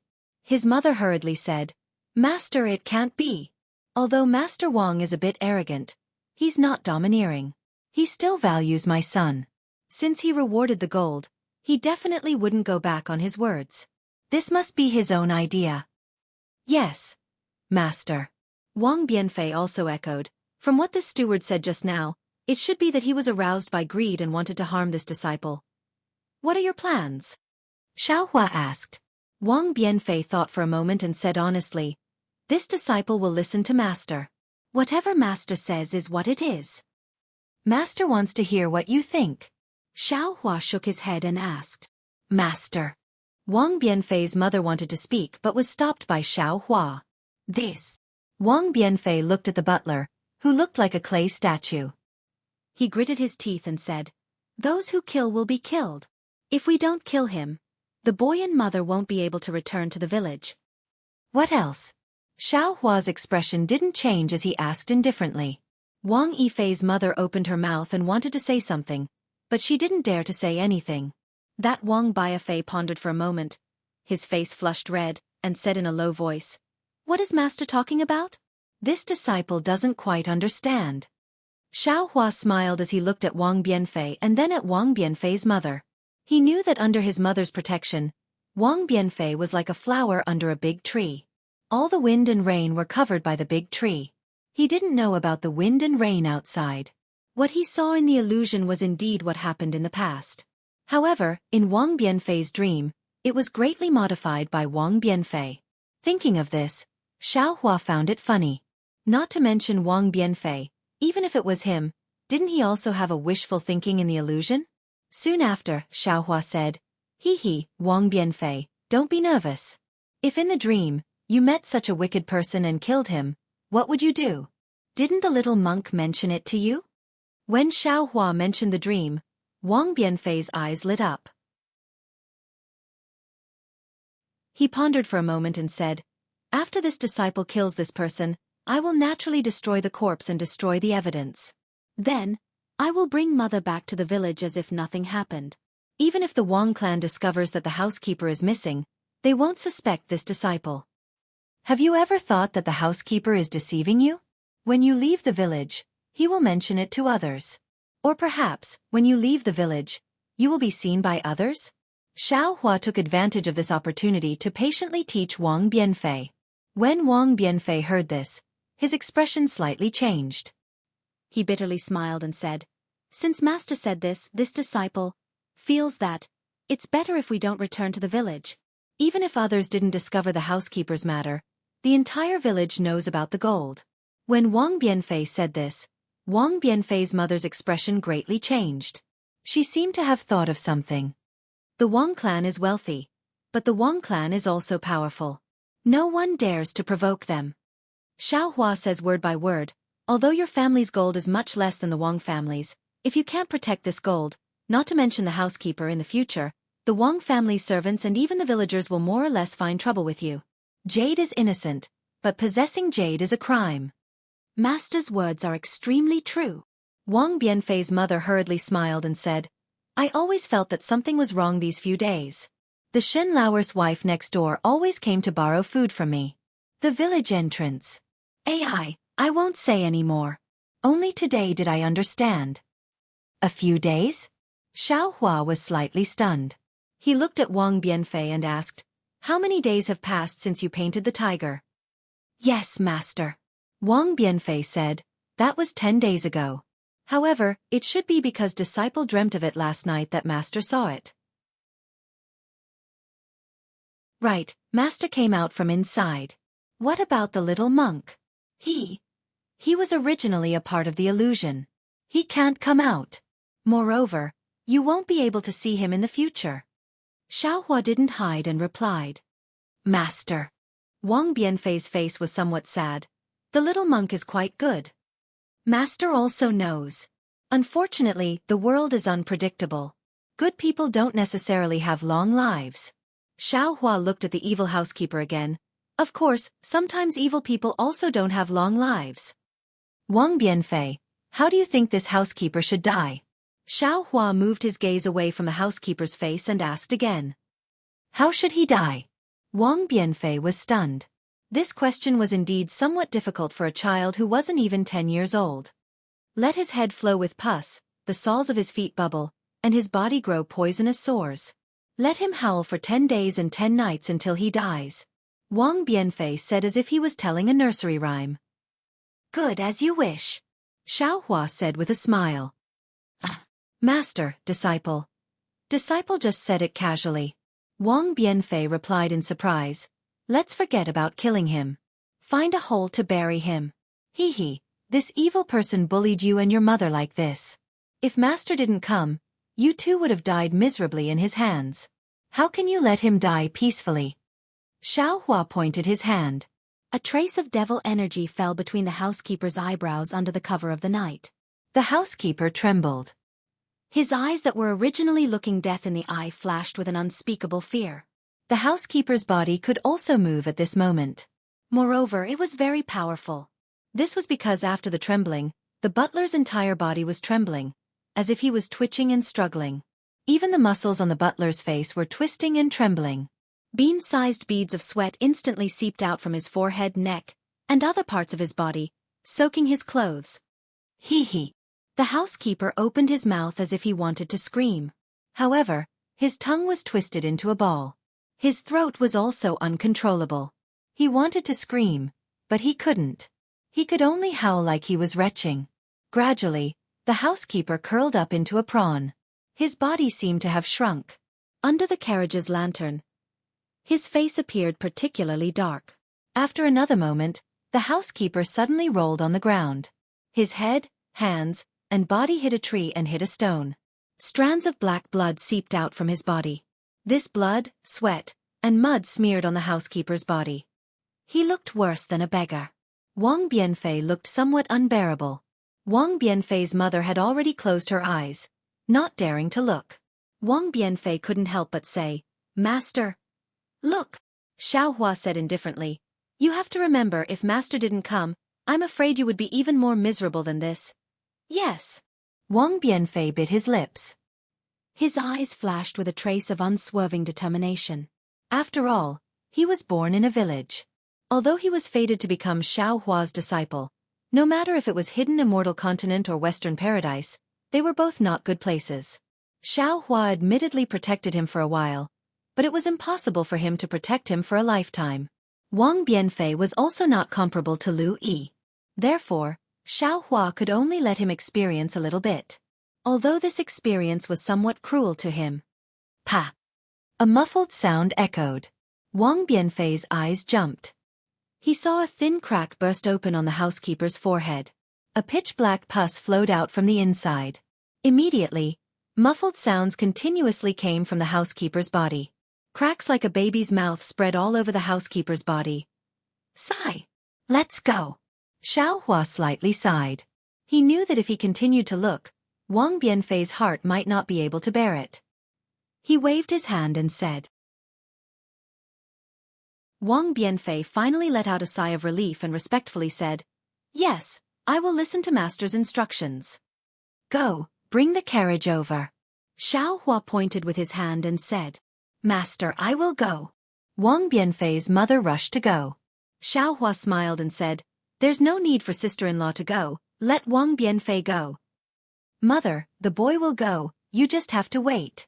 Wang Bianfei hurriedly ran over and untied the horse's reins from the big tree. He pulled the horse over with great effort. That horse obviously refused to accept it. It shook its head and almost pulled Wang Bianfei to the ground. Wang Bianfei's mother's heart had long been pulled. But seeing that Xiao Hua was silent and motionless, she also didn't dare to move. When Wang Bianfei pulled the carriage over with great difficulty, Wang Bianfei's mother couldn't help but run 2 steps and took the reins. She respectfully said to Xiao Hua, Master, please get on the carriage. Hee hee, there's no need for sister-in-law to drive the carriage. Xiao Hua smiled and said, It's already late. You and Wang Bianfei are both tired. Just rest in the carriage. This Xiao will drive the carriage. How could I dare to trouble Master? Wang Bianfei's mother said very uneasily, You are Wang Bianfei's master and also my savior.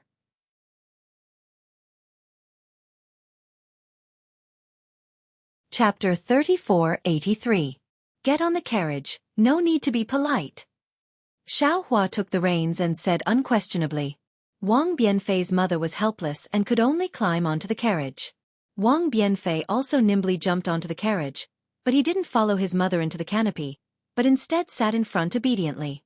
Hee. Xiao Hua looked at this unusually intelligent child and smiled. He also floated onto the carriage and sat down cross-legged. He skillfully shook the reins and shouted, "Jia!" The carriage slowly moved towards the main road not far away. It was actually very obedient. The carriage started to move. Xiao Hua didn't even turn his head as he waved his left hand. Ah! The housekeeper's blood-curdling screams came out one after another. By the time the carriage reached the main road, the blood-curdling screams had already become hoarse and gradually stopped. "Master," Wang Bianfei whispered, "if the housekeeper's corpse is found in the morning, what should we do?" "It won't." Xiao Hua looked forward and said indifferently, "After half a cup of tea, not even his bones will be left. He will completely turn into a pool of black water." "See." Wang Bianfei sucked in a breath of cold air. The expression on his face was somewhat stiff. Xiao Hua glanced at Wang Bianfei and said indifferently, "What? Are you regretting it a little?" "No, I don't regret it."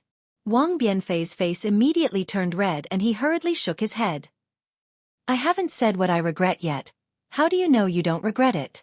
Xiao Hua asked again. "Master." At this time, Wang Bianfei's mother spoke from behind. "This morning, I heard little Four talk about the situation in his dream. Is everything in it true? Does Master have the ability to transcend heaven and earth?" Xiao Hua was stunned and nodded. "Yes, everything in Wang Bianfei's dream was done by me. Even on a normal day, I can also do it." "Since that's the case, can Grandmaster also fly with me and little Four?" "Of course." Xiao Hua already understood what Wang Bianfei's mother wanted to say and replied with a smile. "Son, why don't you think about it? Why can Master fly with you and your mother? Why must we sit in this carriage? Didn't Master say to let Mother and the boy rest in the carriage?" Wang Bianfei asked in confusion. "Master can fly, so where can't he take us to rest? Why must we do it in the carriage?" "Boy, I don't know." Wang Yifei was at a loss.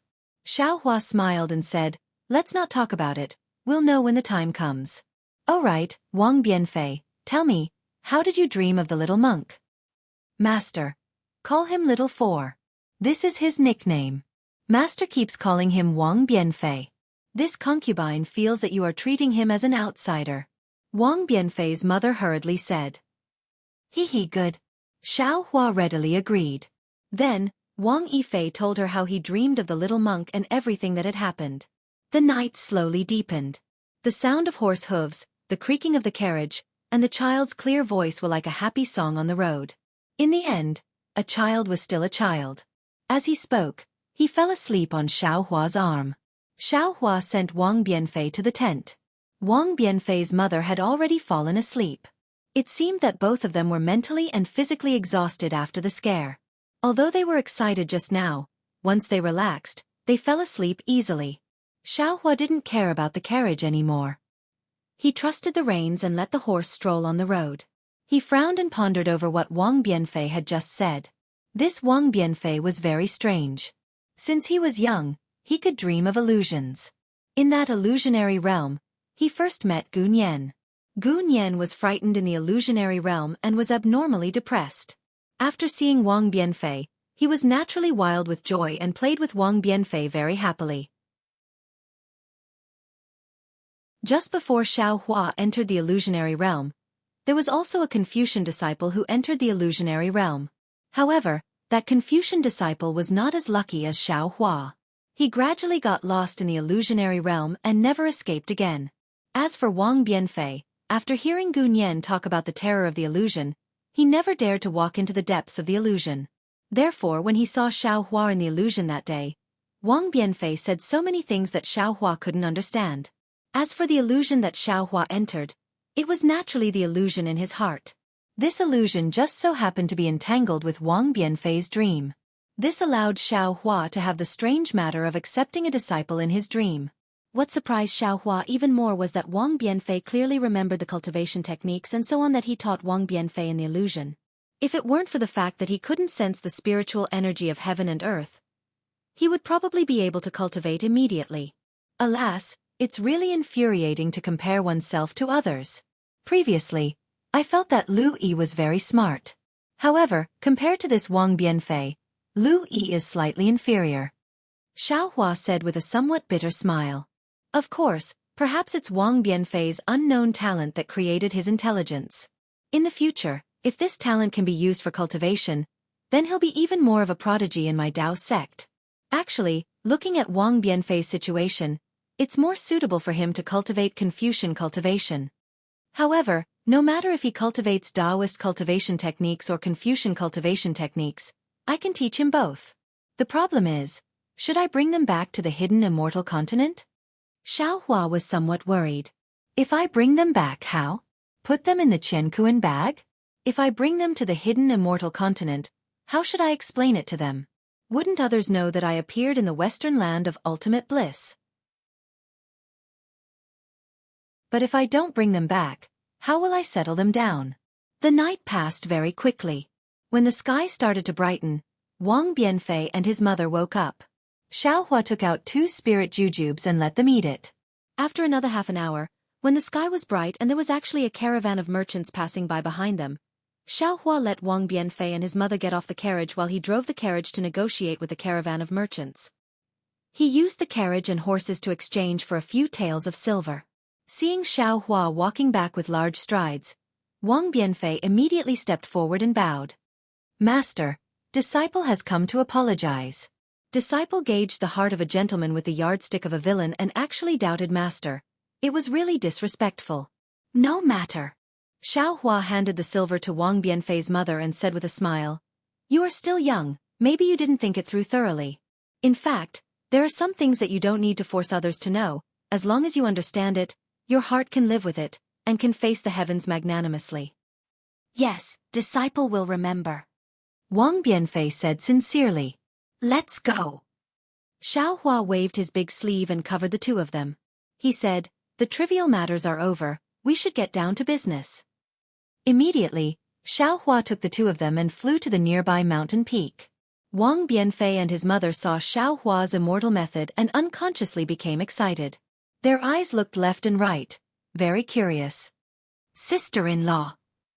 Xiao Hua pointed to the distance with his finger and said with a smile, There is a cave over there, clean it up a bit and use it as your and Xiao Xi's residence. We will stay here for 3 days. I understand. When Wang Bianfei's mother heard this, she immediately understood. She hurriedly took some of her belongings and hurriedly left. Xiao Hua then beckoned to Wang Bianfei and said, Wang Bianfei, come here. Yes, master. Wang Bianfei walked over and carefully answered. Sit down cross-legged, just like what master taught you before. Xiao Hua glanced at Wang Bianfei and instructed. Then, according to the instructions of the technique, sense the spiritual energy of heaven and earth. Wang Bianfei didn't dare to be negligent. He hurriedly sat down cross-legged and turned his palms towards the sky to sense. As Xiao Hua thought, Wang Bianfei and Lu Yi were very similar. Although they were already familiar with the technique, they couldn't sense the spiritual energy. In the following 2 days, Xiao Hua taught the other techniques one by one. Wang Bianfei understood them more easily than Lu Yi, but the result was the same as Lu Yi. Xiao Hua saw this and nodded slightly. He already understood something. He waved his hand and took out the soul bridge. He said, Wang Bianfei, close your eyes. No matter what you feel in a while, don't resist. Let master help you take a look. Yes, master. After seeing the technique taught by Xiao Hua, Wang Bianfei no longer had any doubts about Xiao Hua. He answered and immediately closed his eyes. Xiao Hua threw the soul bridge in his hand. A dark green light flashed between his eyebrows. Countless soul strands stretched out from the magic eye imprint. As soon as these soul strands appeared, they immediately vibrated violently. An indescribable whimpering sound came from between Xiao Hua's eyebrows. It sounded quite creepy.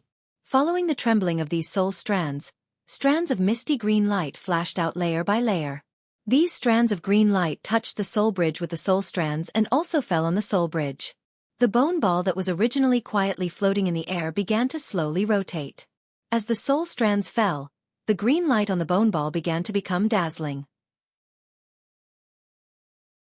However, the bone ball's rotation was still relatively slow, as if Xiao Hua's soul force wasn't enough. After a full half cup of tea's time, a crisp, gotcha sound was heard. It was like the sound of a copper lock being opened. The bone ball suddenly sped up. Waves of buzzing sounds could be heard. Moreover, this sound was very rhythmic. In another moment, the entire outer layer of the bone ball completely transformed into a layer of dark green light. Xiao Hua's expression was very serious as he waved the soul strands and drove the bone ball to fly between Wang Bianfei's eyebrows. Xiao Hua's eyes didn't blink as he stared closely at the bone ball. When the bone ball touched Wang Bianfei's eyebrows, the skin that came in contact with it was instantly dyed dark green. Xiao Hua stopped and took a deep breath. He slightly composed himself before urging it again. When the outer layer of the bone ball easily entered, a happy expression appeared on Xiao Hua's face. Although Xiao Hua already knew about the soul technique used to control soul tools, this was the first time he was actually using it. Especially this kind of soul technique that didn't hurt people, Xiao Hua couldn't help but be a little nervous. The soul bridge entered Wang Bianfei's mind. Without Xiao Hua's control, it slowly moved inside. It didn't take long for it to arrive at the mysterious dark clouds. However, Wang Bianfei's mysterious dark clouds were much weaker than Xiao Hua's. Not only were the heavenly patterns and earth deeds on the dark clouds not obvious, the dark clouds also flickered slightly as if they were breathing. You're tuning in to the Dreamy Chapters YouTube channel. We're so grateful for your support, and don't forget to subscribe to join us on this incredible journey through captivating stories. Your generosity through donations truly makes a world of difference, as it's the primary source of revenue that allows me to expand and enhance this channel for you. Thank you from the bottom of my heart for being a part of this adventure.